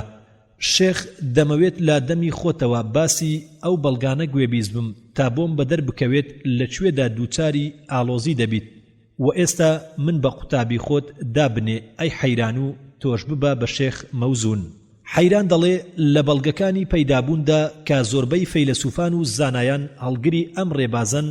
دەبینم بیر و باوڕەکانی منیش زۆر بە ئاسایی ئەم ڕێبازەم گرتۆتە بەر لە ڕێبازێکی ئاشکرای بەڵگەدار کە بە بەڵگا پشتیوانی کراون و هەندێکیان پەیوەستی هەندێکی تریانن بەرەو بەرزی ملدەنێن تا دەگەنەشتە ئاشکراکان لە لای عەقڵ و عەقڵم پێم دەڵێت ئەم گردونە پێکاتەیە واتە مڕەکەبە بەخۆی و گشت بەشەکانیەوە هەموو پێکاتەیەک پەیدابوونی ئاشکرا و ڕوونە گردونیش بە هەموو ئەو شتانەی کە لە خۆی گرتووە لە گۆڕانێکی بەردەوامدایە لە وێنەیەکەوە بۆ وێنەیەکی تر واتە لە شێوە و شکلەوە بۆ شێوە و شکلێکی تر و هەموو گۆڕاوەکانیش دووبارە دەگۆڕێن بۆ وێنەی تر و ناگونجێت وێنەیەکی بنەڕەتی ئەزەلی کۆن هەبێت گەروا بوایە بە هیچ جۆرێک شیاو نەدەبوو کە گۆڕانی بەسەردا بێت وەوتە بەوەی کە زنجیرەی وێنەکان بێکۆتایە وتەیەکی هەڵەیە چونکە زنجیرەی و تەسەسول لە لای عەقڵ مەحاڵە لەبەر ئەوە پێویستە ئێمە لە سنوورێکدا بوەستین و بڵێن ئەم گۆڕاوانە لە سەرەتاوە بێشێوە وێنە و سوورەت بوون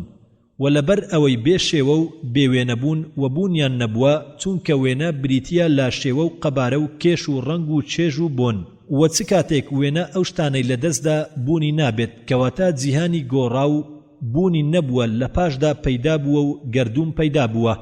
عەقڵ بەهۆی سیستەمی هۆوهۆکارەوە ئاشکراکان بە ئاشکرایی بڕیار دەدات کە هەموو پەیدابوونێک پێویستی بە هۆکارێک هەیە بۆ پەیدابوونی و پەیدا کەرە ئەم هۆکارە ناگونجێت خۆی پەیدا بوو بێت چونکە ئەویش پێویستی بە هۆکارێک دەبێت بۆ پەیدابوونی ناگونجێت بگوترێت زنجیرەی هۆکارەکان بێکۆتاین چونکە زنجیرەی تەسەسول لە لای عەقڵ مەحاڵە لەبەر ئەوە دەبێت پەیداکەر و دروستکەری گەردوون کۆم بێت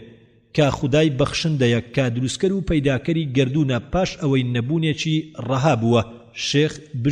بژیت ئەی حەیران. حەیران و سەبارەت بە بەڵگەکانی پێویست وجوب کە فارابی و ئیبن سینا و دیکارت و لۆک و لایبینز هەتا دوایی پابەندی بوون دەڵێم عقل بە ئاشکرا بڕیار دەدات کە مانای بوون لە نێوەند سێ حاڵەتدا جێگۆڕچێ دەکات دەشێت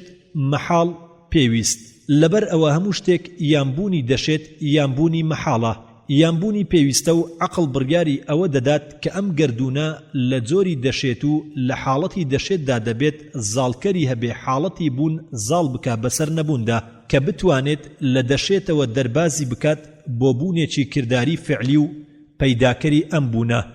ناگونجێت بوونی لە جۆری دەشێت بێت چونکە ئەو کاتە پێویستی بە پەیداکەرێک دەبێت کە ئەمەش دیسان بەرەو یاسای زنجیرەییمان دەباتەوە کە ئەمەش لە لای عقل مەحاڵە کەواتە ئەم پەیداکەرە دەبێت پێویستە بوون بێت و ئەم پەیداکەرە پێویستە بوونە ناگونجێت لە خودی خۆیدا دەشێت بێت چونکە گەروا بێت ئەو کاتە دەبێت خودی دەشێت پێویستە بوون بێت کە ئەمەش پێچەوانەی عقڵە چونکە دوولایانی دژبەیەک کۆ دەکاتەوە کە دەشێت پێویستە و لەبەر ئەوەی دیسانەوە ڕوو دەکاتەوە یاسای زنجیرەیی کەوا لە هۆکار دەکات ببێتە هۆیەک بۆ هۆکارەکە خۆی و هەروەها هۆکانیش ببنە هۆکار بۆ هۆکانی خۆیان ئەم خوولانەوەیەش کەوا باوە پێیان دەگوترێ لە زاراوە دەور تەسەسل لە لای عقل مەحاڵە لەبەر ئەوە ئەم گەردوونە دەشێت پێویستی بە پەیداکەرێکەیە کە لە خودی خۆیدا پەیدا بوو بێت و پابەندی خۆی بێت و ئەو پەیداکەرە پێویستە بوونەش خودای بەخشندەیە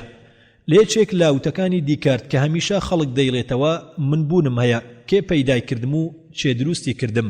من دروستکەری خۆم نیم و پێویستە دروستکەرێکم هەبێت و ئەو دروستکەرەش پێویستە بوون بێت کە خودای بەخشندەیە بە گوێرەی دەربڕینی باسکاڵ لەوانە بوو نەبوو مایە گەردایکم پێش لە دایک بوونی من بمردایە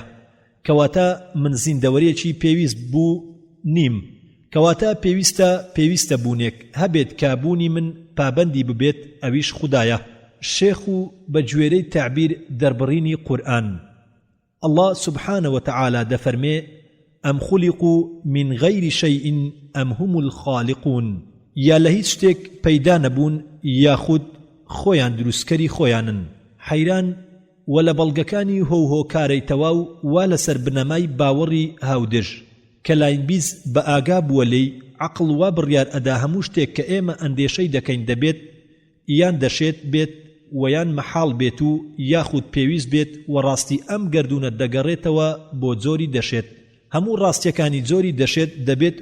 هۆکارێکی تەواوی هەبێت بۆ کەوتنەوەیان و هێنانە بوونیان ئەم گەردوونە بیندراوە خۆی دروستکەری بوونی خۆی نییە وتەی بەوەی خۆی دروستکەری بوونی خۆیەتی پێچەوانەیە لەگەڵ عقڵدا وەک لەوە و پێش وتراوە کەواتە پێویستە ئەم گەردوونە ڕاست دەشێت هۆکارێکی تەواو هەبێت بۆ خستنەوەی بوونی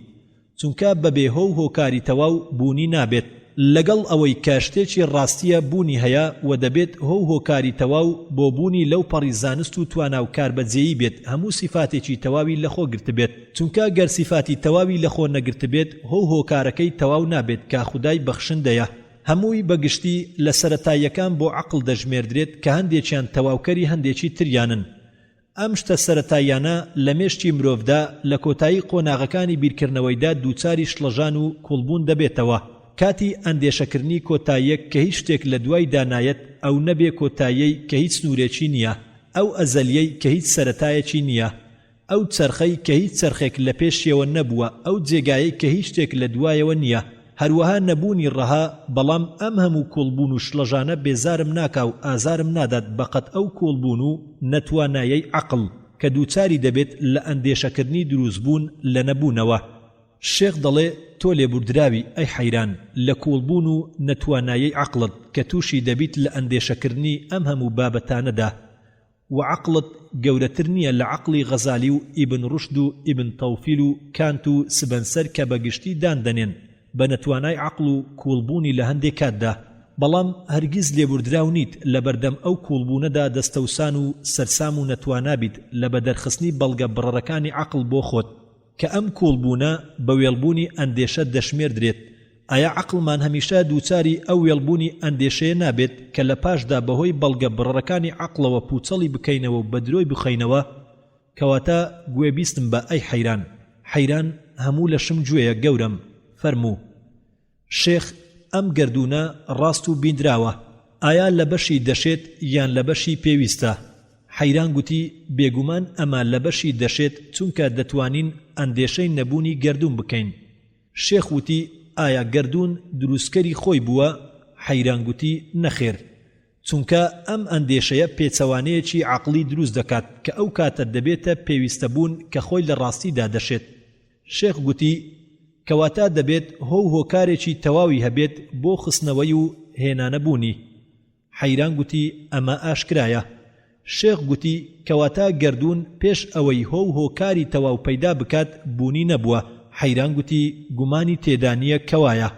شێخ گوتی ئایا ئەندێشەکردنی بوونی گەردوون لە پاش نەبوون هیچ پێچەوانەیەک بۆ عەقڵ دروست دەکات؟ بیر بکەرەوە ئەی حەیران. حەیران گوتی نەخێر، بەڵکو پێچەوانەی عەقڵ کاتێک دروست دەبێت کە ئەندێشەی نەبوون بکەین بەوەی کە بوونی گەردوون نەبوونی لە پێشەوە نەبووە. شێخ گوتی پەیدابوون لە نەبوونەوە لە لای عەقڵ مەحاڵ نییە. گەر لە لامان مەحاڵ بوو یان بە دوورمان زانی و نەتوانابین لە ئەندێشەکردنی وەکو لای بینز دەڵێت. حەیران گوتی ڕاستە، لە لای عەقڵ مەحاڵ نییە، بەڵام گەورم سوێن بێت بەخوا من تا ئێستا نەتوانام لە ئەندێشەکردنی لەگەڵ ئەوەی بەهۆی بەڵگە بڕەڕەکانی عەقڵەوە باوەڕی تەواوم بە خودا پەیدا کردووە سەبارەت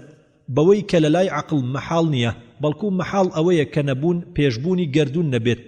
کە بوونەکەی دەشێت، بەڵام چی بکەم گەر عەقڵ نەتوانا بێت؟ شێخ و بەهای ئەم نەتواناییە چییە بەرامبەر بەڵگە بڕەڕەکان؟ منیش هەروەک تۆ عەقڵم نەتوانایە لە ئەندێشەکردنی دروستبوونی لە نەبوونەوە،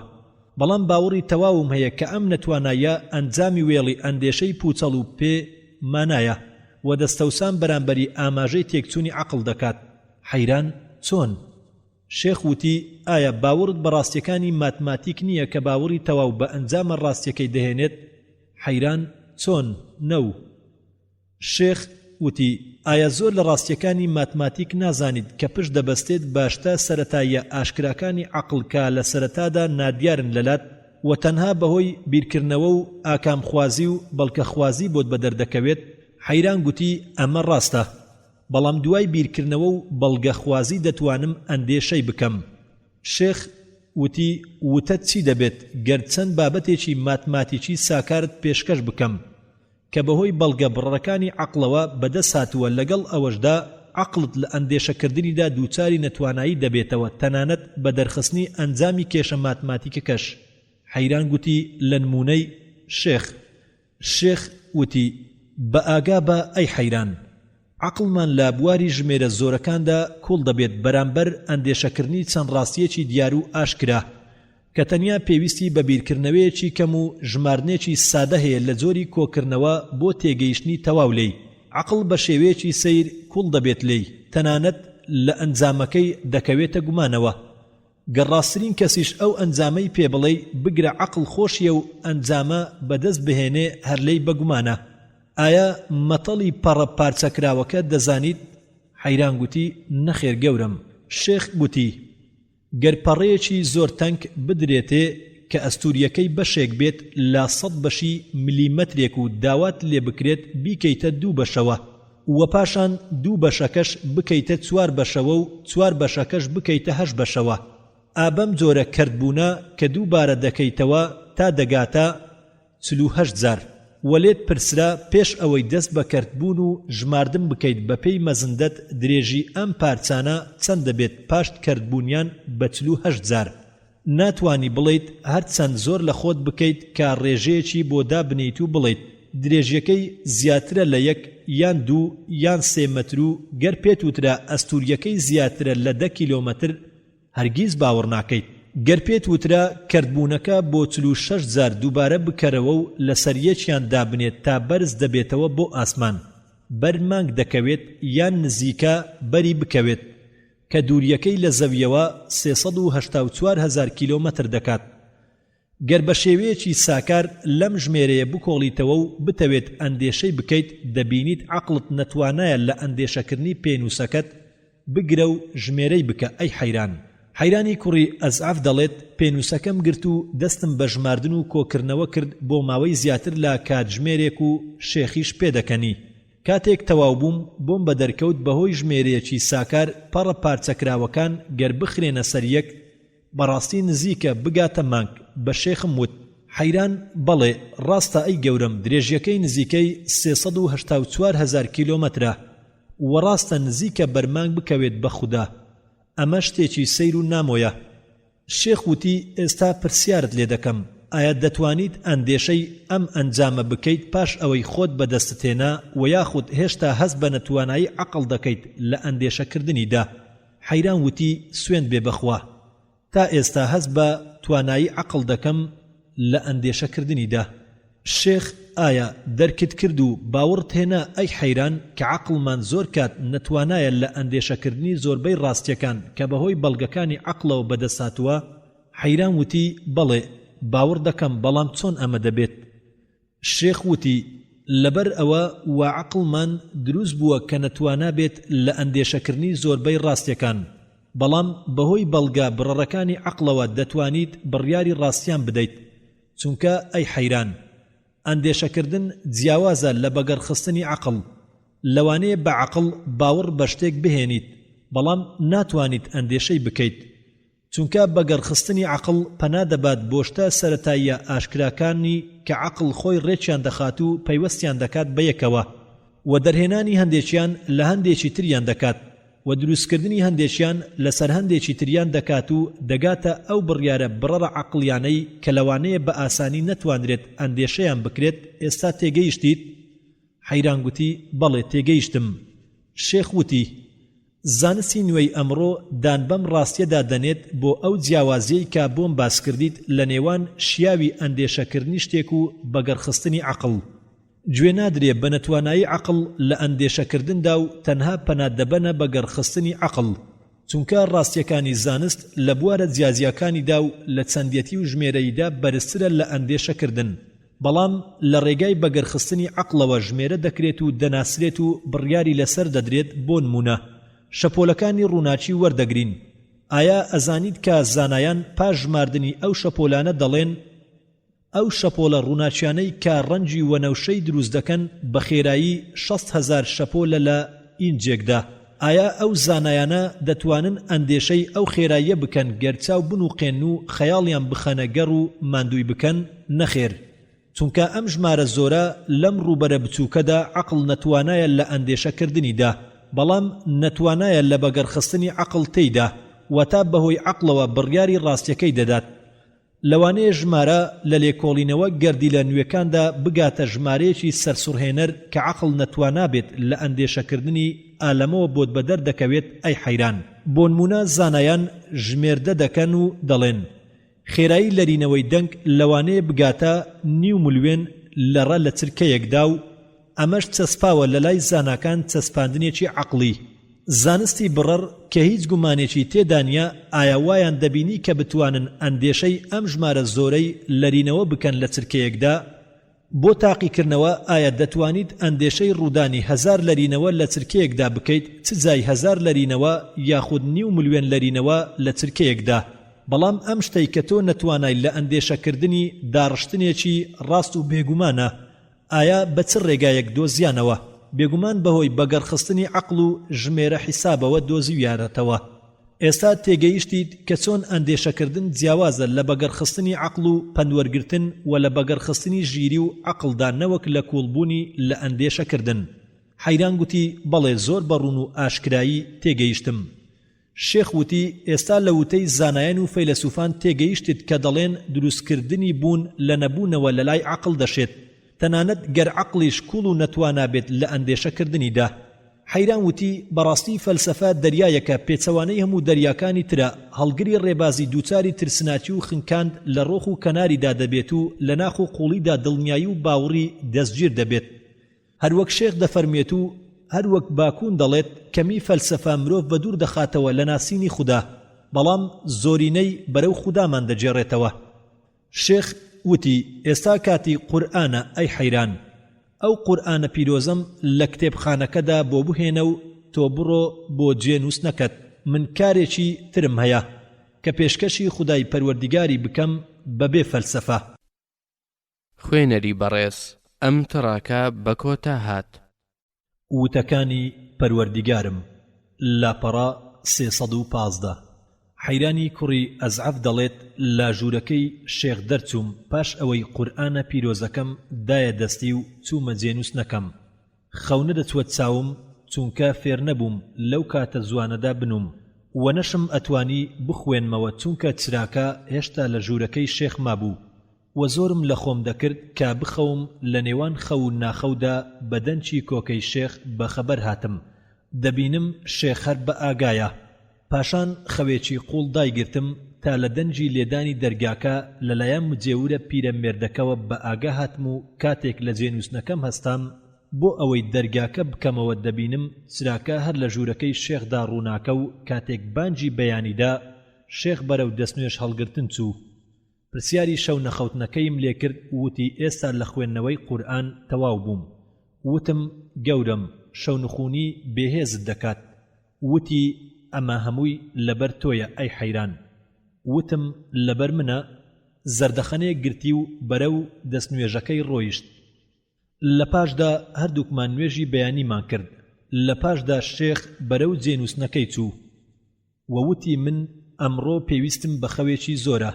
منیش ئەو ڕۆژەم لە مزگەوتەکەدا بەسەر برد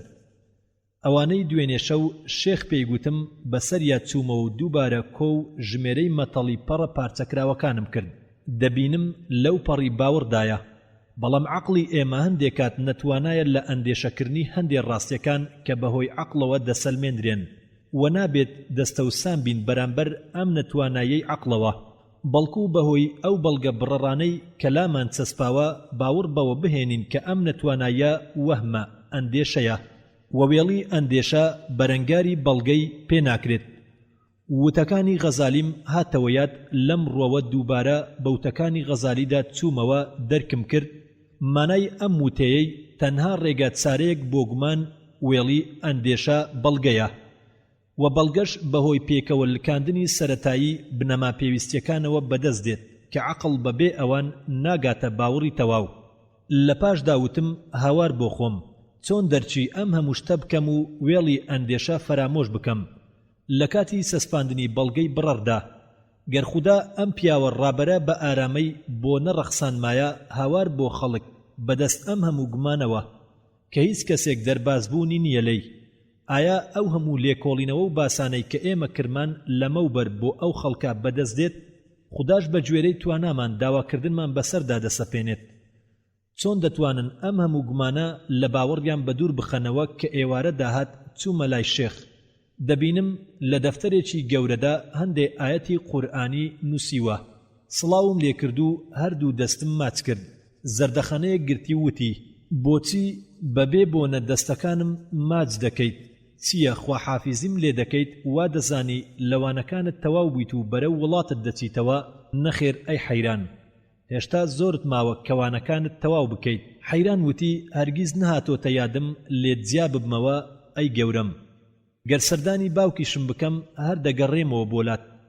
لە زانگۆی پیشاوەر لە زانست دابڕام سوێن بێ بە خودا لە تۆ باشترم دەست نەکەوتووە پاش دابڕانم لە زانکۆ هەردوو دەستم بۆیە ماچ کرد چونکە دەمەوێ بە سۆز و هەستێکی زۆرەوە بتوانم بەم ماچانە دەری ببڕم ڕاز و نهێنیەکی خۆمت لەگەڵدا بکەم ئەم ماچانە بکەم بە سدقەی پێش نەجووە شێخ دەڵێ چیت ئەوێت بیڵێ وتەی ناخۆش لە تۆ نابیستم حەیران گوتی زۆر بەوردی بیرم کردەوە لەو ڕاستیانەی کە دوێنێ شەو پێت ڕاگەیاندم تۆ خودا پێم بڵێ چۆن توانیومە دەرچی ئەو هەمووشتانە بکەم و چۆن فێر بووم وێڵی ئەندێشە لە ئاستی بەڵگە بڕەڕەکانی عەقڵدا فەرامۆش بکەم گەر خودا ئەم پێشەوە و ڕێنیشاندەرە دڵسۆزە سنگ فراوانە بە ئارامەی بۆ نەڕەخسانمایە لە نمونەی بەڕێزت ئەی گەورم شێخ گوتی ڕێپیشاندەرە پێشەواکان زۆرن ئەی حەیران کە لەوانەوە بۆ ئێمە ماوەتەوە تەنها ئەوە گرنگە کە داواکاری ڕێگای ڕاست سەرنجێکی قوڵ و بیرکردنەوەیەکی دوور و درێژی هەبێت و پرسیار لە شارەزایانی ئاین و قورئان بکات حەیران وتی ئایا بۆ هەموو کەسێک ڕێدەکەوێت واز لە کاروباری ژیان و هۆکانی بەدەست هاتنی بژێوی بهێنێ و خۆی تەرخان بکات بۆ بیرکردنەوەی قوڵ و لێکۆڵینەوەی دوور و درێژ وهێنانەوەی بەڵگەخوازی ماندووکەر و زەحمەت ئایا خوددا داوای شتێک لە مرۆڤ دەکات کە لە توانایدا نەبێت شێخ وتی ئەمە ڕاستە حەیران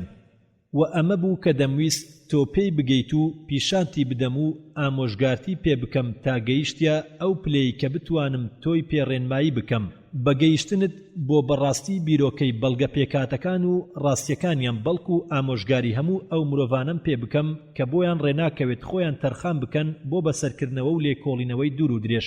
نەتبینی چۆن دوێنێ شەو لەبەرتۆ خۆم تەرخان کرد بۆ خوێندنەوەی قورئانی پیرۆز. حەیران وتی بەچی ئامۆژگاریم دەکەیت گەورم؟ شێخ وتی تۆ و خۆم هەموو مرۆڤێک هیوادارم گوێبیستی ئەو ئامۆژگاریەی ئیبن ڕوشد ببین کە دەڵێت پێویستە بۆ چەسپاندنی بوونی خوددا پەنا بەرینە بەر بەڵگە سەرەتاییە ساکارە ئاشکراکان کە عەقڵ بە ئاسانی دەرچیان دەکات بەبێ چوونە ناو قوڵایی گێژاوی بەڵگەخوازی و مناقەشەگیری کە ڕووتە لە وێڵی ئەندێشە و کوڵبوون و نەتوانایی کە ئەمانش ئەو بەڵگانن کە قورئان زیاتر ئاماژەیان بۆ دەکات لە بەڵگە پێکاتەکانی تری عەقڵ چونکە لە دەرککردنیاندا نەزانێکی نەخوێندەوار و زانایەکی فەیلسوف وەک یەکن. نەزانەکە بە کورتی لە ساکاری و ئاشکرایی و سەرەتاییەکەی تێدەگات بەڵام زاناکە بە درێژی تێدەگات و دەزانێت ئەم ئاشکراییانە لە بەڵگەکانی قورئاندا پەنا دەبەنە گەلێک بەڵگەی بە دەرخرا و شەواهید و هەمویان بەگشتی بڕیارێکی عەقڵی پێک دەهێنن بە جۆرێک کە ئینکاریکردنیان وەک ئینکاری هاوکێشەی ماتماتیکی ڕاست و دروست وایە. حەیران وتی ئەمە شتێکی سەیر و سەرسوڕهێنەرە. بەڕاستی شێخی گەورەم لەمە و پێش ئاماژەی بەوە کرد کە لە قورئاندا سەبارەت بە بەڵگە لەسەربوونی خوددا و دروستکردنی گەردوون کۆمەڵێ بەڵگە هەیە گەیشتوونەتە ڕادەی ئیعجاز کە لە توانای تێگەیشتنی ئێمەدا نییە. هەروەها هەستم بەمە کرد لە خوێندنەوەی هەندێک لە بەڵگەکانی ئاەتە قورئانیەکاندا بەڵام لەوانە بوو کە هەمویان بەگشتی بڕیارێکی عەقڵی بدەن کە ئینکاریکردنیان وەک ئینکاریکردنی هاوکێشەیەکی ماتماتیکی ڕاست بێت. شێخ وتی چەند جار قورئانت خوێندۆتەوە ئەی حەیران؟ حەیران وتی هەڵەم نەکرد بێت زیاتر لە 10 جار خوێندومەتەوە.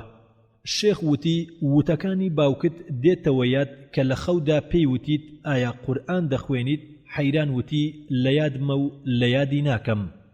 شێخ وتی ئایا بە خەیاڵتا هاتووە کە بە وردی سەرنج بدەیتە مانای ئەم ئاەتە پیرۆزە کە خوای پەروەردیگار دەفەرمێ إنما يخشى الله من عباده العلماء تا بزانیت پەروەردیگارت ترسی لە دڵی زانایاندا کۆ کردوتەوە بەرامبەر بە گەورەی خوددا خۆی و ویستویەتی نهێنیەکانی بوون و دروستکردن پەیوەست بێت تەنها بە زانایانەوە هەروەک ئیبن ڕوشد و جسر دەڵێن. حەیران وتی سەبارەت بەم ئاەتە پرسیارم کرد وتیان مەبەست لە ئاەتەکە زانایانی ئاینیە. شێخ وتی ئایا دەبێت زانایانی ئاینی زانستەکەیان ئەوەندە سنووردار بێت کە تەنها بایەخ بدەن بەمانە زاراوە فقیەکان کە پەیوەستە بە دەرهێنانی بڕیارەکانی خوداپەرستن و مامەڵەکردن و بێ ئاگا بن لە نهێنیەکانی بوون و دروستکردن کە لە ڕێگای فەلسەفە و زانستەوە بەدەستدێن؟ نەخێر ئەی حەیران. فقه تێگەیشتنە بۆ هەموو شتێک و هەموو شتێک کە ئاینی لەخۆ گرتبێت لە نهێنی و دانایی و بڕیارەکان و یەکەم شت کە پێویستە تێی بگەین وتەکانی خوددایە ئەو ئاەتانەی کە ئاماژەی بوونی خوددا دەکەن بەوەی کە دروستکەر و زانا و بەتوانە و ویسدار و بێهەڵە و خاوەن نەخشە و کار بەجێیە و ئەم ئاەتانە ناتوانرێت بە تەواوی لێک بدرێتەوە کاتێک دەتوانرێت کە شارەزایەکی تەواومان هەبێت بەسەر نهێنیەکانی گەردوون و سیستەم و بڕیار و وردەکاریەکاندا و زانایانی ئاینی پێویستە لە هەموو کەس زیاتر شارەزا بن بە نهێنیەکانی زانست و کاتێ ئەم ئاەتە پیرۆزەیان بەسەردا دەچەسپێت إنما يخشى الله من عباده العلماء کە ترسەکەیان چڕوپڕ دەبێت کە شارەزایی تەواویان هەبێت سەبارەت بە زانستەکانی گەردوون و هەر شتێک کە پەیوەست بێت بە نهێنیەکانی بوون و دروستکردنەوەی کە قورئان هەندێکیان بۆ ڕێنمایی کردوین هەندێکی تریشی بۆ باس کردوین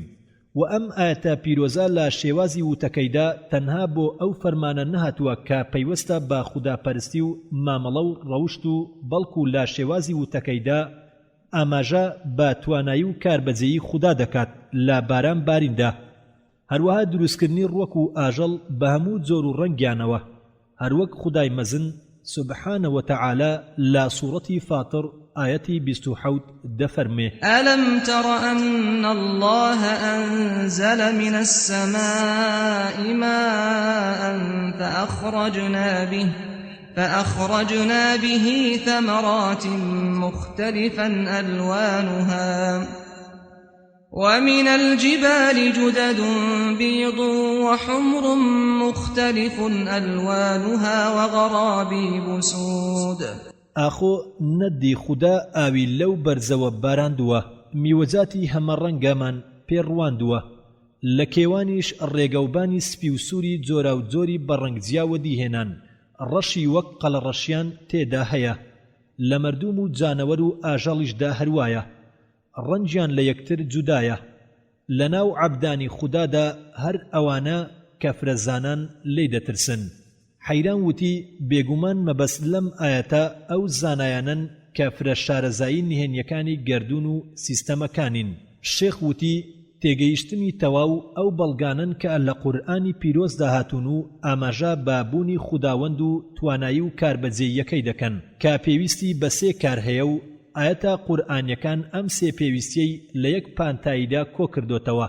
کە لە کاتی بەراوردکردندا لە بەرچاو و عەقڵاندا تاوەکو مرۆڤ لە بیرکردنەوەدا فکری لە چوارچێوەی قورئان دەرنەچێت بە ئارەزوێکی ڕاست و دروستەوە لەم ئاەتانە بکۆڵێتەوە لەسەر ڕۆشنایی زانست و فەلسەفە بۆ بەدەستهێنانی ئەو بەڵگانەی کە لە خۆی گرتووە کە وەڵام دانەوەیەکە بۆ بێباوەڕان و دەرچوونە لەو کۆت و بەندە دەمارگیریە کوێرانەی بۆ هەر ڕایەکی ئاینی یاخود فەلسەفی دەوترێت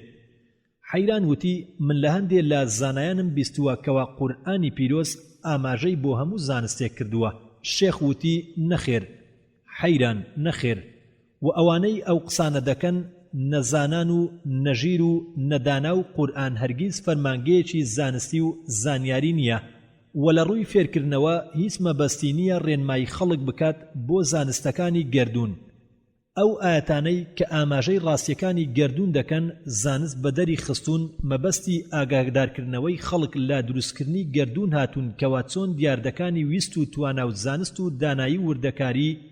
و سەنجەتی لەخۆ گرتووە کە هەمویان بەگشتی ئاماژەی بوونی خوددا دەکەن کە ئینکاری دروستکردنی گەردون دەکەن بەڕێکەوت و مەبەستی نییە ڕاپۆرتکردنی زانستەکانی گەردون چونکە قورئان وتارێکە ڕاوێژی مرۆڤ دەکات با زمانی مرۆڤ خۆی و خوددا فرەداناترە لەوەی کە ڕاوێژی مرۆڤ بکات بە زانستێک کە تانانەت ناوەکەی نازانن بێجگە لە نهێنیەکانی بەڵام خودای گەورە ئاماژەی بۆ بەڵگەکانی بوون و توانا و ویست و زانست و دانایی خۆی کردووە بە دەربڕینێکی سەرسوڕهێنەر کە کابرایەکی نەخوێندەواری دەوارنشین لە سەدەی حەوتەهەمی میلادیدا لێی تێگەیشتووە و پیاوێکی زاناش لە سەدەی بیستەمدا نهێنیەکانی تێدەگات هەر لەمەوە ئەو موعجیزانەی کە قورئان لە خۆی گرتووە بە دەردەکەوێت نەک تەنها لە ڕووی ڕەوانبێژیەکەیدا وەک لەوە و پێش باس کرا و معجزوەکانی ڕەوانبێژی و زمانپاراوی عەرەب دەرچی دەکات و قورئان وتارێکە ڕاوێژی هەموو خەڵک دەکات بەگشتی بۆ ئەم جۆرە معجزانە خودای زانا و کاربەجێ ئاماژە دەکات و دەفەرمێ سنريهم آياتنا في الآفاق وفي أنفسهم حتى يتبين لهم أنه الحق خدا دوای چەندەها سەدە نیشانەکانی گەورەی خۆی لە ئاسۆی ئاسمانەکان و زەویدا بەدەرخست وەک چۆن پەیمانی دابوو و بۆ مرۆڤیش بەدەرکەوت کە خدا هەر خۆی ڕاست و حەقە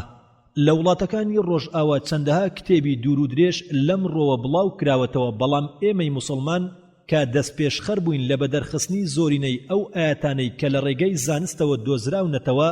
لەم ماوەیەدا کەم و کورتیمان کرد لە ڕاو بۆچوونی زاناکانمان بەڵام قورئانی پیرۆز بەم بەڵێنەی پێشکەش کرد و ئاماژەی بۆ زۆر لەو بەڵگانە کرد کە بوون و تەنیایی و توانا و کاربەجێی خوددا دەسەلمێنن پێش 1400 ساڵ کورتەی باسەکەمان ئەی حەیران ئەم ئاەتە قورئانیەیە نزیکە دابەش بێت لە نێوان بانگبێژی بۆ ناسینی خوددا و ڕێنماییە بۆ بەڵگەکانی بوون و تەنیایی و ویست و توانا و کاربەجێی و زانستی خوددا و گشت سیفاتە بەرزەکانی و بەڵێنە خۆش و ناخۆشەکانی کە هەندانە بۆ پەرستن و خۆپاراستن لە سەرکێشکردنی فەرمانەکانی و سووربوون لە بوونی ڕۆژی زیندووبوونەوە و پاداشت و بڕیارەکانی خوددا پەرست و مامەڵەکردن و بەهرەیی لە کردداری ژیان و هاندانمانە بەرەو ڕەوشتی پەسند و چەندداستانێک کە پەیوەندیان هەیە بەم شەش بەشەی کە باس کرا بەڵام لە هەموو بەشێکمان گرنگتر و مەزنتر لە لای خوددا بەشی یەکەمە چونکە باوەڕبابوونی خوددا بناغە و بنەمایە بۆ هەموو بەشەکانی تر لەبەر ئەوە کاتێک کە پەڕەکانی قورئان دەکەینەوە دەبینین ئەو ئاەتانەی کە ئاماژەی بوونی خوددا دەکەن لە هەموو سوورەتەکانی قورئان داهاتون بەڵکو لە سوورەتێکدا چەند جارێک دووبارە دەبنەوە. حەیران دەڵێت لێرەدا شێخ ئەو دەفتەرەی دا پێم کە ئەو ئاەتانەی تێدا نووسی بوو وتی. شێخ وتی ئەمە ئەو دەفتەرەیە کە ئاەتەکانم تێدا نووسیوە بە گوێرەی ڕیزبەندی دابەزینیان.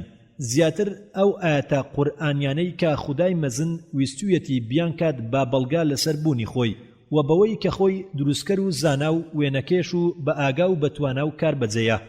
زۆر ئاماژەی هێناوەتەوە لەسەر نهێنی تواناکانی و کاربەجێیەکەی سەبارەت بە سیستەم و بڕیار و وردەکاری و سەنجینی لە دروستکردنی ئاسمانەکان و زەوی و خۆر و مانگ و هەسارەکان و ئەستێرەکان و ڕۆژ و باو باران و چیا و ڕووبار و دەریا و ڕوەک و ئاژەڵ و مرۆڤ و بیستن و بینین و دڵ و ئەو سیستەم و یاسایانەی کەوە ئەم دروستکراوانە لە خۆیان گرتووە. وەرە ئەی حەیران با ئەم ئاەتانە بخوێنینەوە و لە یەک کۆمەڵەدا بیان خوێنینەوە و لەسەر ڕۆشنایی ئەو زانستەی کە هەموو نهێنیەکانی بوون و دروستکردنی بەدەرخستووە لێکدانەوەیان لێ بکەین. حەیران وتی بۆچی شێخی گەورەم ئاەتەکانی بەپێی دابەزینیان بۆی ڕیزبەند کردوم نەک بە گوێرەی ڕیزی ناو سوورەتەکان. شێخ وتی چونکە ویستم بۆ توابوو کە خۆت بەیەکێک لە خەڵکانی ئەو سەردەمە دابنیت کە قورئانی تێدا دابەزیوە تاکو ببینن چۆن نیگات دابەزیوە و چۆن بەخشندەی بە دوایدا هاتووە و لە ناوەختی ئەو وتارانەی کە لە زاری خەڵکانەوە لەسەر ئەو بەڵگانەی کابوونی خوددا دەسەلمێنن وتراون ئەو کاتە ئەم ئاەتانە زیاتر کاریگەرتر دەبن لەسەر و تێگەیشتنت بۆ ڕێنمایی خودای گەورە ئاسانتر دەبین ئەوانەی کە قورئان پەیڕەوی کردووە. حەیران دەڵێت پاشان شێخی گەورەم دەفتەرەکەی دا پێم وتی بیان خوێنەرەوە. منیش ئەم ئاەتەم خوێندەوە کە ئەڵڵا سوبحانە وتەعالا لە سوورەتی ئەلعەلەق ئاەتی 1 بۆ 5 دەفەرموێ بسم الله الرحمن الرحيم اقرأ باسم ربك الذي خلق خلق الإنسان من علق اقرأ وربك الأكرم الذي علم بالقلم علم الإنسان ما لم يعلم. واتا بخوێنە ئەی محەممەد بەناوی پەروەردیگارت ئەو پەروەردیگارەی کابوونەوەری دروست کردووە مرۆڤی لا خوێنی مەیوو دروست کردووە. بخوێنە کە خودای تۆ لە هەموو کەس دەهێندەترە ئەو خودایەی مرۆڤی بەوەی قەڵەمەوە فێر کرد ئەوەی کە مرۆڤ نەیدەزانی فێری کرد. دیسان سوورەتی ئەعلا ئاەتی 1 بۆ 5 خوێندەوە کە ئەڵڵا سوبحانە وتەعالا دەفەرمێ بسم الله الرحمن الرحيم سبح اسم ربك الأعلى الذي خلق فسوى والذي قدر فهدى والذي أخرج المرعى فجعله غثاء أحوى. ئەو خودایەی کە خەڵقی کردو جارێک و دروستی ئەندامی کرد بۆ هەر شتێ ئەندازەیدا ڕێنمایی کرد و ئەو کەسەی کە لە وەڕگەی بەدیهێنا پاشان جارێکی تر باوشک و ڕەشی هەڵگێڕا. دیسان سوورەتی ئیخلاسم بۆخین کە ئەڵڵا سوبحانە وتەعالا دەفەرمێ بسم الله الرحمن الرحيم قل هو الله أحد الله الصمد لم يلد ولم يولد ولم يكن له كفوا أحد. واتا بڵێ ئەی محەممەد صلى الله عليه وسلم ئەو خودایە تاکە خودایەکی بێنیاز و جێنیازە لە کەس نەبووە کەسیش لەو نەبووە هەرگیز کەسیش نەیتوانیوە هەمبەری بێ. دیسان لە سوورەتی عەبەسە ئاەتی 17 بۆ 20 ئەڵڵا سوبحانە وتەعالا دەفەرمێ قتل الإنسان ما أكفره من أي شيء خلقه من نطفة خلقه فقدره ثم السبيل يسره. با ئەو مرۆڤە بکوژرێ کە سپڵە و ناسپاسە خوددا ئەوی لە چ شتێک بەدیهێناوە لە دڵۆپێک بەدیهێناوە و ئەندازەشی بۆ داناوە لە پاشە ڕێگای بۆ خۆش و ئاسان کراوە. پاشان ئەڵڵا بهمان شێوە لە سوورەتی عەبەسە ئاەتی 24 بۆ 31 دەفەرمێ فلينظر الإنسان إلى طعامه أنا صببنا الماء صبا ثم شققنا الأرض شقا فأنبتنا فيها حبا وعنبا وقضبا وزيتونا ونخلا وحدائق غلبا وفاكهة وأبا با مرۆڤ بڕوانێتە خۆراکی خۆی ئێمە خۆمان ئاوەکەمان بۆ ڕژاندووە پاشان ئەم زەویەشمان قەڵاشت و لەت کردووە جا دانەوێڵەمان لەو عەرزەدا سەوز کرد لەگەڵ ڕەز و سەوزایی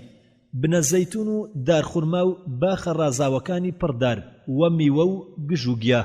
بە هەمان شێوە سوورەتی ئەشەمس ئاەتی 1 بۆ 7 کە ئەڵڵا سوبحانە وتەعالە دەفەرمێ والشمس وضحاها والقمر إذا تلاها والنهار إذا جلاها والليل إذا يغشاها والسماء وما بناها والأرض وما طحاها ونفس وما سواها واتە سوێند بێ بەخۆر و پەڕەگرتنی ڕووناچی و بەمان کە لە دوای ئەو هەڵدێ و بەڕۆژ کاتێک کە ڕووی زەوی ڕووناک دەکاتەوە و بە شەو کە ڕووی زەوی دائەپۆشێ بەو ئاسمانە و بەوەی ئەوی بەدی هێناوە بەو زەمینە و بەوەی کە بەپانی ڕایخست و بە گیانی مرۆڤ سوێند و بەوەش کە ئەندازەی کردووە لقد خلقنا الإنسان في أحسن تقويم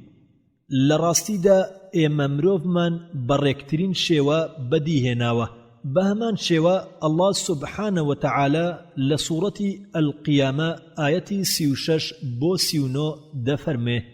أيحسب الإنسان أن يترك سدى ثم كان علقة فخلق فسوى فجعل منه الزوجين الذكر والأنثى وتا ئایا مرۆڤ لای وایە کە بەخۆڕایی بەرەڵا دەکرێ ئایا تنۆکێک ئاوی نێرینە نەبووە کە ڕژاوەتە ناو منداڵدانەوە لە پاشان بووە بە خوێنی مەیی و جاخوا ئەوی خەڵق کرد و ئەندامی ڕاست و ڕێکی پێدا لە پاشا کردنیا جووت نێرومێ بە هەمان شێوە ئەڵڵا سوبحانە وتەعالە لە سوورەتی ئەلمورسەلات ئاەتی 1 بۆ 6 دەفەرمێ والمرسلات عرفا فالعاصفات عصفا والناشرات نشرا فالفارقات فرقا فالملقيات ذكرا عذرا أو نذرا واتە سوێند بێ بەو با یەک لە دوای یەکە تێک ئاڵاوانە بەو با چڕ و گژە هاتوانەی هەڵدەکەن بەو بایانەش کە باران ئەڕژێنن جا سوێن بەوانەی بە جیاکردنەوەیان جیا دەکرێنەوە بەوانەش کە یادی خوددا دەخەنە ناو دڵانەوە بۆ بەهانەگرتن یان ترساندن بە هەمان شێوە ئەڵڵا سوبحانە وتەعالە هەر لە سوورەتی ئەلمورسەلات ئاەتی 20 بۆ 28 دەفەرموێ ألم نخلقكم من ماء مهين فجعلناه في قرار مكين إلى قدر معلوم فقدرنا فنعم القادرون ويل يومئذ للمكذبين ألم نجعل الأرض كفاتا أحياء وأمواتا وجعلنا فيها رواسي شامخات وأسقيناكم ماء فراتا ويل يومئذ للمكذبين واتا ئایا ئێوەمان لە ئاوێکی بێبایەخ نەخولقاندووە و لە جێگەیەکی پتەودا جێمان نەکردوتەوە تا سەردەمی دیاریکراو و ئێمە ئەمانەمان بە چاکترین ئەندازە بەدیهێنا لە ناوچوون لەو ڕۆژەدا تەنها بۆ بەدرۆ خەرەوانە ئایا زەویمان نەکردۆتە کۆکەرەوە بۆ زیندوان و مردووان لەوە دووە چێ و چیای بڵند و پتەومان بەدیهێناوە و بە ئاوێکی شیرین و سازگار ئێوەمان پاراو کرد لە ناوچوون لەو ڕۆژەدا تەنها بۆ بەدرۆ خەرەوانە بە هەمان شێوە ئەڵڵا سوبحانە وتەعالە لە سوورەتی قاف ئاەتی 6 بۆ 11 دەفەرموێ أفلم ينظروا إلى السماء فوقهم كيف بنيناها وزيناها وما لها من فروج والأرض مددناها وألقينا فيها رواسي وأنبتنا فيها من كل زوج بهيج تبصرة وذكرى لكل عبد منيب ونزلنا من السماء ماء مباركا فأنبتنا به جنات وحب الحصيد والنخل باسقات لها طلع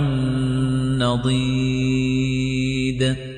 رزقا للعباد وأحيينا به بلدة ميتا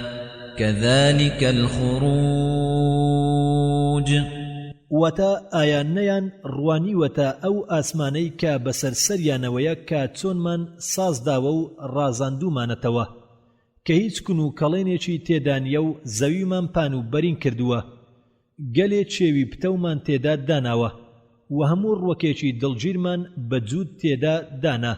تا ببێتە ڕۆشنایی و پند بۆ هەموو ئەو عەبدانەی کە ئارەزووی گەڕانەوە دەکەن و لەو بەرزایەوە ئاوی بەپیت و بەرەکەتمان پڕژان و بەهۆی ئەو بارانەوە باخی میوە و ئەو دانەوێڵەی کە دروێنە دەکرێن ڕواند و دارخورمای بەرزی هێش و داری تێکسراومان ڕواند و بەو بارانە زەوی مردومان زیندوو کردوتەوە زیندووکردنەوەی مردویش لە زەوی هەر بەم چەشنەیە بهمان شێوە الله سبحانه وتعالى لسورة البلد آياتي 8 بودا دفرمه ألم نجعل له عينين ولسانا وشفتين وتا آيات دوتاو زمانو دوليو من پێنە بەخشیون تا بەهۆیانەوە ڕێگای چاکە و خراپە دەرک بکەن الله سبحانه وتعالى لسورة القمر آياتي 49 دفرمه إنا كل شيء خلقناه بقدر وتا لراستيدا إما همشتكمان بأندازا دروس كردوا الله سبحانه وتعالى لسورة الأعراف آياتي 54 دفرمه إن ربكم الله الذي خلق السماوات والأرض في 6 أيام ثم استوى على العرش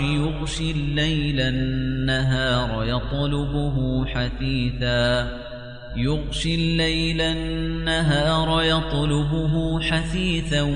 والشمس والقمر والنجوم مسخرات بأمره ألا له الخلق والأمر تبارك الله رب العالمين واتا بێگومان پەروەردیگاری ئێوە ئەو خودایەیە کە ئاسمانەکان و زەوی لە 6 ڕۆژدا دروست کردووە لە پاشان دەستی کردووە بە سەقامگیرکردنی لەسەر عەرشەکەی ئەو پەروەردیگارە ڕۆژی بە شەو داپۆشی و ڕۆژیشی بەردەوام دەکەوێتە شوێنی شەو خۆر و مانگ و ئەستێرەکان هەمویان لەژێر فەرمانی ئەو زاتەدان بە ئاگا بن خەڵقکردن و فەرمان هەر بەدەست خودای پەروەردیگاری گشت جیهانە الله سبحانه وتعالى هر لا سورة الأعراف آياتي 57 دفرمه وهو الذي يرسل الرياح بشرا بين يدي رحمته حتى إذا أقلت سحابا ثقالا سقناه لبلد ميت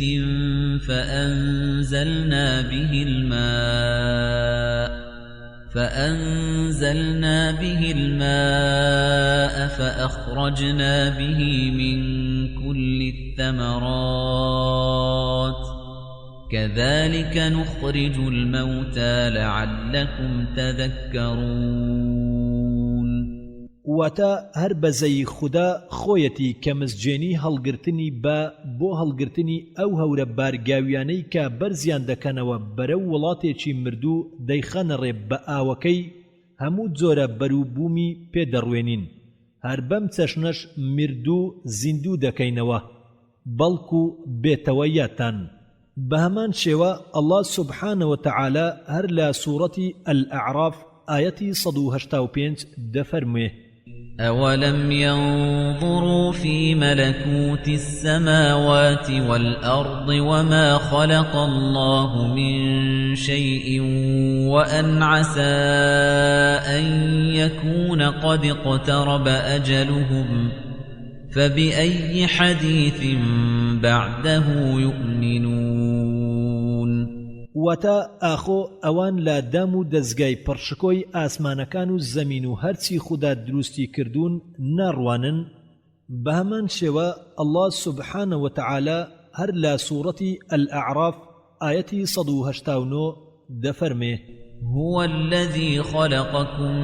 من نفس واحدة وجعل منها زوجها ليسكن إليها فلما تغشاها حملت حملا خفيفا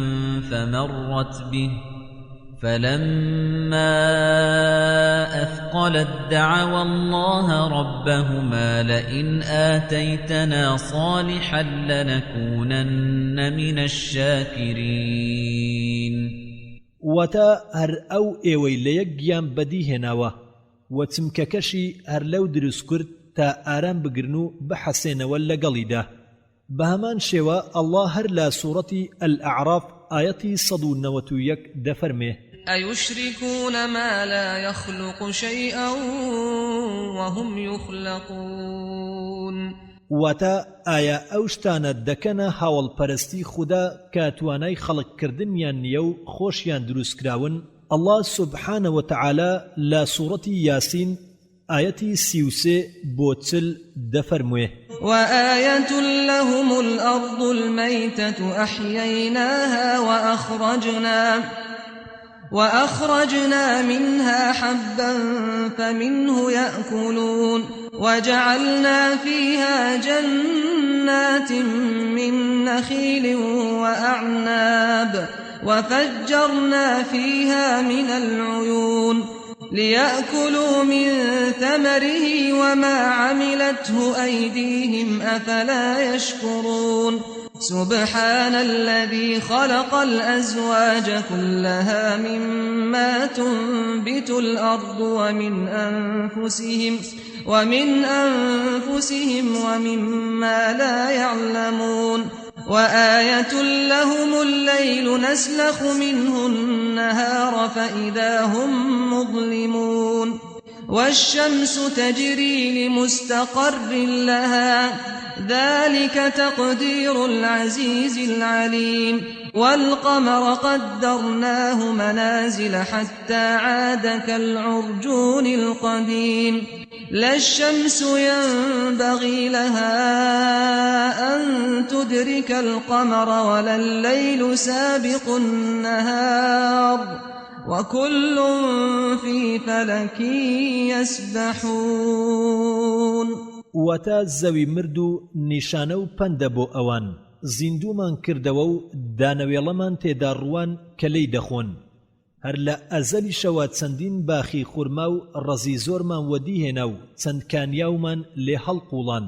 تاکو لە بەروبوومی و لەبەری ڕەنجیشانی خۆیان بخۆن کەچی هێشتا سوپاسی خودا ناکەن هەر خوداخۆی پاک و بێگەردە کە هەموو شتێکی باجوود دروست کردووە نێر و مێ مرۆڤ چ گوڵ و گیا چ زەراتی موجب سالب و هەستەی ئەتۆم لە ئەلکترۆنەکان چ لەوانەی کە لەسەر زەوی ڕواون و چ لە خۆیان و چ لەو شتانەی ئێوە ئێستا نایزانن شەویش بۆ ئەوان یەکێکە لە نیشانەکان کە ڕۆژی لێدا دەڕنین لە ناکاو تاریکیان بەسەردادێ وە خۆریش بەرەو بنکەی خۆی دەڕوا ئەمەیە فەرمانی خودای دەسەڵاتدار و زانە مانگیش ئێمە بۆماندانە بە چەند قۆناغا تێپەڕی تاوای لێدێ وەک پەڵی چەماوەی و شکلی داری خورما دێتە بەرچاو نەخۆر توانای هێندەی هەیە بگاتە مانگ نەشەویش پێش ڕۆژ دەکەوێ هەمویان لا خولگەی خۆیاندا مەلە دەکەن الله سبحانه وتعالى هەر لە سوورەتی یاسین آيتي 71 بو 73 دفرمي أولم يروا أنا خلقنا لهم مما عملت أيدينا أنعاما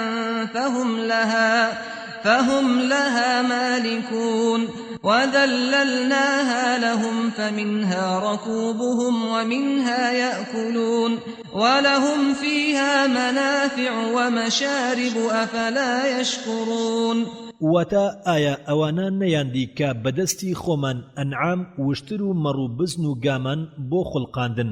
جا ئەوان خاوەنیان و بۆشمان دەستەمۆ کردن جا هەندێکیان بەکار دەهێنرێن بۆ سواری و لە گۆشتی هەندێکیشیان دەخۆن و بۆ ئەوان لەوانەدا سوود و خواردنەوە هەیە هێشتا سوپاسی ئەڵڵا ناکەن الله سبحانه وتعالى هەر لە سوورەتی یاسین ئاەتی 77 بۆ 81 دەفەرموێ أولم ير الإنسان أنا خلقناه من نطفة فإذا هو خصيم مبين وضرب لنا مثلا ونسي خلقه قال من يحيي العظام وهي رميم قل يحييها الذي أنشأها أول مرة وهو بكل خلق عليم الذي جعل لكم من الشجر الأخضر نارا فإذا أنتم منه توقدون أوليس الذي خلق السماوات والأرض بقادر على أن يخلق مثلهم بلى وهو الخلاق العليم وتا ئایا مرۆڤ نازانێ کە ئەومان لا تونۆکێک خوڵقاندووە کە ئێستا بۆتە دوژمنێکی ئاشکرا ئەو نمونەیەکی بۆ ئێمە هێنایەوە و خەڵقکردنی خۆی لەبیر کردو دەڵێت چێ ئەم ئێسکە پواوانە زیندوو دەکاتەوە بڵێ کەسێ ئەوانە زیندوو دەکاتەوە کە لە سەرەتاوە بەدی هێناون ئەو بۆ هەموو پێکاتەیەک زانا و بە ئاگایە زاتێک کە لە داری تەڕ و سەوز ئاگری بۆ سازاندن بەدەستە چیلکەیە ئاگر دەکەنەوە ئایا زاتێک کە ئاسمانەکان و زەوی بەدیهێناوە ناتوانێ وێنەیان بخوڵقێنێ بەڵێ دەتوانێ و هەر ئەویشە بەدیهێنەری زانا و بە ئاگا الله سبحانه وتعالى لسورة الفرقان آيتي 2 دفرمه الذي له ملك السماوات والأرض ولم يتخذ ولدا ولم يكن له شريك في الملك وخلق كل شيء فقدره تقديرا وتا بدیهێنەری هەموو شتێکە و ڕادەی بۆ داناوە بە هەمان شێوە لە سوورەتی الفورقان ئاەتی 45 بۆ 50 الله سبحانه وتعالى دفرمه ألم تر إلى ربك كيف مد الظل ولو شاء لجعله ساكنا ثم جعلنا الشمس عليه دليلا ثم قبضناه إلينا قبضا يسيرا وهو الذي جعل لكم الليل لباسا والنوم سباتا وجعل النهار نشورا وهو الذي أرسل الرياح بشرا بين يدي رحمته وأنزلنا من السماء ماء طهورا لنحيي به بلدة ميتا ونسقيه مما خلقنا أنعاما وأناسيا كثيرا ولقد صرفناه بينهم ليذكروا فأبى أكثر الناس إلا كفورا واتە ئایا نابینیت چۆن پەروەردیگارت سێبەریک شاندووە ئەگەر بیویستایە ڕایدەگرت و خۆری کردە بەڵگا بۆ ئەو سێبەرە لە ئاکامدا کەمەکە بەرەو خۆمانی دەبینەوە هەر خۆیەتی کە بۆ ئێوە شەوی کردوتە پۆشاک و خەوی بۆ حەسانەوەتان و ڕۆژیشی بۆ هەڵساندنتان داناوە هەر ئەویشە بای بۆ ناردوون تا مزجێنی بەزەی خوداتان بۆ بێن و ئەو ساتە لەو بەرزاییەوە ئاوی پاک و خاوێنتان بۆ بێتە خوارەوە تا زەوی مردووی پێزیندوو بکەنەوە و زۆر لەو خەڵکانەی کا خۆمان دروستمان کردوون تا تێر ئاو بکەین و جۆرایەتیان لە نێواندا دانا تابیر بکەنەوە بەڵام زۆربەی خەڵک ناسوپاس و بێباوڕە بە هەمان شێوە ئەڵڵا سوبحانەوە وتەعالە لە سوورەتی ئەلفورقان ئایەتی 53 بۆ 54 دەفەرموێ وهو الذي مرج البحرين هذا عذب فرات وهذا ملح أجاج وجعل بينهما برزخا وحجرا محجورا وهو الذي خلق من الماء بشرا فجعله نسبا وصهرا وكان ربك قديرا واتە خوددا کەدوو دەریای لە کەناری یەکەم داناوە یەکێکیان زۆر شیرینە و ئەوی دیکەیان سوێر و تاڵ و داخ و تفتە و لە نێوانیاندا لەمپەرێک و بەرگێکی ئەستوری داناوە و هەر خۆیەتی لە تنۆچی ئاو مرۆڤی بەدی هێناوە و کردوونیەتی ماڵی تورمە و خزم پەیدا بوون پەروەردیگارت هەمیشە بەتوانایە هەر لە سوورەتی ئەلفورقان ئایەتی 61 بۆ 62 ئەڵڵا سوبحانەوە وتەعالە دەفەرمێ تبارك الذي جعل في السماء بروجا وجعل فيها سراجا وقمرا منيرا وهو الذي جعل الليل والنهار خلفة لمن أراد أن يذكر أو أراد شكورا پاچی و بێگەردی بۆ ئەو کەسەیە کە چەند بورجێکی لە ئاسماندا دامەزراندووە و لە ناویاندا چرایەک و مانگێکی ڕۆشنی جێکردوتەوە هەر ئەویشە نۆرەی بە شەو و ڕۆژ دەکا بۆ کەسێک کە بیەوێت بیرکاتەوە یا سوپاسی ئەڵڵا بکات ئەڵڵا سوبحانەوە وتەعالە لە سوورەتی فاتر ئایەتی 3 دەفەرموێ يا أيها الناس اذكروا نعمة الله عليكم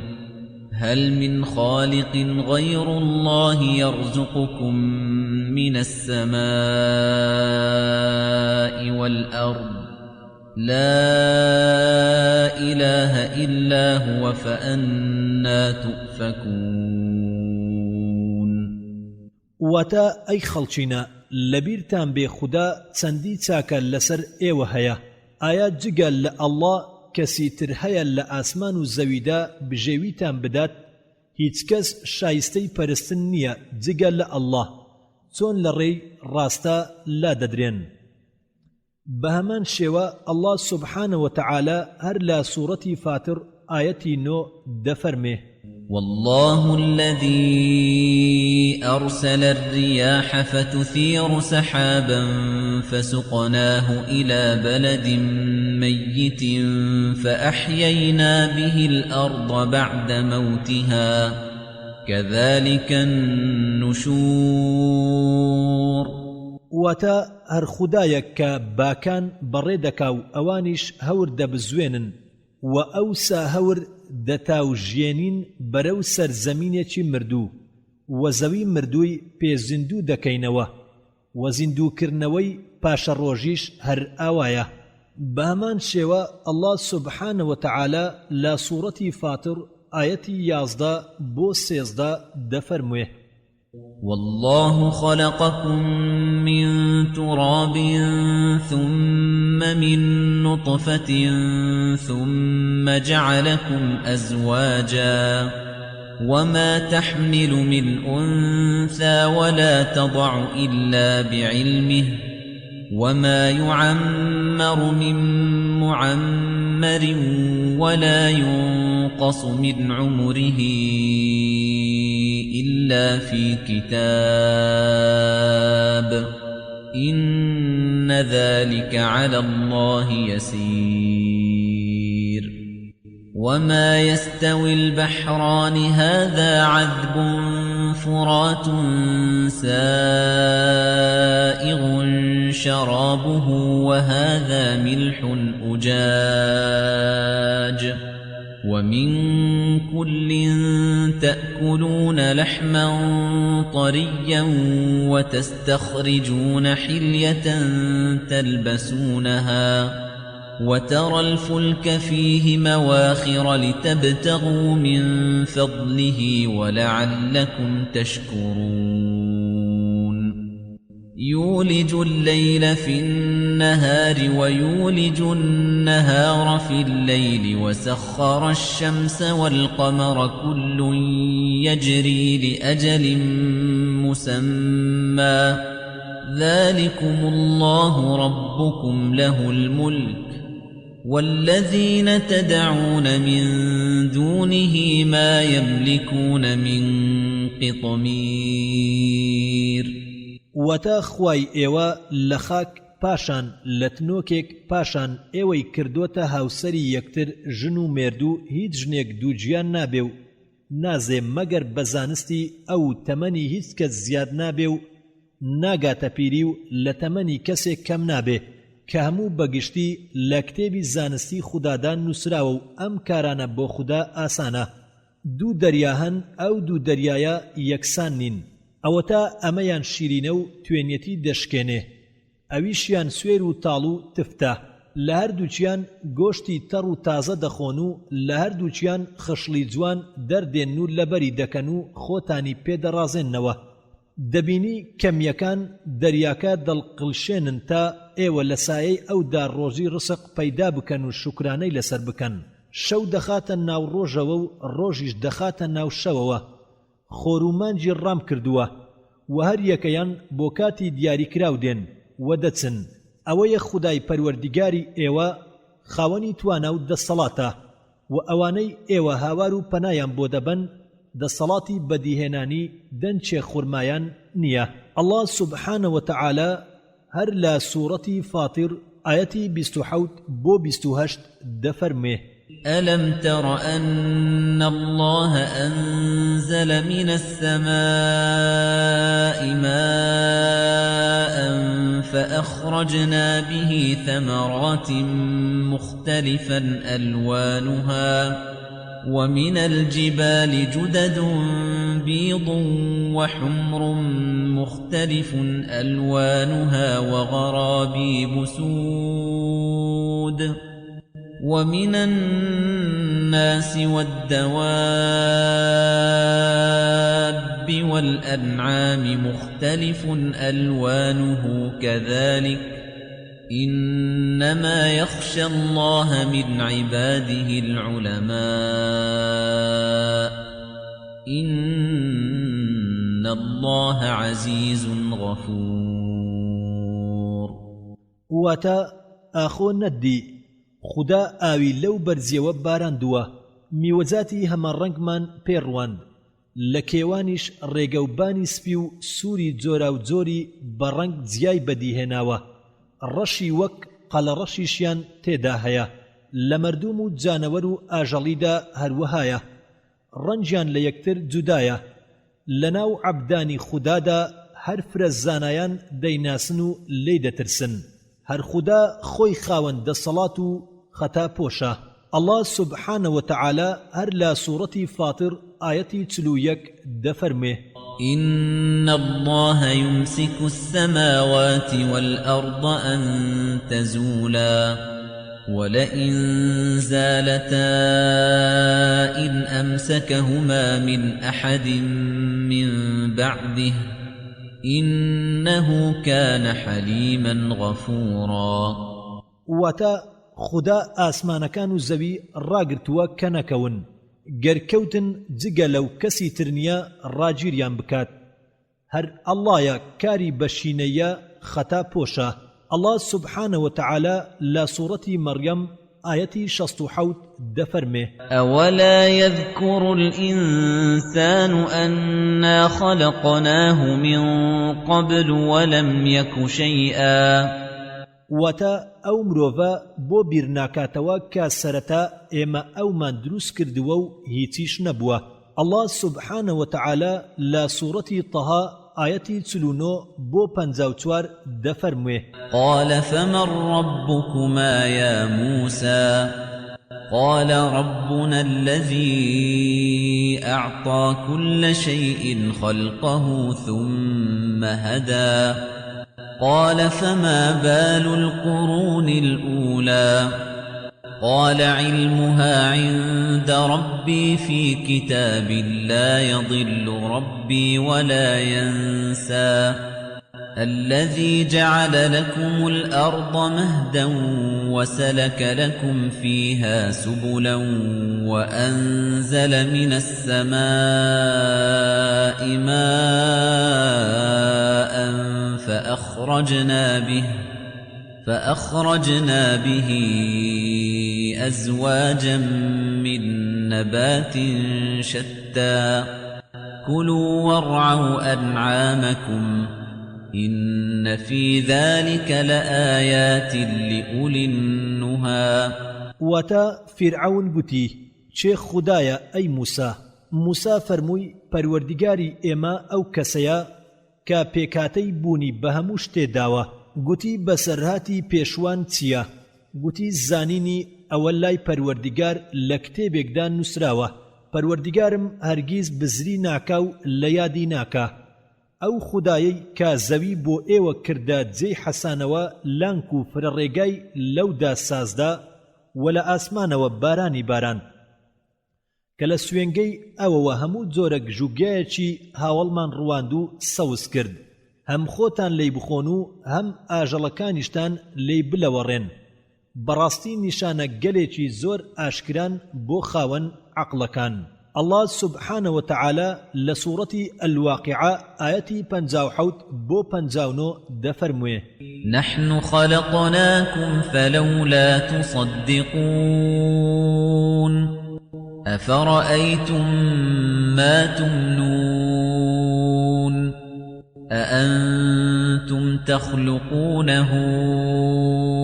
أم نحن الخالقون ئێمە ئێوەمان لە نەبوون دروست کردووە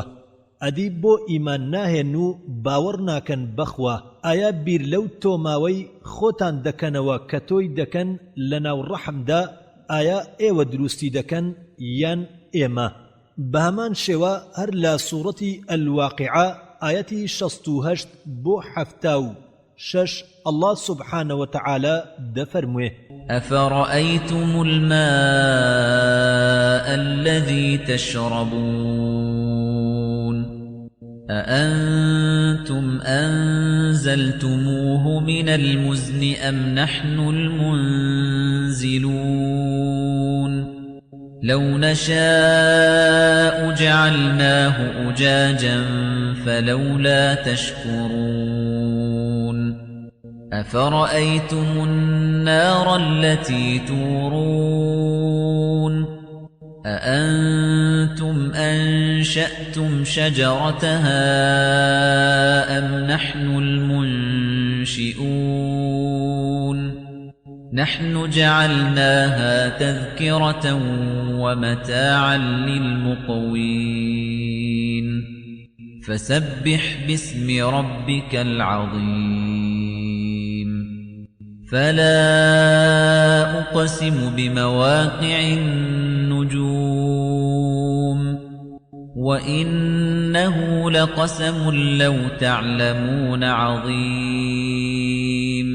وتا ئایا بیر دەکەنەوە لەو ئاوەی کە دەیخۆنەوە ئایا ئێوە لە هەور باران دەبارێنن یا ئێمە دەیبارێنین گەر بمان ویستایە سوێر و تاڵمان دەکرد ئیتر ئێوە بۆ سپاسی خوددا ناکەن ئایا بیر ناکەنەوە لەو ئاگرەی کە هەڵی دەکەن ئایا ئێوە سوتەمەنی ئەم ئاگرەتان دروست کردووە یان ئێمە پێکهێنەرین ئێمە ئەومان کردا هۆی بیرەوەری و بەڕێوەچوونی ژیانی کەسانی ناو هەردوو بیابان کەوایە ناوی پەروەردگاری مەزنی خۆت هەر بە پاچی و بەرزی بهێنا جا سوێن بێ بەجێی ئەستێرەکان و جێی دەرکەوتن و ئاوا بوونیان ئەمە سوێندێکە زۆر گەورەیە گەر بیزانن بە هەمان شێوە ئەڵڵا سوبحانە وتەعالە لە سوورەتی الشوعەڕا ئایەتی 7 بۆ 8 دەفەرموێ أولم يروا إلى الأرض كم أنبتنا فيها من كل زوج كريم إن في ذلك لآية وما كان أكثرهم مؤمنين واتە ئایان ناڕوان نەزەوی کە چەند جوتەی ڕووەکی بەرهەمدارمان تێدا ڕواندووە بێگومان لەمەدا نیشانەیەکی زۆر ئاشکرا هەیە لەسەر بوونی خوددا کەچی زۆربەیان بڕوا ناهێنن ئەڵڵا سوبحانە وتەعالە لە سوورەتی النەمل ئایەتی 60 بۆ 61 دەفەرموێ أَمَّنْ خَلَقَ السَّمَاوَاتِ وَالْأَرْضَ وَأَنزَلَ لَكُم مِّنَ السَّمَاءِ مَاءً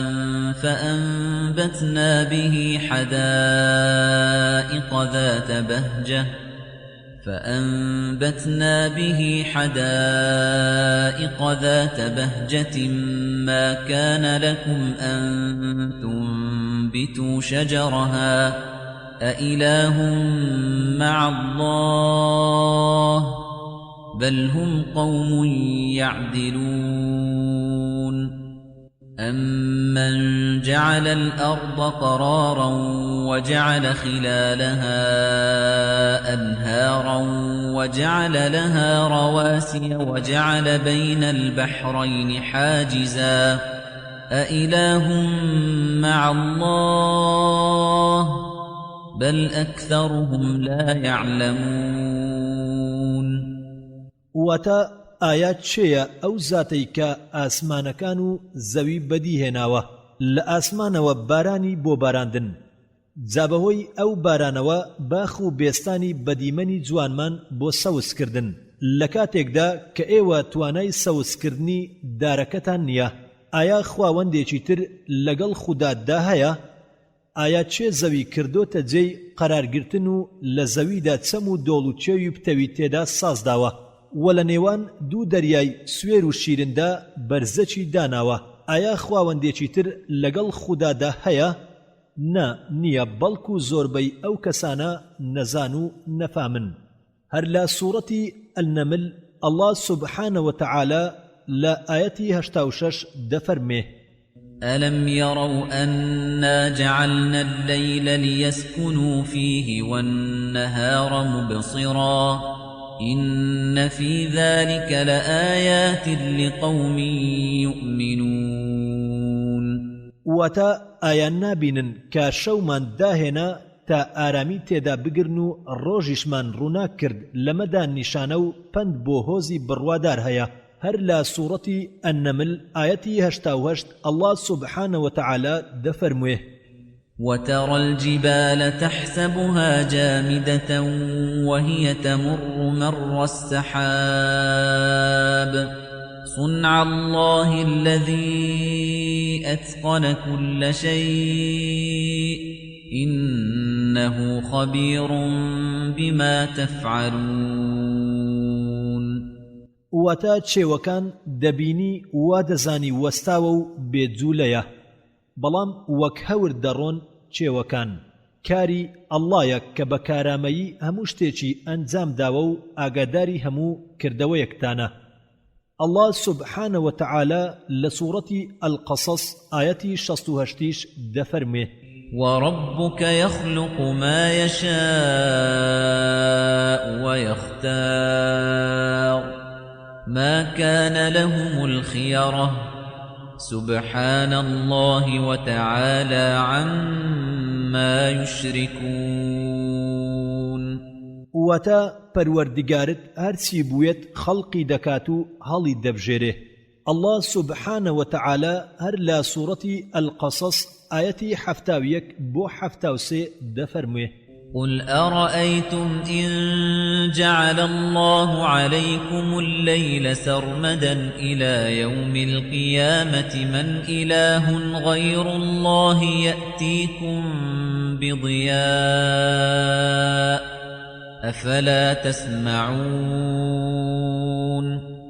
قل أرأيتم إن جعل الله عليكم النهار سرمدا إلى يوم القيامة من إله غير الله يأتيكم بليل تسكنون فيه أفلا تبصرون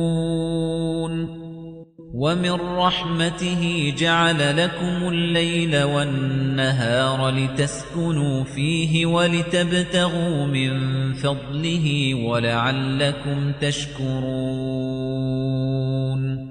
واتا بڵێ ئایا دەزانن کە بە من بڵێن ئەگەر خوا شەوتان تا ڕۆژی قیامەت بۆ درێژ بکاتەوە چ خوایەکەیە بێجگە لەخوا کە ڕۆشناییتان بۆ بهێنێ ئایا بۆ گوێ ناگرن و پێیان بڵێ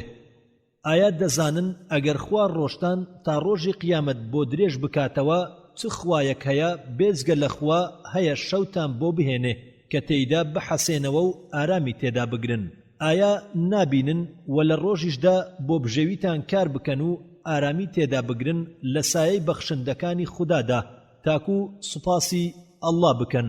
لە سوورەتی الئیسراء ئایەتی 12 الله سبحانه وتعالى دەفەرمێ وجعلنا الليل والنهار آيتين فمحونا آية الليل وجعلنا آية النهار مبصرة لتبتغوا فضلا من ربكم ولتعلموا عدد السنين والحساب وكل شيء فصلناه تفصيلا واتا شو الرجمان كرد دو نشانه زانشانەی شەومان سڕیەوە و نیشانەی ڕۆژمان ڕوونا کرد تا ڕۆژی و بژێویتان تێدا بەدەست بهێنن تا ژمێرەی ساڵ و ژمارە بزان و هەموو شتێکمان بەوردی شی کردوتەوە. هەر لە سوورەتی الئیسراء ئایەتی 66 الله سبحانه وتعالى دەفەرمێ ربكم الذي يزجي لكم الفلك في البحر لتبتغوا من فضله إنه كان بكم رحيما. واتا پەروەردیگارتان زاتێکە کەمێ لە دەریا بۆ ئێوە دەخاتە گەڕوو جوڵە تالەی سودمەند بن بەڕاستی خوا سەبارەت بە ئێوە بەبەزەیە. و هەر لە سوورەتی الئیسراء ئایەتی 7 الله سبحانه وتعالى دەفەرمێ ولقد كرمنا بني آدم وحملناهم في البر والبحر ورزقناهم من الطيبات وفضلناهم على كثير ممن خلقنا تفضيلا. واتا بحقيقة ئێمە ڕێزمان لەنەوەکانی ئادەم گرت و ئەوانمان لا وشکایی و دەریادا هەڵگرت ڕزق و ڕۆزی پاکمان پێدان و زۆر فەزڵمان داون بەسەر زۆربەی زیندەوەرەکانی تر. و هەر لە سوورەتی الئیسراء ئایەتی 85 الله سبحانه وتعالى دەفەرمێ ويسألونك عن الروح قل الروح من أمر ربي وما أوتيتم من العلم إلا قليلا. واتا سبارت بالروح لد برسن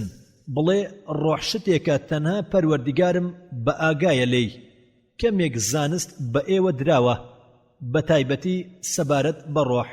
الله سبحانه وتعالى لا سورة يونس آيتي 5-6 دفرمي هو الذي جعل الشمس ضياء والقمر نورا وقدره منازل لتعلموا عدد السنين والحساب ما خلق الله ذلك إلا بالحق يفصل الآيات لقوم يعلمون إن في اختلاف الليل والنهار وما خلق الله في السماوات والأرض لآيات لقوم يتقون واتا هر خویەتی خۆری کردە تیشک و ڕووناچی و مانجی کردە تریفەدار و چەند قۆناغی بۆ دیاری کرد تا ژمارەی ساڵەکان و ژمێرە فێر بن. خوددا بە حەق ئەمانەی دروست کردووە تا بەڵگا بۆ ئەو کەسانە شی بکاتەوە کە زانان بەڕاستی لە گۆڕینی شەو و ڕۆژ ئەو شتانەی لە ئاسمانەکان و زەویدا دروستی کردوون بەڵگە و نیشانەی ڕۆشن هەیە بۆ کەسانێ کە لە ئەڵڵا بترسن. هر لا سورة يونس آياتي 31-32 الله سبحانه وتعالى دفرمه قل من يرزقكم من السماء والأرض أم من يملك السمع والأبصار ومن يخرج الحي من الميت ويخرج الميت من الحي ومن يدبر الأمر فسيقولون الله فقل أفلا تتقون فذلكم الله ربكم الحق فماذا بعد الحق إلا الضلال فأنا تصرفون واتا بڵێ چ کەسێ لە ئاسمان و زەوی ڕزق و ڕۆزیتان ئەدا کێ خاوەن و خوڵقێنەری کوێ و چاوە چێ مردوو لە زیندوو دەردێنێ وە زیندوو لە مردوو پەیدا دەکا وە چ کەسێ تەکبیری کاروباری دنیا دەکا جا دەڵێن ئەڵڵاه. بڵێ کەواتە بۆچی تەقوا ناکەن و ناترسن؟ ئەمەیە خوای پەروەردیگاری ڕاستی ئێوە. ئایا لە دوای حەق بێجگە لە گومڕایی هیچی تر هەیە؟ کەواتە بۆچی لە پەرستنی ئەڵڵا ڕووەردەجێڕن؟ الله سبحانه وتعالى هر لا سورة يونس آياتي 34-36 دفرمه قل هل من شركائكم من يبدأ الخلق ثم يعيده قل الله يبدأ الخلق ثم يعيده فأنا تؤفكون قل هل من شركائكم من يهدي إلى الحق قل الله يهدي للحق أفمن يهدي إلى الحق أحق أن يتبع أم من لا يهدي إلا أن يهدى فما لكم كيف تحكمون وما يتبع أكثرهم إلا ظنّا إن الظن لا يغني من الحق شيئا إن الله عليم بما يفعلون واتا بڵێ کەسێک لە هاوڵەکانتدا بتوانێت شتێکی نوێ دروست بکات و لە پاشدا سەر لە نوێ دروستیان بکاتەوە کەواتە چۆن لە ئەڵڵا ڕووەردەجێڕن. بڵێ کەسێک هەیە لە هاوڵەکانتان ڕێنمایی خەڵک بەرەو حەق بکات بڵێ هەر ئەڵڵایە ڕێنمایی حەق دەکا. ئایا ئەو کەسەی ڕێنمایی حەق دەکات شایستەتر نییە کە خەڵک لا دووی کەوێت لەو کەسەی کە خۆی ڕێگەی حەق پێنازانێ کە دەبێت ڕێنمایی بکرێت؟ جا ئێوە چۆن بڕیار دەدەن؟ زۆربەی ئەوان کەوتنە دووی وێڵی و گومان. لەگەڵ ئەوەشدا کاوێڵی گومان هیچ سوودێک نابەخشێت بە حەق الله بە ئاگایە لە کردەوەکانتان. الله سبحانه وتعالى هەر لە سوورەتی یونس ئایەتی 67 دەفەرمێ: هو الذي جعل لكم الليل لتسكنوا فيه والنهار مبصرا إن في ذلك لآيات لقوم يسمعون. واتە خوایەکی ئەو تۆیە کە شەوی کردوتە جێی حەسانەوەتان و ڕۆژیشی کردوتە هۆی بینینتان. ئەمانە هەمووی بەگشتی نیشانەن بۆ کەسانێک کە گوێبیست بن. وەر لە سوورەتی یونس ئایەتی 101 الله سبحانه وتعالى دەفەرموێ: قل انظروا ماذا في السماوات والأرض وما تغني الآيات والنذر عن قوم لا يؤمنون. واتە بڵێ بڕوانن کە لە ئاسمانەکان و زەویدا چی هەیە کەچی ئەم هەموو نیشانە و ترسێنەرانە کارناکەنە سەر کەسانی بێبڕوە. الله سبحانه وتعالى لە سوورەتی هود ئایەتی 9 دەفەرمێ: ولئن أذقنا الإنسان منا رحمة ثم نزعناها منه إنه ليئوس كفور. واتە گەرخۆشی و شادی بە مرۆڤ ببەخشین و لە پاشدا لێی وەربگرینەوە نائومێد و ناسوپاس دەبێت. الله سبحانه وتعالى لە سوورەتی یوسف دەفەرمێ: وكأي من آية في السماوات والأرض يمرون عليها وهم عنها معرضون. واتە چەند زۆرە نیشانەکانی خوددا لە ئاسمانەکان و زەویدا کەچی ئەوان بەلایدا دەڕۆن و ڕووی لێوەردەجێڕن. الله سبحانه وتعالى لە سوورەتی الحجر ئایەتی 19 بۆ 23 دەفەرمێ: والأرض مددناها وألقينا فيها رواسي وأنبتنا فيها من كل شيء موزون وجعلنا لكم فيها معايش ومن لستم له برازقين وإن من شيء إلا عندنا خزائنه وما ننزله إلا بقدر معلوم. وأرسلنا الرياح لواقح فأنزلنا من السماء ماء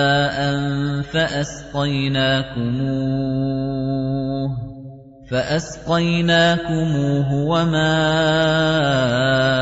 أنتم له بخازنين وإنا لنحن نحيي ونميت ونحن الوارثون. واتە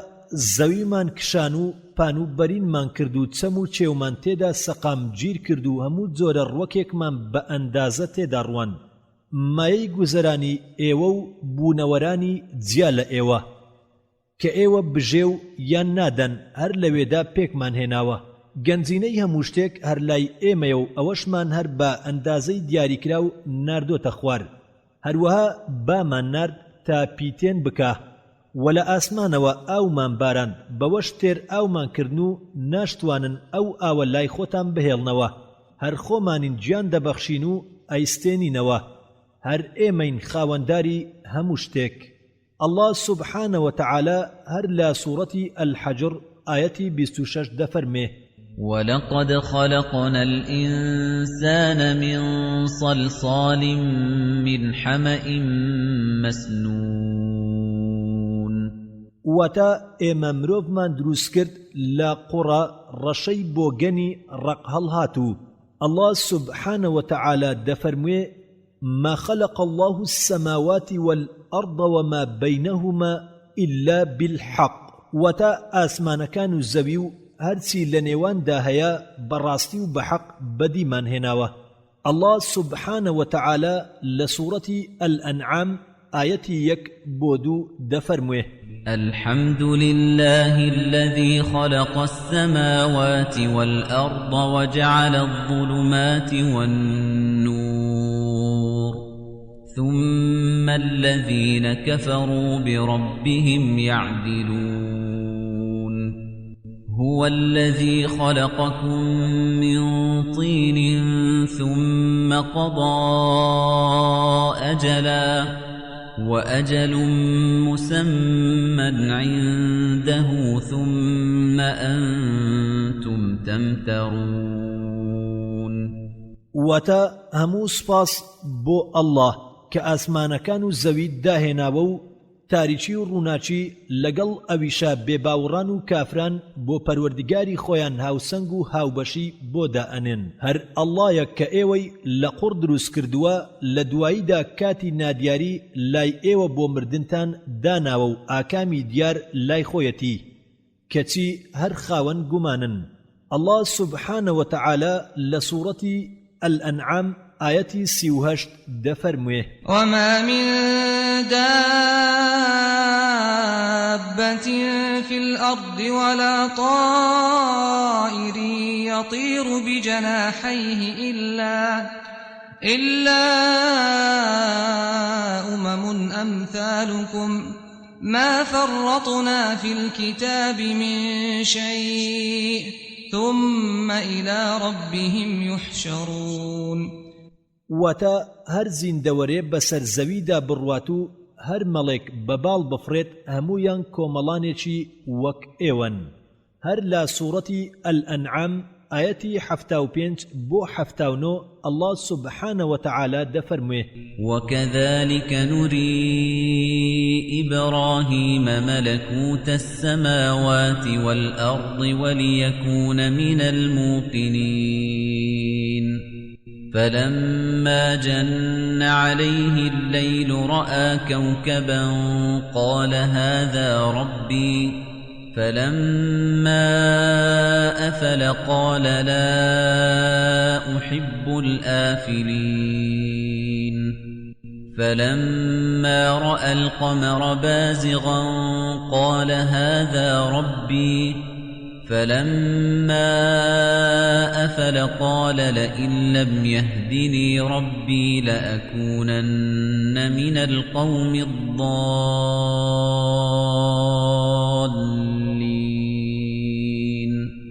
فلما رأى الشمس بازغة قال هذا ربي هذا أكبر فلما أفلت قال يا قوم إني بريء مما تشركون إني وجهت وجهي للذي فطر السماوات والأرض حنيفا وما أنا من المشركين ئەوەها بارەگای ئاسمانەکان و زەویمان بە ئیبراهیم نیشاندا تا بزانێ و لە ڕیزی باوەڕدارە ڕاستەقینەکان بێت کە شەو بەسەر داهات و تاریکی کرد ئەستێرەیەکی بەدی کرد وتی ئەمە پەروەردگاری منە هەرکە لە بەرچاوی ئاوا بووتی هەرچیەک ئاوا بێ خۆشم ناوێت وە کاتێک کە مانجی بینی هەڵهات وتی ئەمە پەروەردگاری منە بەڵام کاتێک کە ئەویش بزر و ئاوا بوو وتی گەر پەروەردگارم ڕێنمایی ڕێگای ڕاستم نەکات دەبمە یەکێک لە تاقمی گومڕایان کاتێک کە خۆری دی هەڵهات وتی ئەمە خودای منە کە لە هەمووان گەورەترە و کاتێک ئاوا بووتی من دوورم لەو شتانەی کە ئێوە بە هاوڵی خودای دادەنێن من ڕووی خۆم کردە ئەو خودایەی کە ئاسمانەکان و زەوی بەدی هێناوە بەدڵێکی پاکەوە و دوورم لەوانەی هاوبەشی و هاوڵ بۆ خوددا دروست دەکەن و هەرگیز لەوانە نیم هەر لە سوورەتی الأنعام آياتي 95 بو 99 الله سبحانه وتعالى دفرمه إن الله فالق الحب والنوى يخرج الحي من الميت ومخرج الميت من الحي ذلكم الله فأنا تؤفكون فالق الإصباح وجعل الليل سكنا والشمس والقمر حسبانا ذلك تقدير العزيز العليم وهو الذي جعل لكم النجوم لتهتدوا بها في ظلمات البر والبحر قد فصلنا الآيات لقوم يعلمون وهو الذي أنشأكم من نفس واحدة فمستقر ومستودع قد فصلنا الآيات لقوم يفقهون وهو الذي أنزل من السماء ماء فأخرجنا به نبات كل شيء فأخرجنا منه خضرا نخرج منه حبا متراكبا ومن النخل من طلعها قنوان دانية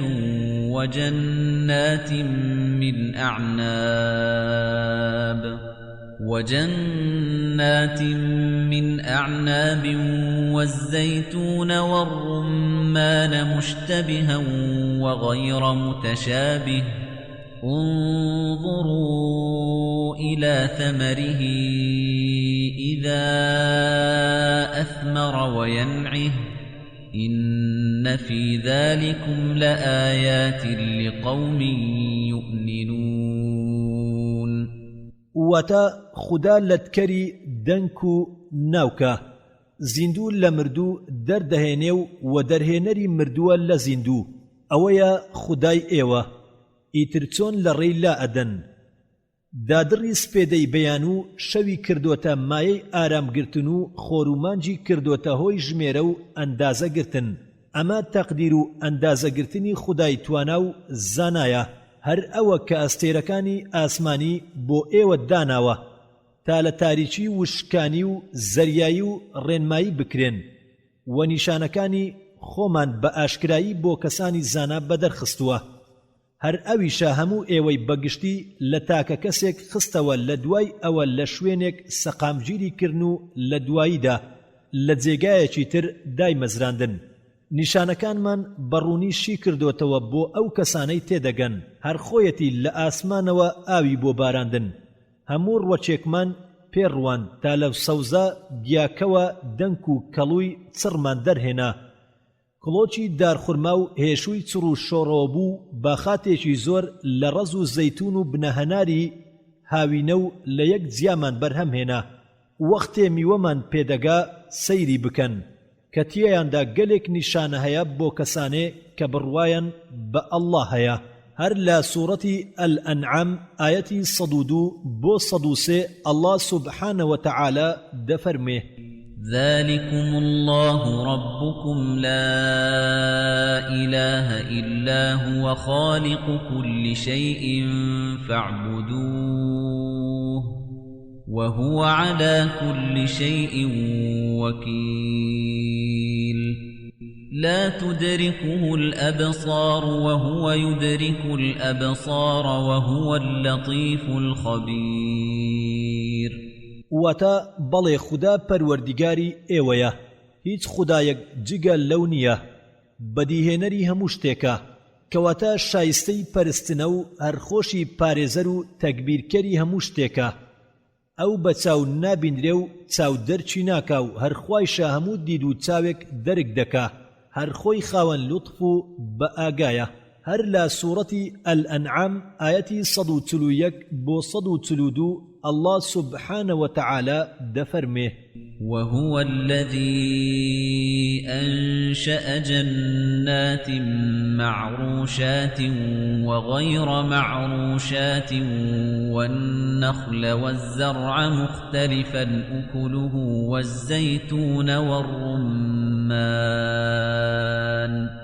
والزيتون والرمان متشابها وغير متشابه كُلُوا مِن ثَمَرِهِ إِذَا أَثْمَرَ وَآتُوا حَقَّهُ يَوْمَ حَصَادِهِ وَلَا تُسْرِفُوا إِنَّهُ لَا يُحِبُّ الْمُسْرِفِينَ وَمِنَ الْأَنْعَامِ حَمُولَةً وَفَرْشًا كُلُوا مِمَّا رَزَقَكُمُ اللَّهُ وَلَا تَتَّبِعُوا خُطُوَاتِ الشَّيْطَانِ إِنَّهُ لَكُمْ عَدُوٌّ مُبِينٌ وَتَا هەر ئەویشە باخ و بێستانی بەدی هێناوە هەندێکیان داربەست و کەپریان پێویستە و هەندێکی تریان پێویستیان پێی نییە داری خورما و مەزار و کێڵگەی بەدی هێنا کە لە خواردندا لە یەک جیاوازن زەیتون و دار هەناریشی بەدی هێناوە کە بەڕواڵەت وەک یەکن و لە تام و ڕەنگات جیاوازن هەر کە هاتنە بەرهەم لەیان بخۆن و لە ڕۆژانی میوەچنینیاندا بەشێت جیاکەنەوە بۆ هەژاران کارێک مەکەن کە لە ئەندازە بەدەربێ خوددا ئەوانەی خۆش ناوێت کە زیادەڕەوی دەکەن لە بەکارهێناندا لە ماڵاتیش بڕێکی بۆ بارلێنان و هەندێکی بۆ کۆڵک و خوری بەدیهێنان و لەوەی کە خوددا کردوویەتێ ڕزق و ڕۆزی بۆتان بخۆن و ڕێوشوێنی شەیطان نەگرنەبەر چونکە شەیطان بە ئاشکرا دوژمنتانە الله سبحانه وتعالى لە سوورەتی الصافات ئاەتی 11 دەفەرموێ فاستفتهم أهم أشد خلقا أم من خلقنا إنا خلقناهم من طين لازب واتا جالبێ باوەڕان بپرسە ئایا بەدیهێنانی دووبارەی ئەوان سەختترە یا ئەوەی ئێمە خوڵقاندومانە و ئێمە ئەوانمان لە قوڕێکی پنری پیکەوە لکاو بەدیهێناوە الله سبحانه وتعالى لسورة لقمان آياتي دا بو 11 دفرمه خلق السماوات بغير عمد ترونها وألقى في الأرض رواسي أن تميد بكم وبث فيها من كل دابة وأنزلنا من السماء ماء فأنبتنا فيها من كل زوج كريم هذا خلق الله فأروني ماذا خلق الذين من دونه بل الظالمون في ضلال واتا دەبینین ئاسمانەکانی بێکۆڵەکە ڕاگرتووە و لەسەر زەوی چەندەها چێوی داڕشتووە تا ئێوە نەلەرزێنێتەوە هەموو جۆرە بوونەوەرێکی تێدا بڵاو کردوتەوە و ئاویشمان لە ئاسمانەوە بۆ ڕۆژاندون و هەر لە زەویدا جوتەی هەموو جۆرە ڕۆچێکمان سەوز کردووە ئەمە کارەکانی ئەڵڵایە دەسا ئێوە نیشانم بدەن کەسانی تر جگە لە ئەڵڵا چیان دروست کردووە ئەوانەی ناحەقیان گرتۆتە بەر بە ئاشکرا ڕێ لە خۆیان هەڵە دەکەن هەر لە سوورەتی لوقمان ئاەتی 20 الله سبحانه وتعالى دفرمه ألم تروا أن الله سخر لكم ما في السماوات وما في الأرض وأسبغ عليكم نعمه ظاهرة وباطنة ومن الناس من يجادل في الله بغير علم ولا هدى ولا كتاب منير وتا آیان نەتاندیوە خوددا هەموو شتێکی ئاسمانەکان و زەمینی بۆ ئێوە دەستەمۆ کردووە بە ئاشکرا و بەنهێنی بەخشندەیی بەسەرتانە ڕژاندووە هەر لەوانیش کەسانی وا هەن بەبێ شارەزایی یاخود بەبێ کتێبێ کە بۆیان ڕۆشن بکات مناقەشەگیری بوونی ئەڵڵا دەکەن هەر لە سوورەتی لوقمان ئاەتی 27 الله سبحانه وتعالى دەفەرمێ ولو أن ما في الأرض من شجرة أقلام والبحر يمده من بعده 7 أبحر ما نفدت كلمات الله إن الله عزيز حكيم واتە هەرچی دار و درەخت هەیە لەم زەویەدا ببنە پێنووس و دەریاکانیش ببنە مەرەکە بۆی لەگەڵ حەوت دەریای تریش بخرێنە پاڵیان هێشتا وتەکانی ئەڵڵا نایەنە کۆتایی و هەرخۆی خاوەن دەسەڵات و کاربەجێیە. هەر لە سوورەتی لوقمان ئایەتی 29 بۆ 31 الله سبحانه وتعالى دفرمه ألم تر أن الله يولج الليل في النهار ويولج النهار في الليل وسخر الشمس والقمر كل يجري إلى أجل مسمى وأن الله بما تعملون خبير ذلك بأن الله هو الحق وأن ما يدعون من دونه الباطل وأن الله هو العلي الكبير ألم تر أن الفلك تجري في البحر بنعمة الله ليريكم من آياته إن في ذلك لآيات لكل صبار شكور واتا آيان ندبيني خدا شو دخات ناو روجو روجش دخات ناو شو خۆرومانگیشی بۆ ئێوە ڕام کردووە و هەر یەکەیان تا ماوەی دیاریکراو لە مەدارەکانی خۆیاندا دێن و دەچن. ئەڵڵا لە کارەکانتان بە ئاگایە دەبێ ئەوە بزانن کە ئەڵڵا حەقا و هەر شتێکی تر جگە لەو بەناو هاواری بۆ بەرن پوچەڵە پایە بەرز و هەرە مەزن هەر ئەڵڵایە. ئایان نەدیوە کە کەشتی و کەمیەکان لە زەریاکاندا بە بەخشندەیی ئەڵڵا دەڕۆن تا نیشانەکانی توانای خۆیتان پیشان بدات. ئەم نیشانانە بۆ هەموو ئارامگران و سوپاس کەرانە. لە سوورەتی سەبە الله سبحانه وتعالى آيتي 6 دفرمه ويرى الذين أوتوا العلم الذي أنزل إليك من ربك هو الحق ويهدي إلى صراط العزيز الحميد واتا أو كساني كازانان باش دزانن أوي كابوتو نردراوا للايان الله حق وبرو الرقاي راستو پسند الدبا. لسورة الزمر آيتي 5 الله سبحانه وتعالى دفرمه خلق السماوات والأرض بالحق يكور الليل على النهار ويكور النهار على الليل وسخر الشمس والقمر كل يجري لأجل مسمى ألا هو العزيز الغفار خلقكم من نفس واحدة ثم جعل منها زوجها وأنزل لكم من الأنعام 8 أزواج يخلقكم في بطون أمهاتكم خلقا من بعد خلق في ظلمات 3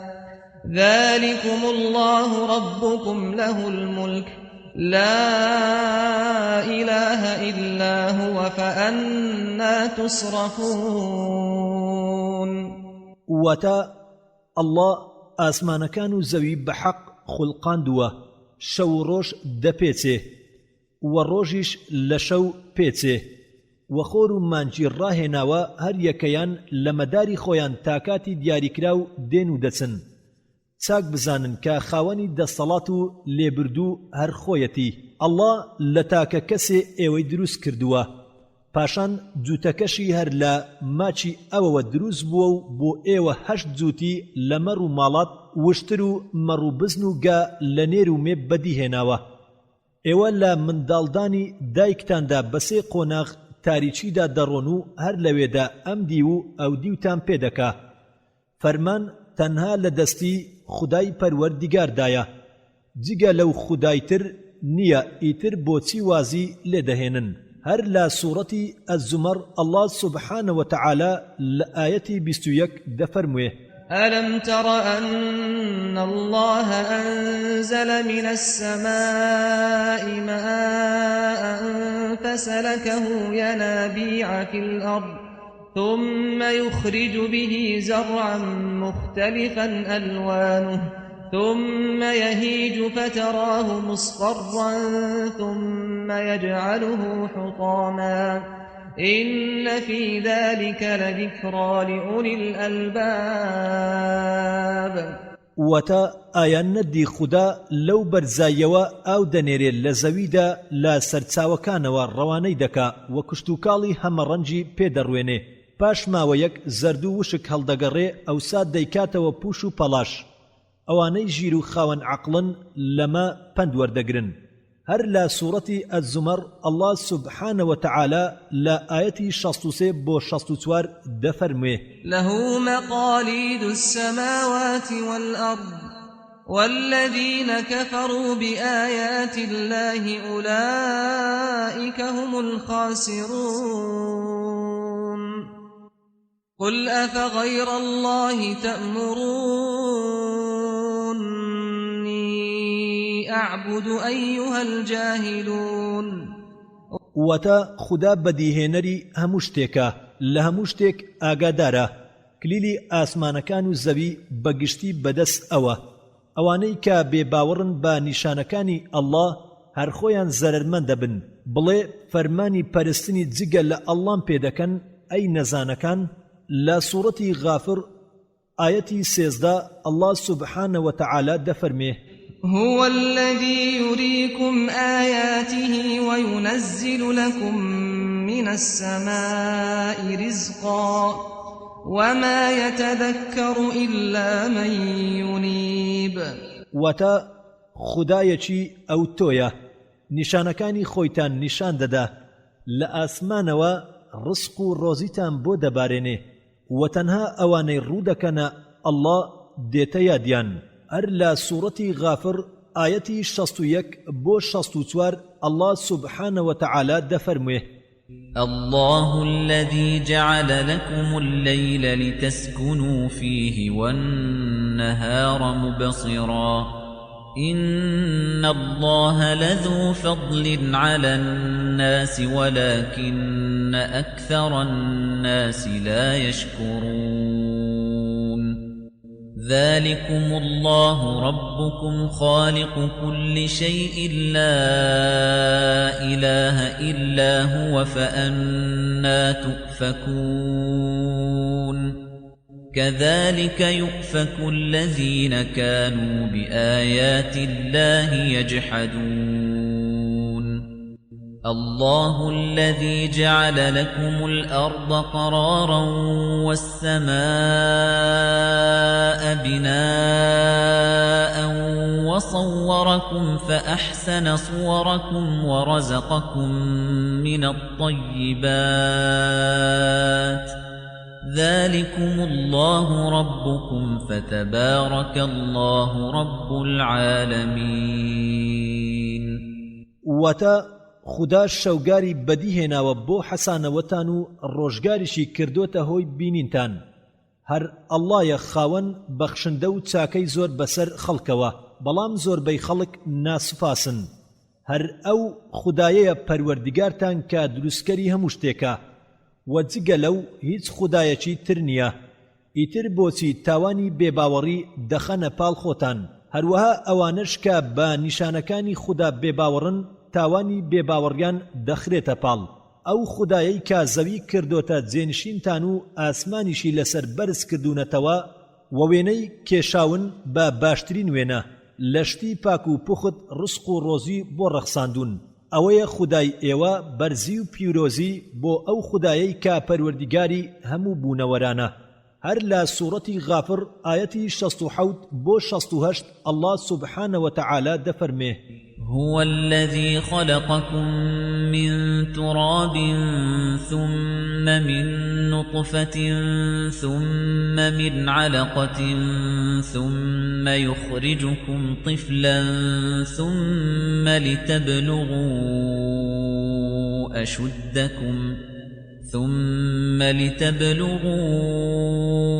أشدكم ثم لتكونوا شيوخا ومنكم من يتوفى من قبل ولتبلغوا أجلا مسمى ولعلكم تعقلون هو الذي يحيي ويميت فإذا قضى أمرا فإنما يقول له كن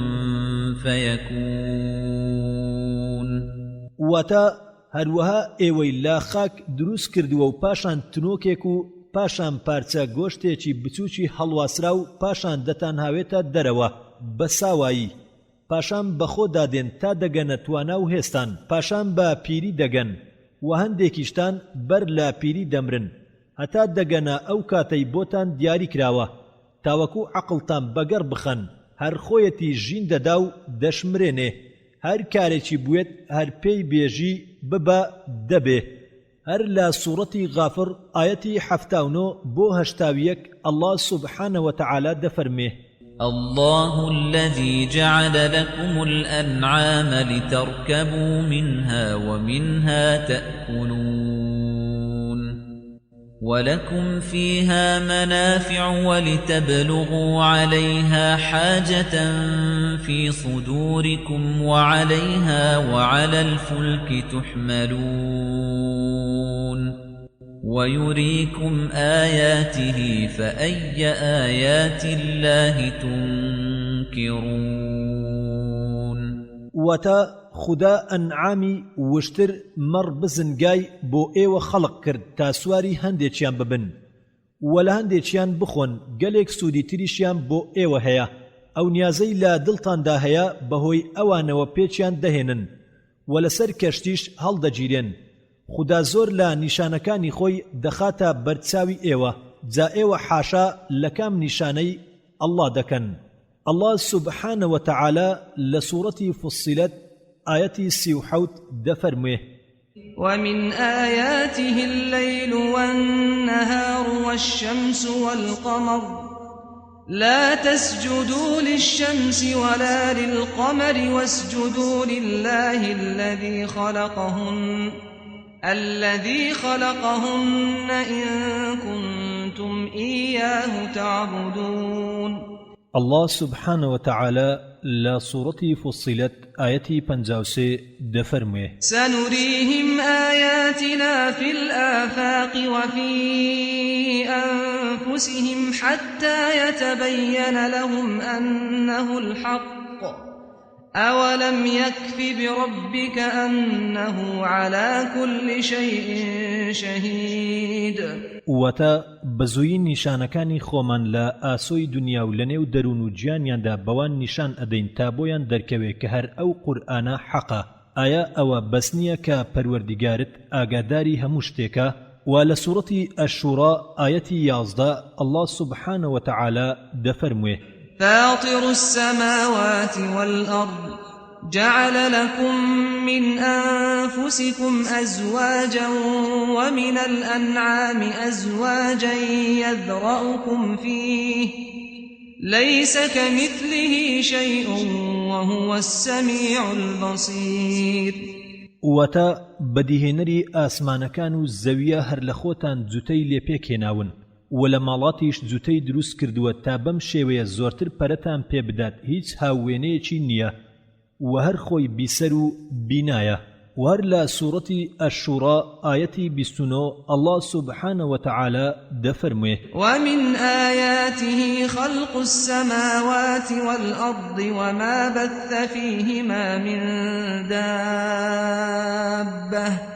وهو على جمعهم إذا يشاء قدير وتا هەر لە نیشانەکانی ئەون ئاسمانەکان و زەوی و ئەو هەموو بوونەوەرانەی لە نێوانیاندا بڵاوی کردوونەتەوە و لە سوورەتی الزخروف ئاەتی 9 بۆ 12 الله سبحانه وتعالى دەفەرموێ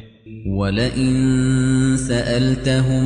من خلق السماوات والأرض ليقولن خلقهن العزيز العليم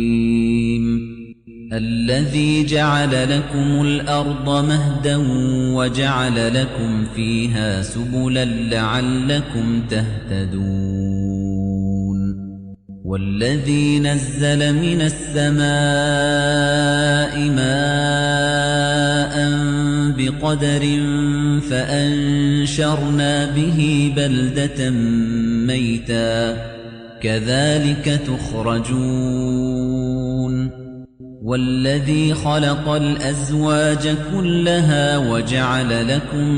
من الفلك والأنعام ما تركبون واتا گرتو لوان بپرسی چه ئاسمانەکان و زەوی دروست کردووە پێت دەڵێن بێگومان خودای خاوەن دەسەڵاتی زانا دروستی کردوون ئەو کەسێکە ئەم زەمینەی بۆ ئێوە کردە لانک و ڕێگەی بۆ تێدا کێشاون تا شارەزای ببن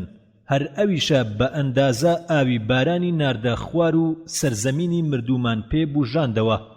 ئێوەش ئاوەها لەگۆڕ دەهێنرێنە دەرێ هەر ئەویشە ئەم هەموو جووتەی دروست کرد وە کەشتی و ئاژەڵی وەهاشی بۆ ئێوە بەدیهێناوە کە سواریان دەبن الله سبحانه وتعالى لسورة الشورى آية 32 بو 33 دفرمه ومن آياته الجوار في البحر كالأعلام إن يشأ يسكن الريح فيظللن رواكد على ظهره إن في ذلك لآيات لكل صبار شكور وەتا هەر لە نیشانەکانی ئەون ئەو کەشتیانەی کە چیا ئاسا لەناو دەریادا دێن و دەچن گەر حەسکا ویستی لەسەر بێت با ڕادەگرێ و لەسەر دەریا بە قەتیسی دەمێننەوە کە لەمەدا نیشانەیە بۆ ئارامگران و سوپاسکەران و لە سوورەتی الجاثیە ئایەتی 3 بۆ 6 الله سبحانه وتعالى دەفەرموێ إن في السماوات والأرض لآيات للمؤمنين وفي خلقكم وما يبث من دابة آيات لقوم يوقنون واختلاف الليل والنهار وما أنزل الله من السماء من رزق فأحيا به الأرض بعد موتها وتصريف الرياح آيات لقوم يعقلون تلك آيات الله نتلوها عليك بالحق فبأي حديث بعد الله وآياته يؤمنون وتا لآسمانەکان و زەویدا نیشانەکانی پەندوەرگرتن بۆ بڕواداران هەیە لە خوڵقاندنی خۆتان و بڵاوبوونەوەی جوڵندە و خشۆک بەڵگەن بۆ ئەوانەی لە بڕوادا بێگومانن لە هاتوچۆی شەو ڕۆژ و لەو ڕۆزیەی کە خوددا لە حەواوە بەڕێی دەکا و زەوی مردووی بەهۆیەوە زیندوو کردەوە لە هەڵکردنی بایەکان نیشانن هەن بۆ ئەو کەسانەی تێدەگەن ئەمانە نیشانەی خوددان کە بۆتی دەخوێنینەوە و هەمویان ڕاستن ئیتر لە پاش باسی خوددا و باسی نیشانەکانی ئەو بەکام قسە بڕوا دەکەن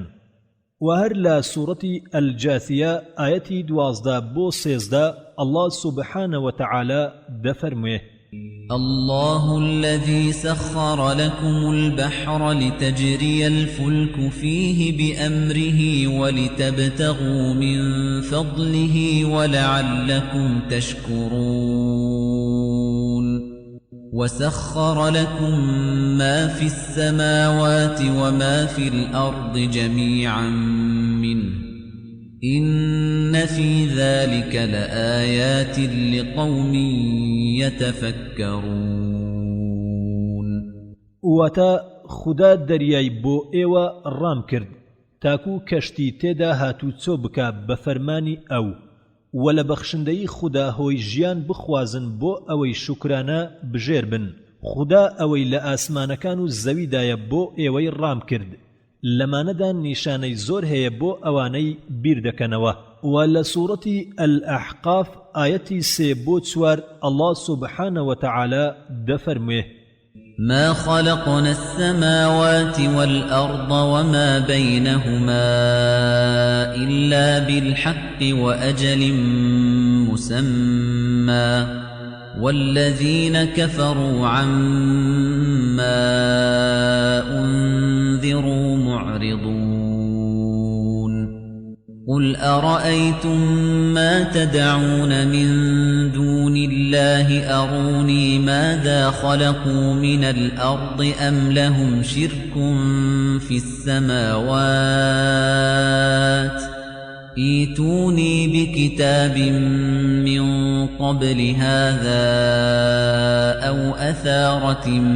من علم إن كنتم صادقين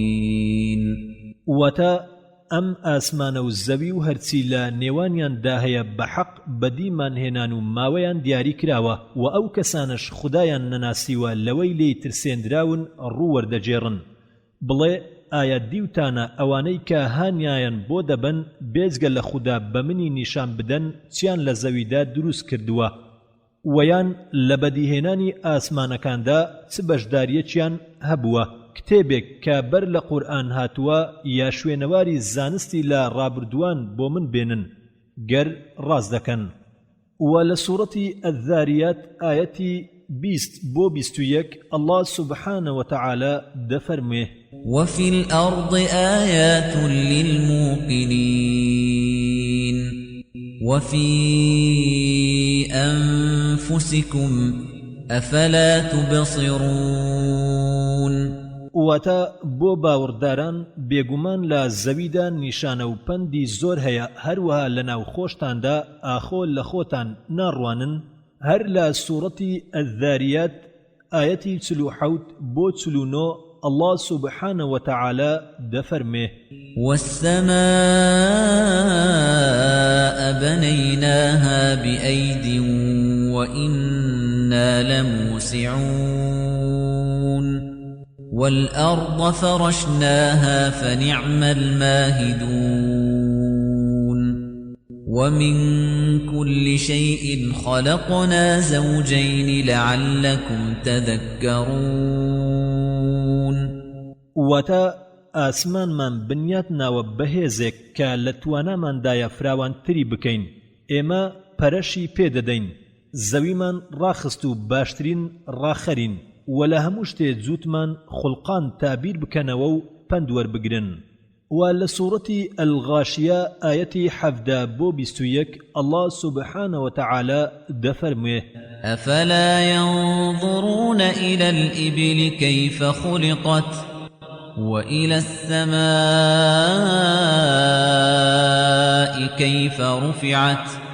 وإلى الجبال كيف نصبت وإلى الأرض كيف سطحت فذكر إنما أنت مذكر وتا آیا لوشتر ناروانن کە چۆن خوڵقێنراوە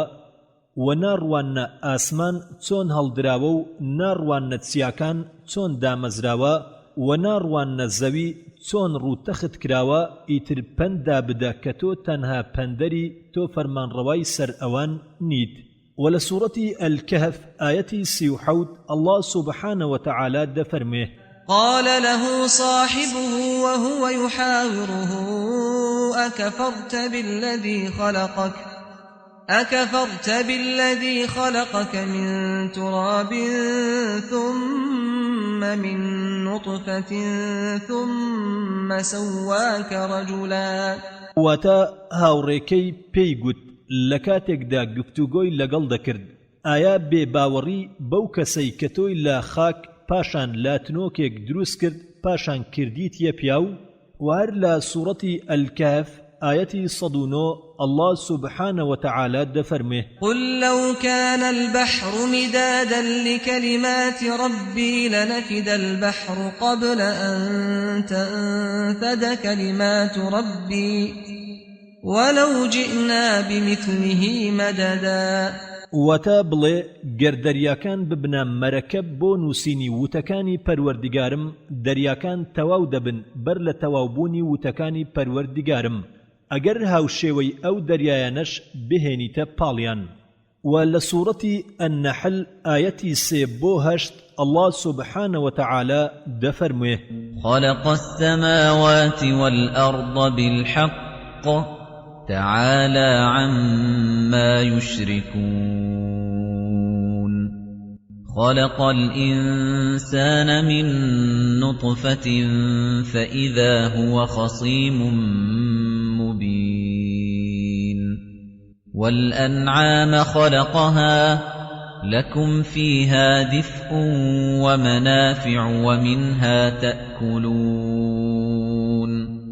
ولكم فيها جمال حين تريحون وحين تسرحون وتحمل أثقالكم إلى بلد لم تكونوا بالغيه إلا بشق الأنفس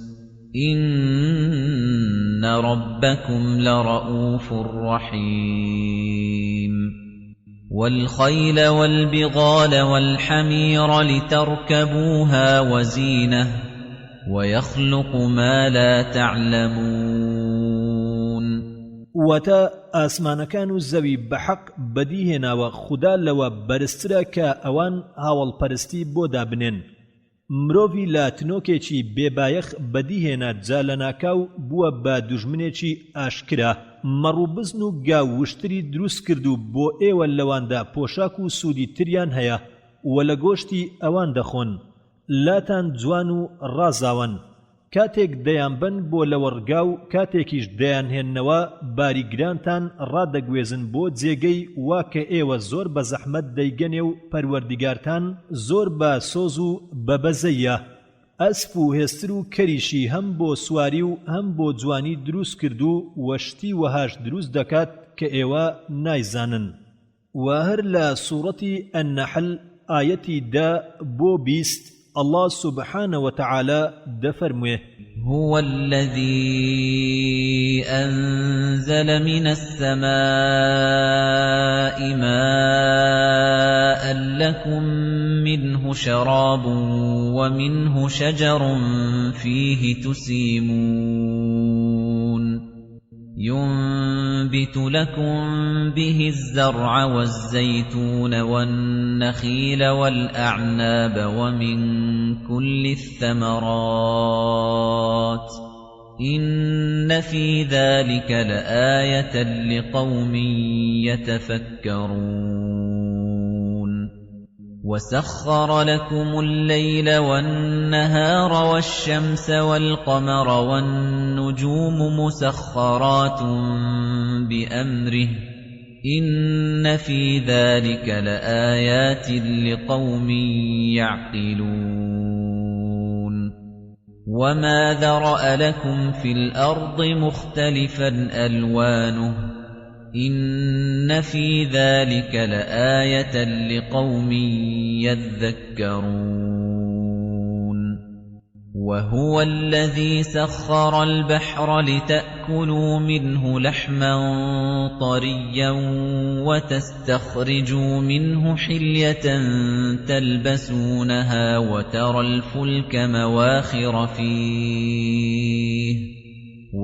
الفلك مواخر فيه ولتبتغوا من فضله ولعلكم تشكرون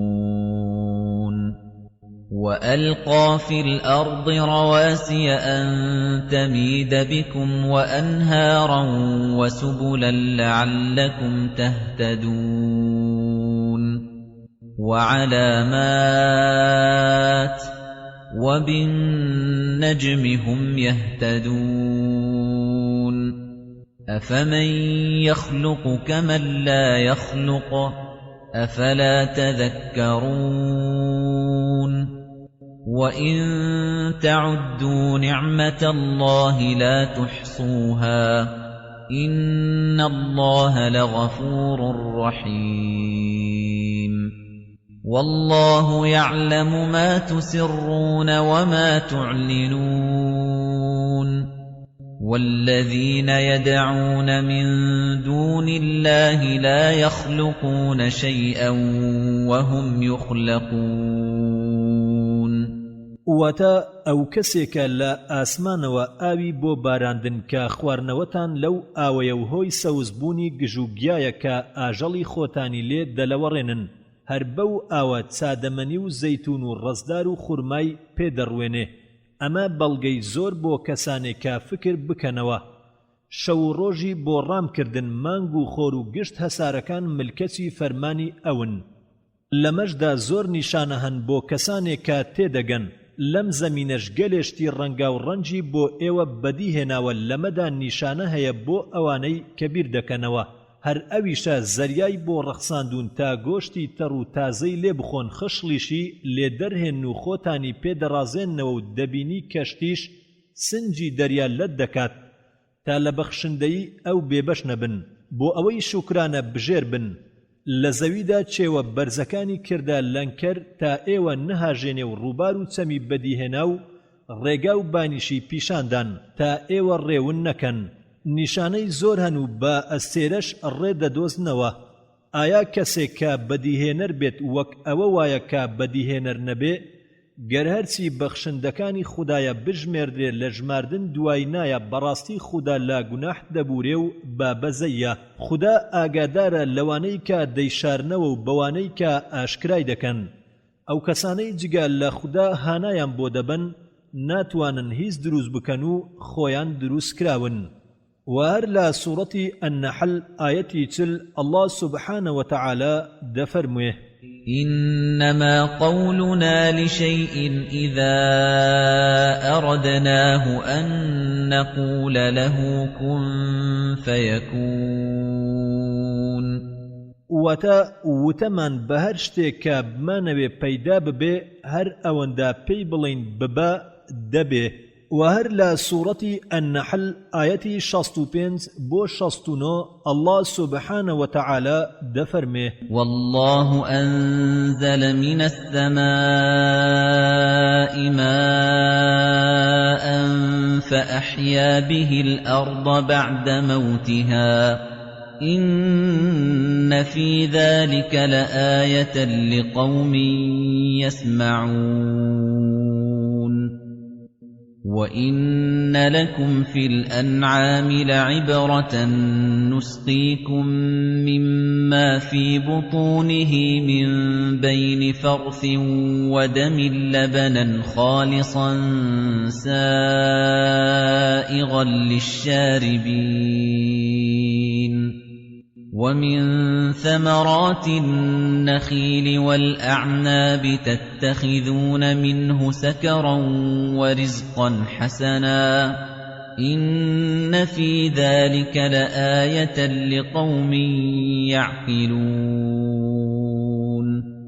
وَأَوْحَى رَبُّكَ إِلَى النَّحْلِ أَنِ اتَّخِذِي مِنَ الْجِبَالِ بُيُوتًا وَمِنَ الشَّجَرِ وَمِمَّا يَعْرِشُونَ ثُمَّ كُلِي مِن كُلِّ الثَّمَرَاتِ فَاسْلُكِي سُبُلَ رَبِّكِ ذُلُلًا يَخْرُجُ مِن بُطُونِهَا شَرَابٌ مُخْتَلِفٌ أَلْوَانُهُ فِيهِ شِفَاءٌ لِّلنَّاسِ إِنَّ فِي ذَلِكَ لَآيَةً لِقَوْمٍ يَتَفَكَّرُونَ واتا خدا ئاوی لەو حەوایەوە دابەزاند زەوی مردووی پێش ژیاندەوە کە لەمەدا بۆ ئەوانەی گوێبیست دەبن نیشانەیە لە ماڵاتیشدا بۆ ئێوە پەندێکی گرنگ هەیە لەناو سچیان لە نێوان ڕیخ و خوێندا شیرێکی پاک و ڕەوان دەرخوارتان ئەدەین بۆ ئەوانەی کە دەیخۆنەوە لە بەرهەمی دارخورما و ڕەزەکانیش سەرخۆشکەر و بژێوی باش بەدەست دێنن لەمەشدا نیشانە هەیە بۆ ئەو کەسانەی تێدەکەن خدا نیگای بۆ مێشە هەنجووی نارد کە لە نێوان داراندا شێونی ژینی خۆت هەڵبەستە پاشان لە گشت بەرو بوومێک بژێویت بمژە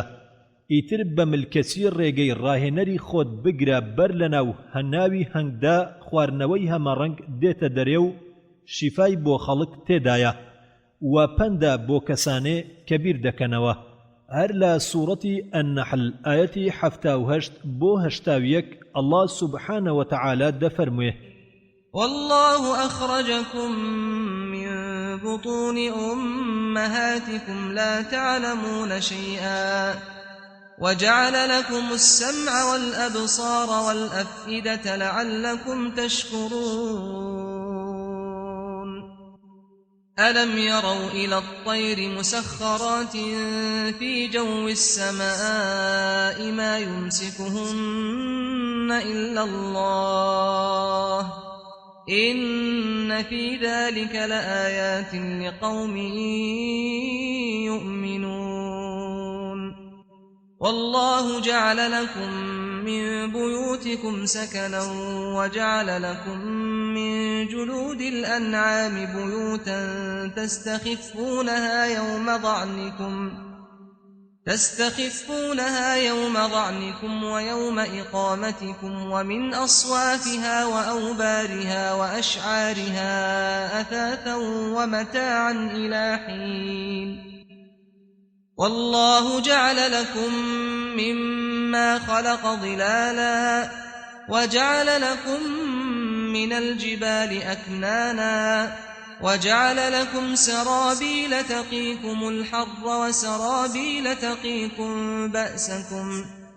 كذلك يتم نعمته عليكم لعلكم تسلمون. وتا خدا ئێوەی لاسچی دایکتان دەرهێنا لە کاتێکدا هیچتان نەدەزانی بەڵام خدا گوێ و چاوی عەقلی بە ئێوەدا تاکو شوکرانەی بکەن. ئاخۆ باڵندا نابینن کە لە ئاسماندا ڕام کراون بێجگە لە خدا کەس ناتوانێ ئەوان لە هەوادا ڕابگرێ. لەمەدا گەلێک نیشانە هەیە بۆ کەسانێ باوەڕدارن. و خدا لە ماڵەکانتاندا جێی دانیشتن و حەسانەوەی بۆ داناون هەروەها لاپێستی ئاژەڵیش چادر و خان و گەلێکی بۆ داناون کە لە بارکردن و لە دانیشتندا بە ئاسانی دەتوانن جێبەجێیان بکەن و لە خوری و کوڵک و مووەکانیان پێویستی و کاڵای بۆ داناون و خدا لەوەی بەدی هێناوە سێبەری بۆ ئێوە سازداوە و لە نێو کێوەکاندا پەناگەی دروست کردووە و جلچی بۆ داناون تا لە گەرما و سەرما بتان پارێزێ و زریەی بۆ سازداون تا لە جەنگدا بتان پارێزێ. و لە سوورەتی نوح ئایەتی 14 بۆ 20 الله سبحانه وتعالى دەفەرموێ: وقد خلقكم أطوارا ألم تروا كيف خلق الله 7 سماوات طباقا وجعل القمر فيهن نورا وجعل الشمس سراجا والله أنبتكم من الأرض نباتا ثم يعيدكم فيها ويخرجكم إخراجا والله جعل لكم الأرض بساطا لتسلكوا منها سبلا فجاجا. وتا ئێوەی بە قۆناغی جیاجیا بەدی هێناوە ئایا نابینن کە چۆن خدا حەوت ئاسمانی نهۆم لەسەر نهۆم داناوە و مانجی لە نێوانیاندا کردۆتە هۆی ڕووناچی و خۆریشی کردۆتە چرا. خدا ئێوەی لە زەویدا وەک ڕووەک ڕواندووە پاشان ئەتان جێڕێتەوە بۆ ناو زەوی و جارێکی تر دەتان هێنێتەوە دەرێ و خدا زەوی بۆ کردوونەتە ڕاخەر تا بەڕێگەی پان و بەرین و شێو و دۆڵی ئەودا بڕۆن. الله سبحانه وتعالى لا سورة إبراهيم آيتي دا دفرموه: قالت رسلهم أفي الله شك فاطر السماوات والأرض يدعوكم ليغفر لكم من ذنوبكم ويؤخركم إلى أجل مسمى قالوا إن أنتم إلا بشر مثلنا تريدون أن تصدونا عما كان يعبد آباؤنا فأتونا بسلطان مبين. وتا ئایا باخوایەک کە بەدیهێنەری ئاسمانەکان و زەویە گومانتان هەیە؟ هەر لە سوورەتی ئیبراهیم ئایەتی 24 بۆ 26 الله سبحانه وتعالى دەفەرمێ ألم تر كيف ضرب الله مثلا كلمة طيبة كشجرة طيبة أصلها ثابت وفرعها في السماء تؤتي أكلها كل حين بإذن ربها ويضرب الله الأمثال للناس لعلهم يتذكرون ومثل كلمة خبيثة كشجرة خبيثة اجتثت من فوق الأرض ما لها من قرار واتە ئایا نەتاندی خوددا چۆن وتەی پاچی با درەختی پاک نمونە هێناوەتەوە کە ڕەگەکانی ئەو درەختە لە زەویدا پتە و ڕاگیراوە و لق و پۆپەکانی لە ئاسماندایە هەموو کاتێک بە فەرمانی پەروەردیگاری بەر و میوەکانی خۆی ئەدا خوددا بۆ خەڵک نمونە دەهێنێتەوە تاکو بیر بکەنەوە و پند وەرگرن وێنەی وتەی نابەجێ وەک درەختێکی ناپاک وایە کە لە زەوی هەڵکەندرابێ ئارام و قەراری نەمابێ هەر لە سوورەتی ئیبراهیم ئایەتی 31 بۆ 32 الله سبحانه وتعالى دەفەرمێ قل لعبادي الذين آمنوا يقيموا الصلاة وينفقوا مما رزقناهم سرا وعلانية من قبل أن يأتي يوم لا بيع فيه ولا خلال الله الذي خلق السماوات والأرض وأنزل من السماء ماء فأخرج به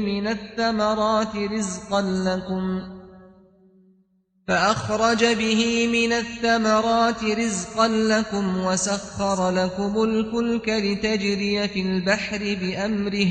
وسخر لكم الأنهار واتە خوددا زاتێکە ئاسمانەکان و زەوی سازداوە و لە ئاسمانەوە ئاوی باراندووە جا بەو بارانە میوەی جیاجیای دەرهێناوە و کردوویەتیا ڕزق و ڕۆزی ئێوە و کەشتی ڕام و موسەخەر کردووە و خۆر و مانجی بۆ ئێوە ڕام کردووە بە بەردەوامی لە جم و جۆڵدان و شەو و ڕۆژشی بۆ ئێوە موسەخەر کردووە ولسورة الأنبياء آية 30 بو 33 الله سبحانه وتعالى دفرمه أولم ير الذين كفروا أن السماوات والأرض كانتا رتقا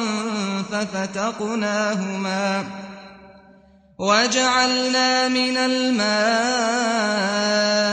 كل شيء حي أفلا يؤمنون وجعلنا في الأرض رواسي أن تميد بهم وجعلنا فيها فجاجا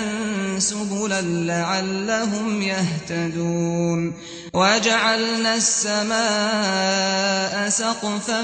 محفوظا وهم عن آياتها معرضون وهو الذي خلق الليل والنهار والشمس والقمر كل في فلك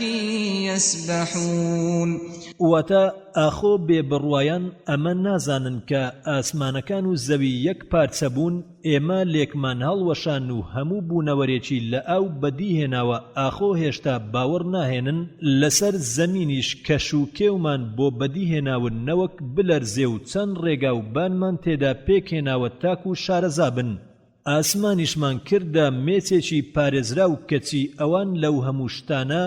گوێ نەدەرن هەرخوا خۆشی شەو و ڕۆژ و خۆر و مانجی بەدیهێناوە کە لە مەدارەکانیاندا بە بەردەوامی دێن و دەچن الله سبحانه وتعالى لسورة المؤمنون آية 12 بو 21 دفرمه ولقد خلقنا الإنسان من سلالة من طين ثم جعلناه نطفة في قرار مكين ثم خلقنا النطفة علقة فخلقنا العلقة مضغة فخلقنا المضغة عظاما فكسونا العظام لحما ثم أنشأناه خلقا آخر فتبارك الله أحسن الخالقين ثم إنكم بعد ذلك لميتون ثم إنكم يوم القيامة تبعثون ولقد خلقنا فوقكم 7 طرائق وما كنا عن الخلق غافلين وأنزلنا من السماء ماء بقدر فأسكناه في الأرض وإنا على ذهاب به لقادرون فأنشأنا لكم به جنات من نخيل وأعناب لكم فيها فواكه كثيرة ومنها تأكلون وشجرة تخرج من طور سيناء تنبت بالدهن وصبغ للآكلين وإن لكم في الأنعام لعبرة نسقيكم مما في بطونها ولكم فيها منافع كثيرة ومنها تأكلون واتا ئێمە مرۆڤمان لە قوڕێکی خۆشکراو دروست کردووە پاشان کردمانە تنۆکێک لە جێگەیەکی پتەودا پاشان هەر لەو تنۆکە خوێنی مەیومان پێکهێناوە لەو خوێنەوە پلە گۆشتی هەڵواسراومان سازداوە لە پلە گۆشتە جاوڕاوەکە ئێسکمان دروست کرد پاشان ئێسکەکەمان بە گۆشت داپۆشی لە پاشدا کردمانە بوونەوەرێکی تر بەرزی و پاچی و بێگەردی هەر بۆ ئەڵڵایە کە باشترین خوڵقێنەرە لە ئاکامدا هەموو دەمرن ڕۆژی سەڵاش قیامەت هەموو زیندوو دەبنەوە و هەر ئێمە 7 نهۆمی ئاسمانەکانی جیامان بەسەر ئێوە بەدیهێناوە و بە ئاگاین لە هەموو دروستکراوەکانمان لە ئاسمانەوە بە ئەندازە ئاومان باراندووە لە زەویدا ڕامانگرت و ئێمە بۆ لەناوبردنی بەتوانابن هەر بەو ئاوە بۆ ئێوە باغاتێکمان لە دارخورما ڕەز بەرهەم هێنا و زۆر میوەجاتان دەداتێ و لێی دەخۆن و جۆرەدارێک لە تووری سینا دەردەچێت کە بەرهەمی ڕۆنە پێخۆریشە بۆ ئەوانەی دەیخۆن دیارە ماڵاتیش بۆ ئێوە پەندە لەوە کەوا لە ناو سیکیانە پێیان دەنۆشین سوودیان زۆرە و لێشیان دەخۆن لا سەریان و لەسەر کەمی هەڵدەگیرێن هەر لە سوورەتی المؤمنون لە ئایەتی 78 بۆ 80 الله سبحانه وتعالى دەفەرمێ وهو الذي أنشأ لكم السمع والأبصار والأفئدة قليلا ما تشكرون وهو الذي ذرأكم في الأرض وإليه تحشرون وهو الذي يحيي ويميت وله اختلاف الليل والنهار أفلا تعقلون واتا ئەو زاتێکە گوێ و چاو دڵی بۆ ئێوە دروست کرد بەڵام زۆر کە من ئەوانەی کە سوپاسی دەکەن هەر ئەویشە ئێوەی لەسەر ئەم زەمینە جێ کردوتەوە هەر لای ئەویش کۆ دەکرێنەوە ئەو زاتێکە زیندووکردنەوە دەکات و دەتانمرێنێ و هەر ئەویش هاتوچۆی شەو و ڕۆژ ئەنجام دەدات تاکەی تێناگەن لە سوورەتی ئەسسەجدە ئایەتی 7 بۆ 9 الله سبحانه وتعالى دەفەرمێ الذي أحسن كل شيء خلقه وبدأ خلق الإنسان من طين ثم جعل نسله من سلالة من ماء مهين ثم سواه ونفخ فيه من روحه وجعل لكم السمع والأبصار والأفئدة قليلا ما تشكرون واتا ئەو زاتێکە هەموو شتێ بەو پەڕی ڕێک و پێچی و لاباری دروست کرد مرۆڤیشی لە سەرەتادا لە ماچی قوڕ بەدیهێناوە لە پاشان نەتەوەکەی لە پاڵاوتەی جۆرە ئاوێکی کەمبایەخ وەدیهێناوە لە پاشان قەد و باڵای ڕێک کرد و لە ڕۆحی خۆی فووی تێکرد بۆ ئێوە چاو دڵی دروست کرد لەگەڵ ئەوەیش کەم شوکرانە بێژن هەر لە سوورەتی ئەسسەجدە ئایەتی 27 الله سبحانه وتعالى دفرمه أولم يروا أنا نسوق الماء إلى الأرض الجرز فنخرج به زرعا تأكل منه أنعامهم وأنفسهم أفلا يبصرون واتا آيان نيان بيني كابو زويا وشككان ئاو دەنێرین جا بەهۆی ئەو ئاوەوە کشت و کاڵ و گژوگیا دەڕوێنین کە ئاژەڵ بلەوە ڕێو خۆیشیان لێی بخۆن ئایا نابینن و لە سوورەتی ئەتتوور ئایەتی 35 بۆ 36 الله سبحانه وتعالى دەفەرمێ أم خلقوا من غير شيء أم هم الخالقون أم خلقوا السماوات والأرض بل لا يوقنون واتا آیا ئەوان بە بێهۆ بەدیهاتون یا خۆیان خوڵقێنەری خۆیانن یان ئەوانن ئاسمانەکان و زەمینیان وەدیهێنا نەخێر دیارە نایسەلمێنن الله سبحانه وتعالى لا سورة الملك آيتي 1 بۆ 4 دەفەرموێ تبارك الذي بيده الملك وهو على كل شيء قدير الذي خلق الموت والحياة ليبلوكم أيكم أحسن عملا وهو العزيز الغفور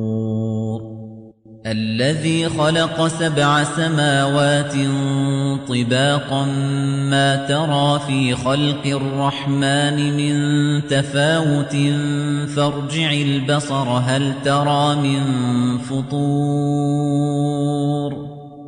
ثم ارجع البصر كرتين ينقلب إليك البصر خاسئا وهو حسير مەزنیەتی و پاک و بێگەردی و بەرزی بۆ ئەو زاتەی هەموو بوونەوەر و جیهانی بەدەستە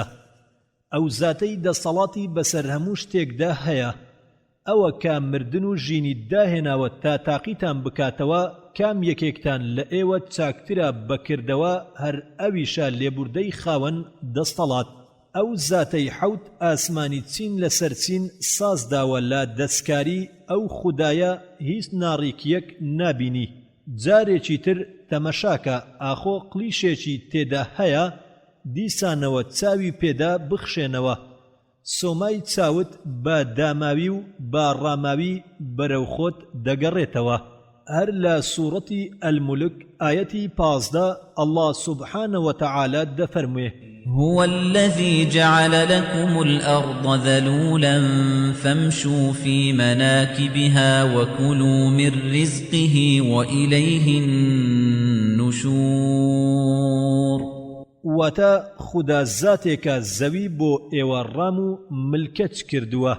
هەر لە سوورەتی الملك ئایەتی 19 الله سبحانه وتعالى دەفەرمێ أولم يروا إلى الطير فوقهم صافات ويقبضن ما يمسكهن إلا الرحمن إنه بكل شيء بصير واتە ئاخۆ ئەوان ئەو مەلانەیان نەدیوە کە لە سەرویانەوە لەنگێر دەگرن و باڵەشەقێ دەکەن جگە لە خودا چێ دەتوانێت ڕاگیریان بکات خودا هەر بۆ خۆی بە هەموو شتێک بینایە هەر لە سوورەتی ئەلمولک ئایەتی 23 الله سبحانه وتعالى دەفەرمێ قل هو الذي أنشأكم وجعل لكم السمع والأبصار والأفئدة قليلا ما تشكرون واتا بڵێ ئەوەی کە ئێوەی بەدیهێناوە و گوێ و چاو و دڵی پێداون ئێوە کەمتر شوکری دەکەن هەر لە سوورەتی ئەلمولک ئایەتی 30 الله سبحانه وتعالى دەفەرمێ قل أرأيتم إن أصبح ماؤكم غورا فمن يأتيكم بماء معين واتا بڵێ نابینن ئاوەکەتان گەر ڕۆژ چووە ناخی زەویەوە ئەو ساچێ ئاوی زوڵاڵی ڕەوانتان فریا دەخا الله سبحانه وتعالى لسورة الحاقة آية 38 بو 39 دفرمه فلا أقسم بما تبصرون وما لا تبصرون واتا جاسويند أخوم بوي أي بينو بوي كناي بينن الله سبحانه وتعالى لسورة المعارج آياتي تل دفرمه فلا أقسم برب المشارق والمغارب إنا لقادرون واتا جاسويند أخوم با دانري خور هلاتكانو خور آوكان إما بتوانين الله سبحانه وتعالى لسورة النبأ آياتي 6 بو 16 دفرمه ألم نجعل الأرض مهادا والجبال أوتادا وخلقناكم أزواجا وجعلنا نومكم سباتا وجعلنا الليل لباسا وجعلنا النهار معاشا وبنينا فوقكم سبعا شدادا وجعلنا سراجا وهاجا وأنزلنا من المعصرات ماء ثجاجا لنخرج به حبا ونباتا وجنات ألفافا واتا آيا زەویمان نەکردۆتە جێگەی ئارامگا بۆ ئێوە و کێوەکانیشمان نەکردۆتە گوڵمێخ و ئێوەمان جوود جوود بەدیهێنا و خەویشمان کردە هۆی حەسانەوەتان و شەومان کردە پۆشاکتان و ڕۆژیشمان کردە هۆی ڕزق و ڕۆزیتان و لەسەرتانەوە حەوت ئاسمانی پتەومان دامەزراند و کردمانە چرایەکی ڕووناک و ورشەدار لەو هەورانەی کە بارانیان پێوەیە ئاوی باخۆرمان باراند تاکو دانەوێڵە و ڕوەچی پێ بخەینە ڕوو لەگەڵ باخ و بێستانی چڕ و پڕ الله سبحانه وتعالى لسورة النازعات آية 27 بو 32 دفرمه أأنتم أشد خلقا أم السماء بناها رفع سمكها فسواها وأغطش ليلها وأخرج ضحاها والأرض بعد ذلك دحاها أخرج منها ماءها ومرعاها والجبال أرساها وتا أخو دروس كردني إيوة السختا يا آسمان كا خدا بنياتي ناوه قوارەی بەرز کردەوە و لاباری کرد شەوی تاریک کرد و ڕۆژیشی ڕووناک کرد و لە پاشاندا زەوی ڕاخست و ئاوی لێبەدەر خست و لە وەڕگەی بەدیهێنا کێوەکانیشی با پتەوی تێدا دامەزراند الله سبحانه وتعالى لسورة الانفطار آية 6 بو 8 دفرموه يا أيها الإنسان ما غرك بربك الكريم الذي خلقك فسواك فعدلك في أي صورة ما شاء ركبك واتا أي مروف چیتۆی لە ئاستی پەروەردگاردا لەخۆ بایی کرد ئەوەی کە دروستی کردی و ئەندامەکانتی وێ خستی و ڕێکیانی کرد و بە هەر شێوەیەکیش ویستی دروستی کردی. الله سبحانه وتعالى لسورة الروم آية 8 دفرمه أولم يتفكروا في أنفسهم ما خلق الله السماوات والأرض وما بينهما إلا بالحق وأجل مسمى وإن كثيرا من الناس بلقاء ربهم لكافرون وتا ئایا ئەوان بیریان نەکردوتەوە کە خوددا ئاسمانەکان و زەوی و ئەوەی لە نێوانیاندا هەر بە حەق و بۆ ماوەی دیاریکرا و دروست کردوون. هەر لە سوورەتی ئەڕۆم ئاەتی 17 بۆ 24 الله سبحانه وتعالى دفرمه فسبحان الله حين تمسون وحين تصبحون وله الحمد في السماوات والأرض وعشيا وحين تظهرون يخرج الحي من الميت ويخرج الميت من الحي ويحيي الأرض بعد موتها وكذلك تخرجون ومن آياته أن خلقكم من تراب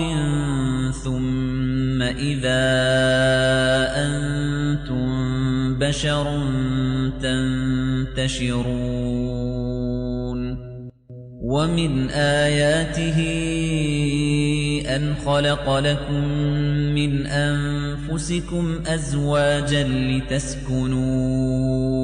إليها وجعل بينكم مودة ورحمة إن في ذلك لآيات لقوم يتفكرون ومن آياته خلق السماوات والأرض واختلاف ألسنتكم وألوانكم إن في ذلك لآيات للعالمين ومن آياته منامكم بالليل والنهار وابتغاؤكم من فضله إن في ذلك لآيات لقوم يسمعون ومن آياته يريكم البرق خوفا وطمعا وينزل من السماء ماء فيحيي به الأرض بعد موتها إن في ذلك لآيات لقوم يعقلون وتا هەموو کاتێ ئێواران و بەرە بەیانیان پاسندی پاچی خوددا بکەن سوپاس هەر بۆ ئەوە لە ئاسمانەکان و لە زەوی و هەروەها لە خەوتناندا و لە کاتی نیوەڕۆدا زیندوو لە مردوو دەردەکات و مردوو لە زیندوو دەردێنێ زەویش دوای ئەوەی مراوە گیانی وەبەر دێنێتەوە ئێوەش بەم جۆرە دێنە دەرێ لا نیشانەکانیەتی لە خۆتاندا جوتەی پێکهێنا تا لەگەڵیدا بەحەسێنەوە و خۆشەویستی و سۆز و بەزەیی خستە نێوانتان ئەمەش نیشانەی زۆرە بۆ ئەوانەی بیر دەکەنەوە هەر لە نیشانەکانی ئەودا دروستکردنی ئاسمانەکان و زەوی و جیاوازی زمانی ئاخاوتنتان و ڕەنگ و ڕووتان کە لەمەدا بەڵگەی زۆرن بۆ زانایان هەر لە نیشانەکانیەتی خەوی شەوان و ڕۆژانەتان و گەڕانتان بۆ دەستخستنی ڕزق و ڕۆزی کە لە سایەی بەخشندەیی ئەودایە لەمەدا بەڵگەی زۆر هەیە بۆ ئەو کەسانەی دەبیستن هەر لە نیشانەکانیەتی بروسکەتان پیشان ئەدا ترس و ئومێدی پێوەیە لە ئاسمانیشەوە بارانتان بۆ دەڕژێنێ تا زەمینی مردووی پێزیندوو بکاتەوە لەمەدا نیشانەی زۆرن بۆ کەسانێ تێدەگەن هەر لە سوورەتی ئەڕوم ئایەتی 46 الله سبحانه وتعالى دەفەرموێ ومن آياته أن يرسل الرياح مبشرات وليذيقكم من رحمته ولتجري الفلك بأمره ولتبتغوا من فضله ولعلكم تشكرون واتا یەکێک لە نیشانەکانی ئەو ئەمەیە کە بای مزجێنی دەربەڕێ دەکات تا بەخشندەی خۆی بە ئێوە بچێژێ و کەمیە و کەشتیش بە فەرمانی ئەو بێن و بچن و لە سایەی بەخشندەی ئەوەوە ڕۆزی و بژێوی خۆتان پەیدا بکەن تاکو و شوکرانە بژێر بن هەر لە سوورەتی ئەڕۆم ئایەتی 48 بۆ 50 الله سبحانه وتعالى دفرمه الله الذي يرسل الرياح فتثير سحابا فيبسطه في السماء كيف يشاء ويجعله كسفا فترى الودق يخرج من خلاله فإذا أصاب به من يشاء من عباده إذا هم يستبشرون وإن كانوا من قبل أن ينزل عليهم من قبله لمبلسين فانظر إلى آثار رحمة الله كيف يحيي الأرض بعد موتها إن ذلك لمحيي الموتى وهو على كل شيء قدير واتا هر خدايا أو بايانا بردك أوانيش هور دبزوينن ئەو ساهر چۆنیچی بوێت ئەو هەورانە لە ئاسماندا پڕش و بڵاو دەکاتەوە و کەواڵە کەواڵە شیان دەکات دەبینی لەوانەوە دڵۆپە ئەو دێتە خوارەوە گەرویستی لەسەر بێ بۆ هەر کامێ لە عەبدانی خۆی دەنێرێ ئیتر دڵخۆش دەبن بەڵام پێش ئەوەی بارانیان بۆ ببارێت نائومێد بوون و بڕوانە بەزەیی ئەڵڵا چی کردووە زەوی مردوو لە نوێ زیندوو دەکاتەوە زیندووکردنەوەی مردوش کاری ئەوە هەر خۆی توانای بەسەر هەموو شتێکدا هەیە الله سبحانه وتعالى لسورة العنكبوت آيتي دفرموه ومن الناس من يقول آمنا بالله فإذا أوذي في الله جعل فتنة الناس كعذاب الله ولئن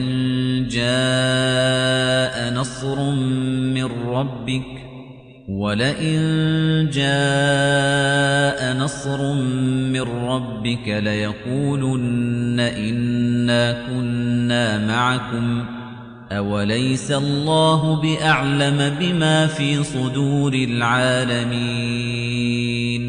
واتا هەندێ لە خەڵک دەڵێن بڕوامان بە خودا هێنا بەڵام هەر کاتێ لا ڕێگەی خودا ئازار بدرێن ئازاری خەڵک وەک سزای خودا حسابی بۆ دەکا هەر لە سوورەتی العنکەبوت ئایەتی 20 الله سبحانه وتعالى دفرموه قل سيروا في الأرض فانظروا كيف بدأ الخلق ثم الله ينشئ النشأة الآخرة إن الله على كل شيء قدير واتا بڵێ گەشتێ بەسەر ئەم زەمینەدا بکەن و بڕوانن کە چۆن خودا بەدیهێنانی و دەست پێکرد هەر بەم چەشنەش خودا جیهان کۆتایی بەدی دێنێ خدا بەسەر هەموو شتێکدا بەدەستەڵاتە. هەر لە سوورەتی ئەلعنکەبوت ئایەتی 41 بۆ 43 الله سبحانه وتعالى دەفەرموێ: مثل الذين اتخذوا من دون الله أولياء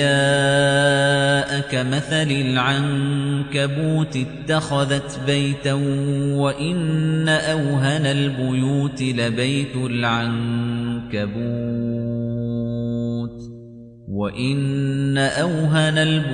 لبيت العنكبوت لو كانوا يعلمون إن الله يعلم ما يدعون من دونه من شيء وهو العزيز الحكيم وتلك الأمثال نضربها للناس وما يعقلها إلا العالمون. واتە نمونەی کەسانێک جگە لە خوددا دۆستانێکی تر بۆ خۆیان بگرن هەروەکو نمونەی جاڵجاڵۆکە وەهایە کە خانووی تەنیوە و گەر بزانن لاواسترین ماڵی جاڵجاڵۆکەیە. خوددا دەزانێت چین ئەوانەی جگە لە خوددا خۆی کە هانایان بۆ دەبن هەر خۆی خاوەن دەسەڵات و کاربەجێیە. ئەم نمونانە بۆ خەڵک دێنێتەوە و تەنها زانایان لێی تێدەگەن. هەر لە سوورەتی ئەلعنکەبوت ئایەتی 61 الله سبحانه وتعالى دەفەرموێ: ولئن سألتهم من خلق السماوات والأرض وسخر الشمس والقمر ليقولن الله فأنا يؤفكون. واتە هەر کاتێ لەوانە بپرسی چێ ئاسمانەکان و زەوی بەدی هێناوە و خۆر و مانجی ڕام کردووە لە وەڵامدا دەڵێن ئەڵڵاه. ئیتر چۆن لە پەرستنی ئەڵڵا لا دەدەن. هەر لە سوورەتی ئەلعنکەبوت ئایەتی 63 الله سبحانه وتعالى دەفەرموێ: ولئن سألتهم من نزل من السماء ماء فأحيا به الأرض من بعد موتها ليقولن الله قل الحمد لله بل أكثرهم لا يعقلون. واتە ئەگەر لەوانە بپرسی چێ لە ئاسمانەوە بارانی ناردووە و زەوی مردووی بەوە زیندوو کردەوە دەڵێن ئەڵڵاه. بڵێ سوپاس شایەنی ئەڵڵایە بەڵام زۆربەیان عەقڵیان ناخەنەگەڕ. لە سوورەتی ئەلبەقەرە ئایەتی 21 بۆ 22 الله سبحانه وتعالى دەفەرموێ: يا أيها الناس اعبدوا ربكم الذي خلقكم والذين من قبلكم لعلكم تتقون الذي جعل لكم الأرض فراشا والسماء بناء وأنزل من السماء ماء فأخرج به من الثمرات رزقا لكم فلا تجعلوا لله أندادا وأنتم تعلمون. واتا أي خلچينا پروردگاری خۆتان بپەرستن ئەو پەروەردگارەی کە ئێوە و خەڵکانی پێش ئێوەی خوڵقاند بۆ ئەوەی خۆتان بپارێزن. ئەو خودایە زەوی بۆ کردوونە ڕاخەر و ئاسمانی بۆ بەرز کردوونەتەوە و ئاوی لەو حەوایەوە بۆ باراندن و هەموو جۆرە بەروبوومێکی بەهۆی ئەو ئاوەوە بۆ ڕواندون. ئێستا کە ئەوەتان زانیوە هاوڵ و هاوبەش بۆ خوددا دامەنێن. هەر لە سوورەتی ئەلبەقەرە ئایەتی 28 بۆ 29 الله سبحانه وتعالى دەفەرموێ: كيف تكفرون بالله وكنتم أمواتا فأحياكم ثم يميتكم ثم يحييكم ثم إليه ترجعون. هو الذي خلق لكم ما في الأرض جميعا ثم استوى إلى السماء فسواهن 7 سماوات وهو بكل شيء عليم. واتا چۆن لەو خودایە حاشا دەکەن کە لە نەبوو ژیانی داوە بە ئێوە لە پاشان دەتان مرێنێ و دیسان زیندوتان دەکاتەوە و ئینجا بە گشتی هەموو بۆ لای ئەو دەگەڕێنەوە هەر ئەو خودایەشە کە ئەوەی لە زەویدایە بۆ ئێوەی بەدی هێناوە لە پاشا لە ئاسماندا 7 ئاسمانی دروست کردن الله بآگايا لا همشتك هر لا سورة البقرة آية 117 الله سبحانه وتعالى دفرمه بديع السماوات والأرض وإذا قضى أمرا فإنما يقول له كن فيكون واتا الراهنر والرازينوي آسمان كانوا زوي الله يا هر که ویستی کار انجام ببه فرمان دادا ببا دبه هر لا سورة البقرة آية 164 الله سبحانه وتعالى دفرمه إن في خلق السماوات والأرض واختلاف الليل والنهار والفلك التي تجري في البحر بما ينفع الناس وما أنزل الله من السماء من ماء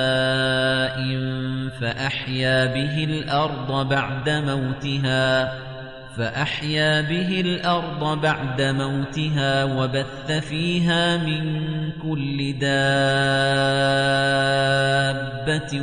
وتصريف الرياح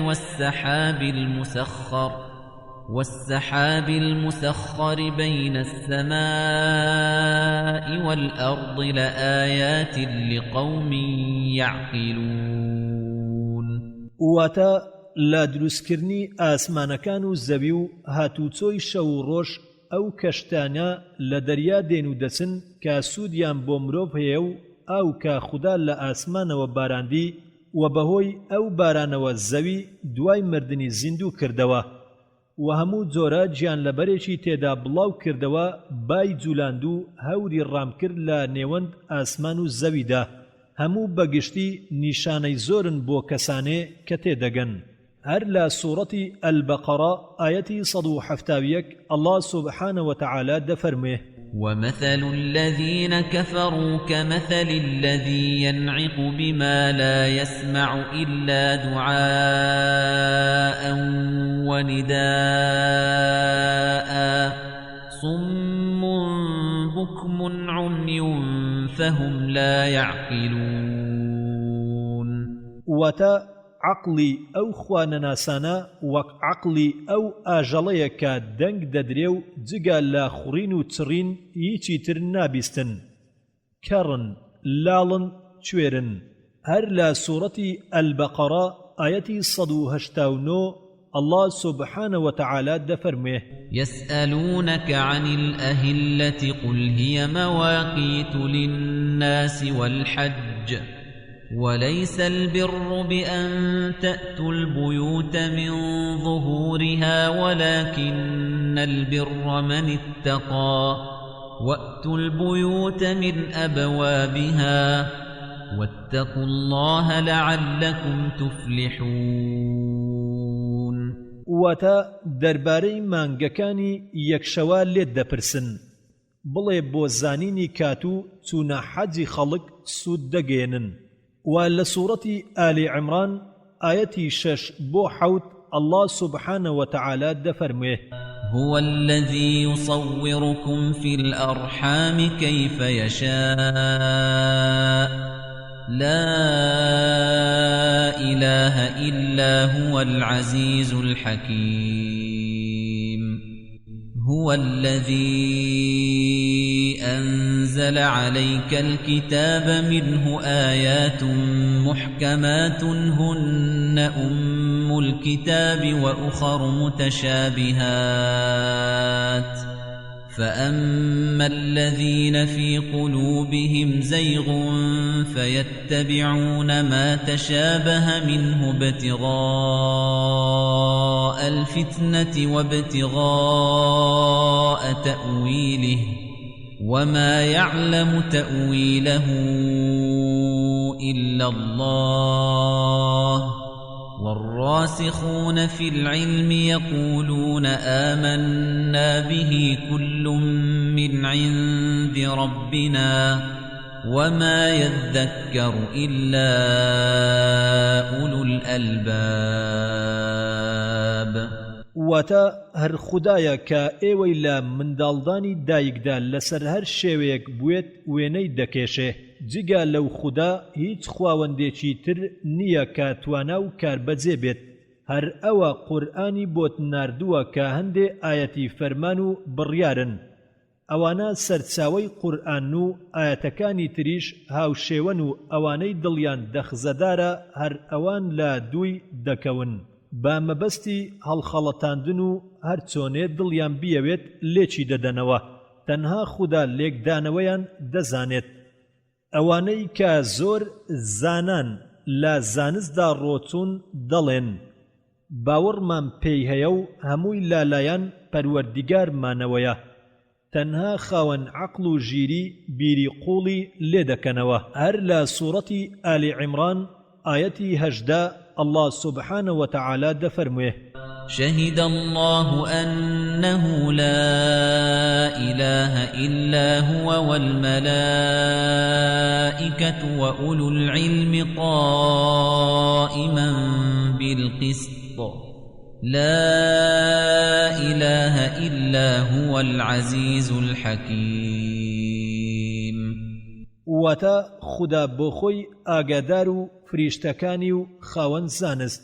باش دەزانن کە هەر خودایە ڕاگری دادە و هیچ کەسێ جگە لەو شیاوی پەرستن نییە و هەر خۆی خاوەن دەسەڵات و کاربەجێیە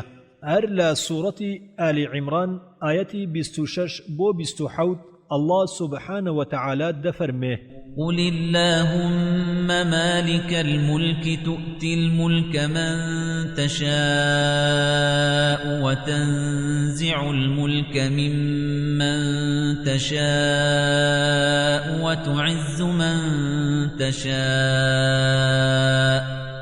وتعز من تشاء وتذل من تشاء بيدك الخير إنك على كل شيء قدير تولج الليل في النهار وتولج النهار في الليل وتخرج الحي من الميت وتخرج الميت من الحي وترزق من تشاء بغير حساب واتا بڵێ خودایە ئەی خاوەن هێز و دەسەڵات هەر کەسێ تۆویستت لێی بێ دەسەڵاتی دەدەیتێ و کەی بتەوێت دەسەڵاتی لێ دەستێنی و هەر کەسێکیش بەرز دەکەیتەوە و هەر کەسێکیش زەبوون بکەیت دەیکەیت خۆت دەزانی چاکە هەر بەدەستخۆتە و تۆ بەتوانای بەسەر هەموو شتێکدا شەو دەهاوێتە ناو ڕۆژ و ڕۆژیش دەخەیتە ناو شەو زیندوو لە مردوو دەردەکەی و مردوو لە زیندوو دەردەهێنی و هەر کەسێ بتەوێ بێژمێرە ڕزق و ڕۆزی دەدەیتێ هەر لە سوورەتی ئالی عیمران ئایەتی 190 بۆ 191 الله سبحانه وتعالى دەفەرمێ إن في خلق السماوات والأرض واختلاف الليل والنهار لآيات لأولي الألباب الذين يذكرون الله قياما وقعودا وعلى جنوبهم ويتفكرون في خلق السماوات والأرض ربنا ما خلقت هذا باطلا سبحانك فقنا عذاب النار واتە لە بەدیهێنانی ئاسمانەکان و زەویدا و لە گۆڕانی شەو و ڕۆژدا نیشانن بۆ ئەوانەی ژیر و هۆشمەندن، ئەوانەی هەمیشە ناوی خودا دەبن، چ بەوەستانەوە و چ بەڕاکشانەوە چ بە تەنیشتەوە بیر دەکەنەوە لە دروستکردنی ئاسمانەکان و زەوی و دەڵێن ئەی پەروەردیگارمان، تۆ ئەم دەستگایەت بە بێهوودە بەدی نەهێناوە، پاچی و بێگەردی هەر بۆ تۆیە، بمان پارێزە لە ئازاری ئاگر. الله سبحانه وتعالى لسورة النساء آيتي يك دفرمه يا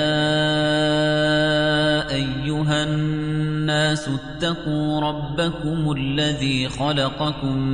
من نفس واحدة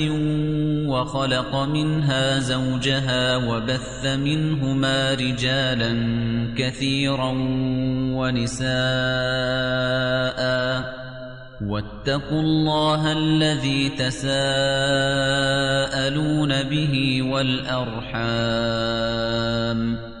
إن الله كان عليكم رقيبا. واتا أي خلچنا تقواي لپروردگاری خوتان بکنو لی بترسن که ایوی لیک کس بدی هناوه و هر لو کسش زوتکی خستو توا لو دوانشوا پیاوجنیچی زوری خستو توا. لا سورة الحديد آية 6 الله سبحانه وتعالى دفرمه يولج الليل في النهار ويولج النهار في الليل وهو عليم بذات الصدور. واتا شو دهاويت ناو روجو الروجيش دخاتا ناو شو. أرلا سورة الحديد آية حفدة الله سبحانه وتعالى دفرمه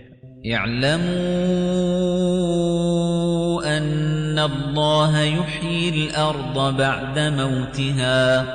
قد بينا لكم الآيات لعلكم تعقلون. واتا بزانن کا خدا زوی دوای مردنی زیندو دکاتوو ئێمە نیشانەکانی بەڕوونی و بێ ئێوە بەدەردەخەین تاکو عقلتان بخەنەگەڕ. الله سبحانه وتعالى لا سورة الرعد آية 2 بۆ 4 دەفەرموێ الله الذي رفع السماوات بغير عمد ترونها ثم استوى على العرش وسخر الشمس والقمر كل يجري لأجل مسمى يدبر الأمر يفصل الآيات لعلكم بلقاء ربكم توقنون. وهو الذي مد الأرض وجعل فيها رواسي وأنهارا ومن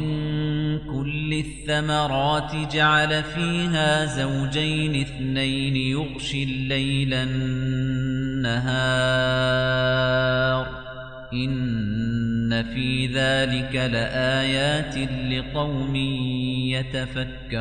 يتفكرون. وفي الأرض قطع متجاورات وجنات من أعناب وزرع ونخيل صنوان وغير صنوان يسقى بماء واحد ونفضل بعضها على بعض في الأكل إن في ذلك لآيات لقوم يعقلون. واتا خدایەک کە ئاسمانەکانی ڕاگرتووە بێ کۆڵەگات دەبین و لە پاشان نیشتەجێی عەرشی خۆی بووە، خۆر و مانگیشی خستەگەڕ هەر یەکەیان بۆ ماوەیەکی دیاریکراو دێن و دەچن، هەر ئەو تەکبیری کارەکان دەکا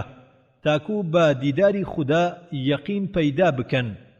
و هەر ئەوە کە پانتایی بە زەوی داوە چیا و زەریای تێدا داناوە لە هەموو بەر و میوەیەک جوتەی خوڵقاندووە، پەردەی ڕەشیشە و دەکاتە بەر ڕۆژ،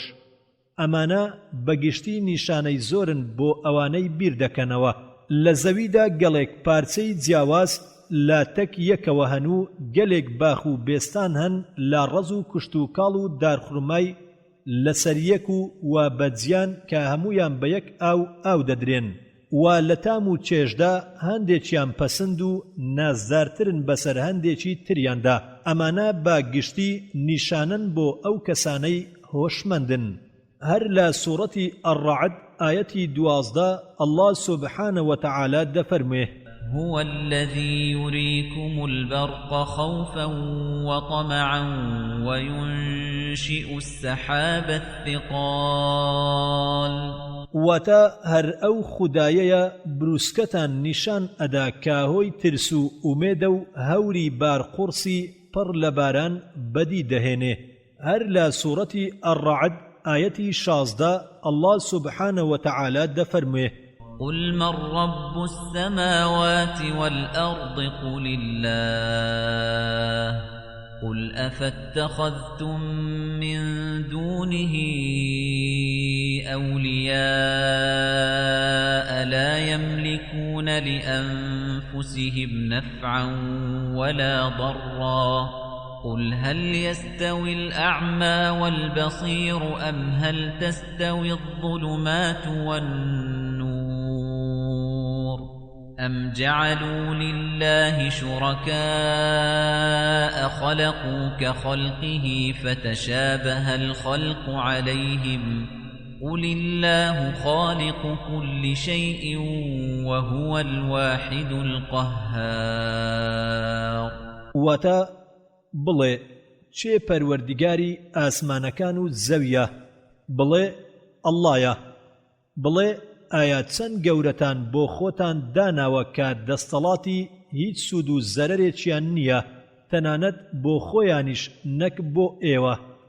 بڵێ ئایا بینا و نابینا وەک یەکن یان تاریکی و ڕووناچی بەرامبەرن یاخود هاوبەشیان بۆ پەیدا کردووە بە شێوەیەک کە وەک خودا وایە کە بەمە سەریان لێ شێواوە بڵێ هەرچی هەیە گشتی دەستکردی ئەڵڵایە هەر ئەویش تاک و تەنهایە و بەسەر هەموو شتێکە دەستەڵاتدارە لە سوورەتی الرەحمان ئاەتی 1 بۆ 5 الله سبحانه وتعالى دەفەرمێ الرحمن علم القرآن خلق الإنسان علمه البيان الشمس والقمر بحسبان واتا خدای بەخشندە قورئانی فێر کرد مرۆڤی بەدیهێنا زمان و ئاخاوتنی فێر کرد خۆر و مانگیش بە ئەندازەیەکی دیاریکراو دێن و دەچن الله سبحانه وتعالى لسورة الإنسان آيتي 1 بۆ 2 دەفەرموێ هل أتى على الإنسان حين من الدهر لم يكن شيئا مذكورا إنا خلقنا الإنسان من نطفة أمشاج نبتليه فجعلناه سميعا بصيرا واتا بێگومان ماوەیەکی زۆر بەسەر ئەم مرۆڤەدا تێپەڕی کە هیچ بوونێکی نەبووە تا باز بکرێ ئێمە مرۆڤمان لا تنۆکێک ئامێتا دروست کرد تا تاقی بکەینەوە ئینجا گوێبیستن و سۆمای بینینمان پێبەخشی الله سبحانه وتعالى لسورة الطلاق آيتي 3 دەفەرموێ ويرزقه من حيث لا يحتسب ومن يتوكل على الله فهو حسبه إن الله بالغ أمره قد جعل الله لكل شيء قدرا واتا خدا بۆ هەموو کارێ ئەندازەی داناوە الله سبحانه وتعالى لا سورة النور آيتي 43 بۆ 45 دەفەرمێ ألم تر أن الله يزجي سحابا ثم ثم يؤلف بينه ثم يجعله ركاما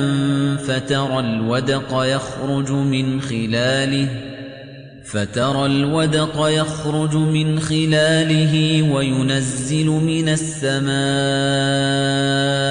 من جبال فيها من برد فيصيب به من يشاء ويصرفه عن من يشاء يكاد سنا برقه يذهب بالأبصار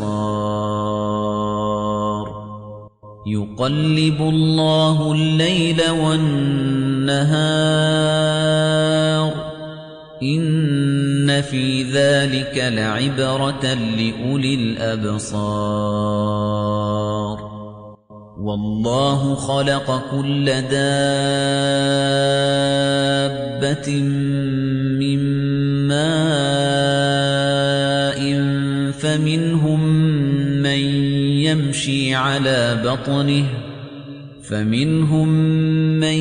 يمشي على بطنه ومنهم من يمشي على رجلين ومنهم من يمشي على 4 يخلق الله ما يشاء إن الله على كل شيء قدير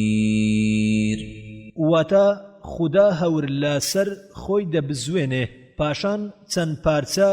یان لێک دەدا و دەیانکە بە هەورێکی قورس و پڕ ئەوسا ئەبینیت دڵۆب بارانی لێ دەبارێ هەر خوداش لە کێوەکاندا لە بەرزاییەوە تەرزا دەبارێنێ هەر کەسێ ئەو ویستی لێبێ بەری دەکەوێت و هەر کەس ئەو ویستی لێ نەبێ بەری ناکەوێ پرووسکە و ڕەشەدارەکەی لەوانەیە سۆما لە چاوان بفڕێنێ ئاڵوگۆڕی شەو ڕۆژ خوددا دەیکا کە لەمەشدا پەندێک هەیە بۆ ئەوانەی تێدەگەن و ژیرن خوددا هەموو بوونەوەریەکی لە ئاو بەدیهێناوە هەیانە خشۆکە و هەیانە لەسەر 2 پێ دەڕوا و هەیانە لەسەر 4 پێ دەڕوا خودداش هەر شتێ ویست بکات ساز و ڕێکی ئەخا الله بەسەر هەموو شتێکدا توانای هەیە الله سبحانه وتعالى لا سورة الحج آيتي 5-6 دفرموه يا أيها الناس إن كنتم في ريب من البعث فإنا خلقناكم من تراب ثم من نطفة ثم من علقة ثم من مضغة مخلقة وغير مخلقة لنبين لكم ونقر في الأرحام ما نشاء إلى أجل مسمى ثم نخرجكم طفلا ثم لتبلغوا أشدكم ومنكم من يتوفى ومنكم من يرد إلى أرذل العمر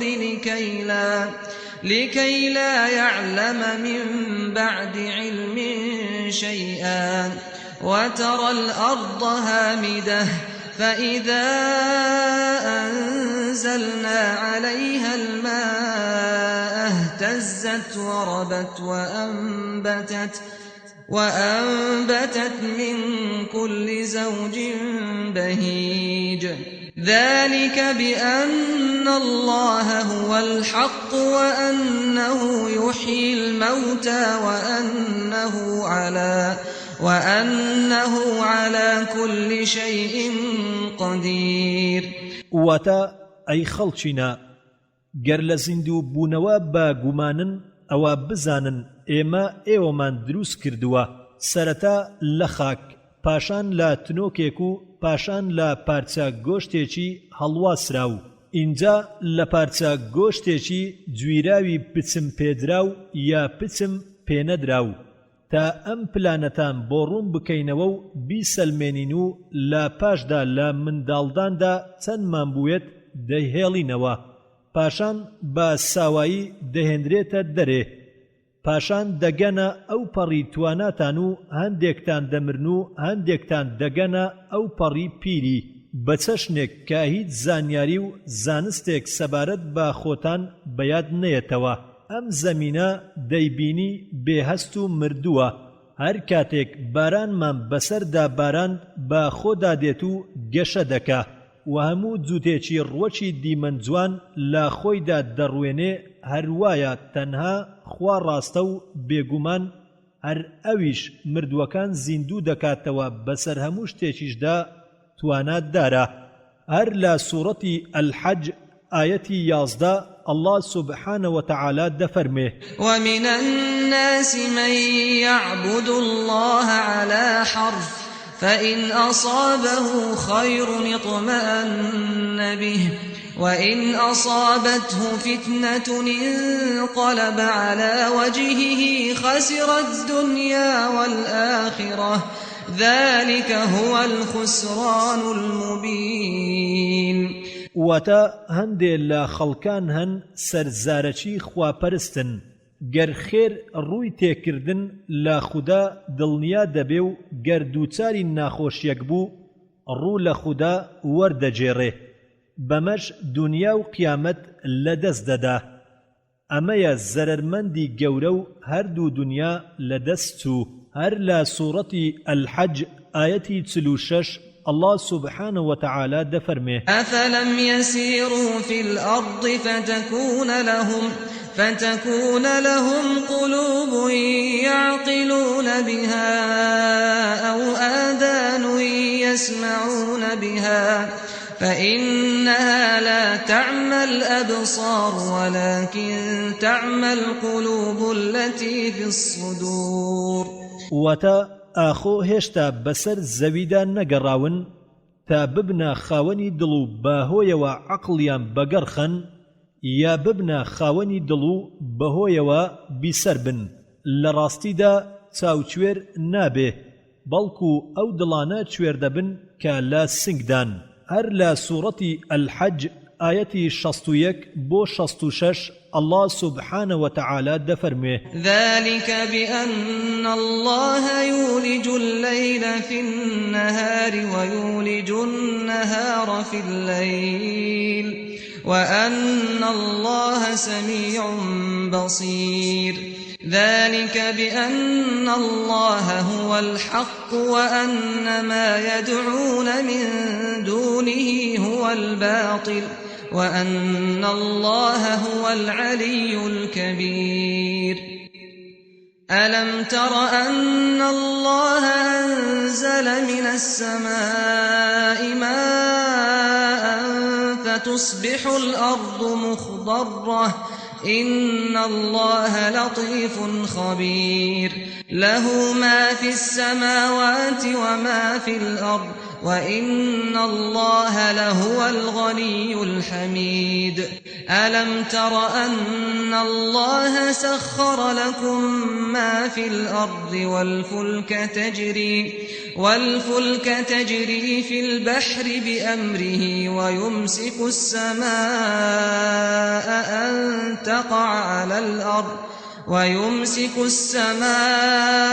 أن تقع على الأرض إلا بإذنه إن الله بالناس لرءوف رحيم وهو الذي